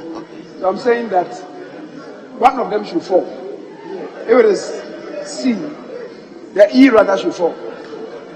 Then we have by act or omission, right? So, Mr. Speaker, I think we can let C stay, but E certainly. So we should knock out. We should drop it in Very well. Honourable members, there is a proposed amendment to 29 subclause 1E that we should delete subclause 29 1E. All those in favor of the proposed amendment, say aye. All those against, say no. The ayes have it. The proposed amendment is carried. Mr. Speaker, when you come to 2, line 1, just again, consequentially, we may have to amend the first line. A payer of tax, rate, levy, duty, fee, or charge. As we have done earlier, we insert rate, duty in 2. So that's all that it's very well. 29. Mr. Speaker, just to everyday language usage, a payer of tax and a taxpayer, which is appropriate? Okay. Okay, then that's fine. Okay, there's a proposed amendment to 2.1. All those in favor of the proposed amendment say aye. All those against say no. Honourable members, the ayes have it. The proposed amendment is carried. Now I put the entire clause 29. All those in favor that clause 29 as variously amended stands part of the bill, say aye. All those against say no. Honourable members, the ayes have it. Clause 29 as variously amended stands part of the bill. We turn to clause 30.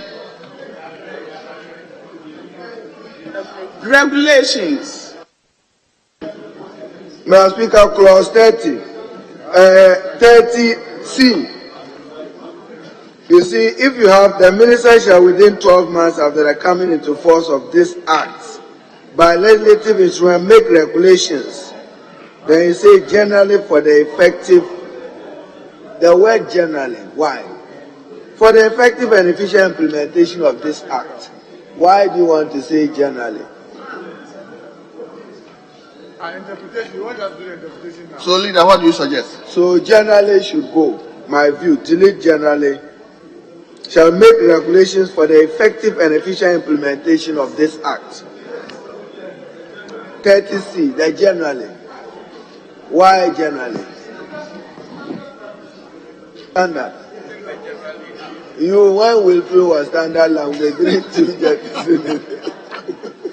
When Wilfred was standard language. Anyway, so 30, Mr. Speaker, you can look at it, custom duties and custom. So if there's no amendment to 30, I'll put the question. I'll put the question to 30.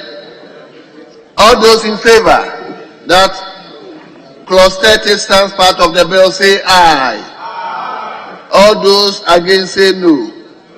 Honourable members, the ayes have it. Clause 30 stands part of the bill. Clause 31. Interpretation.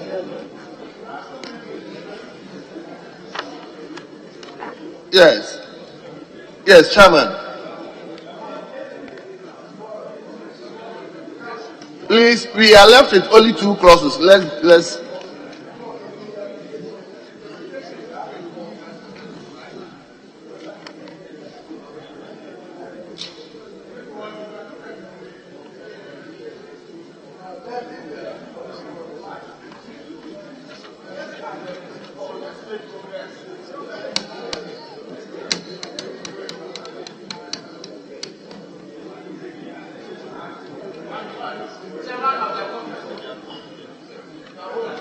Yes, leader, any indication?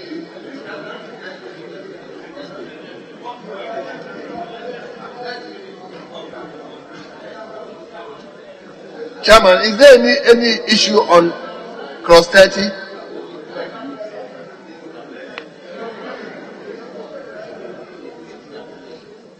Is there any issue? Or I should put the question? Clause 30. I think you can put a question, Speaker. I should put the question? Yes, please. Very well. Honorable members. No, it's 31. Clause 30, I've already put the question. 30.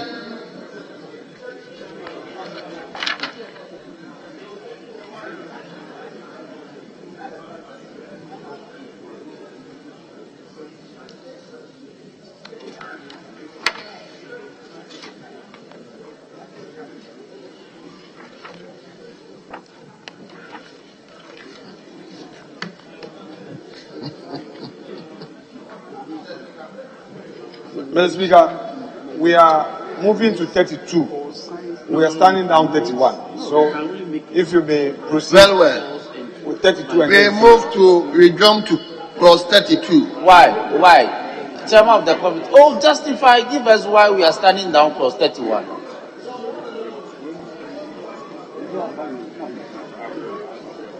But the House is very motivated tonight. Let's do it.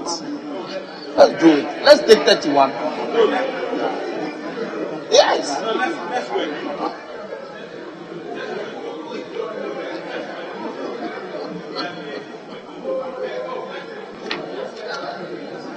Yes, clause 32. Consequential amendments. Consequential amendment, yes. Is there any amendment? Clause 32, is there any amendment? 32, there are committee advertised amendments. Let's hear you. Yeah, clause 32, amendment proposed by the committee, subclause 2, delete. Delete 2. We delete the entire subclause 2? Yes, please. Very well. Because when we go to 33, the amendment in 33, which is the next one, takes care of this. It's bigger and encompasses this. Very well. There is a proposed amendment to delete subclause 2 of clause 32. All those in favor of the proposed amendment, say aye. Aye. All those against, say no. Aye. Honourable members, the ayes have it. The proposed amendment is carried. I now put the entire clause. So all those in favour that clause 32, as variously amended, stands part of the bill, say aye. All those against, say no. Honourable members, the ayes have it. Clause 32, as variously amended, stands part of the bill. We deal with the last clause, clause 33. Repeals savings and transitional provisions. Mr. Speaker, as much as we want this law passed, you see, when you are dealing with repeal and savings clause, it is not for you to be holding just the bill. You must cross-reference with the existing legislation to guide action. I don't think that what we are doing is good enough. I mean, I don't have my value-added tax, the Income Tax Amendment and the Excise Duty Act. I should be able to cross-reference and know what is being amended. And then when you come, Mr. Speaker, when you finish this, you come to the schedule. The very problems we are avoiding, we've loaded a Volta Aluminium Company Limited. You want to exempt them, why? Cocoa Board, you want to exempt them, why? We must ask for policy rationale for the decision. So, I think that tomorrow we should, Mr. Speaker, at this point, you should adjourn the House, then we'll continue tomorrow.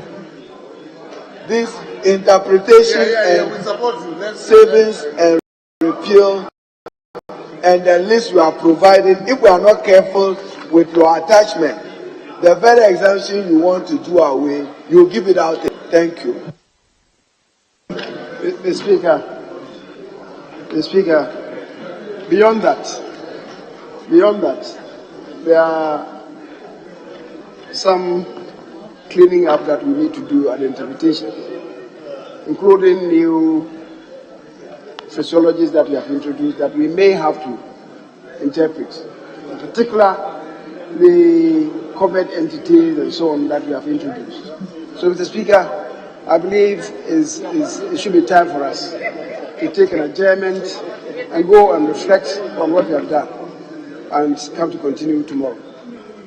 Speaker, at this stage, adjournment is in the bosom and we may adjourn the House. Thank you. Thank you very much. Honorable Nafia Mapo, are you still on your feet? Let's hear you. Mr. Speaker, I thank you for the opportunity. Mr. Speaker, I agree that during consideration the rules are relaxed and we are encouraged to participate in this process. So everybody should be given opportunity to have a say. Allow me to speak. The chairman of the committee invited the House to stand down clause 31. And I think that procedural, you should tell the House why. We have moved from clause 1 to clause 30, we got to 31. He said we should move to 32. It's only a matter of procedure that you inform the House. And I'll be on my feet trying to ask him to justify so. And it appears that when you do that, people will be demotivated. They won't participate. So this is a very serious process, please. And these matters are going to the records. If we are standing down a clause, there should be a justification for it for the records. It cannot be procedural means that from 30 we jump to 32. Because people have recourse to the Hands Act for purposes of research. There should be a reason why we are jumping, we are stepping down clause 31. I so submit. Well noted. Well noted. Mr. Speaker, to start with, I have to apologize to my colleague for not explaining further why I called for 31 to be stood down. I was actually taking guidance from the minority leader and our own majority leader who had indicated that we have made many changes, covered entities and all that, and that 31 would require some more attentive and close work that will not be possible given how long we'll be working. Yeah. That is the reason for standing it down. I hope it satisfies our colleague who has raised a very legitimate point. Well. Honorable members, there is a proposed motion to adjourn the House to tomorrow, 10 o'clock in the forenoon. Minority leadership, any?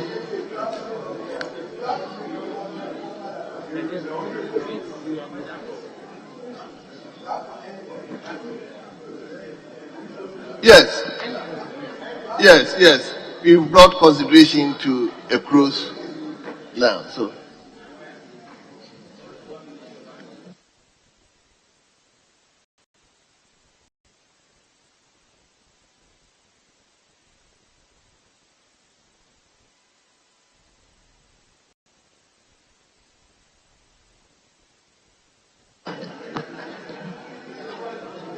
Very well. Now the time is far spent and we don't need any motion. So I'll proceed to adjourn the House to tomorrow 10 o'clock in the forenoon. I thank all of you so much for your cooperation. At least we've worked from 10 a.m. up to 9:15. We are so grateful to all of you. The House stands adjourned.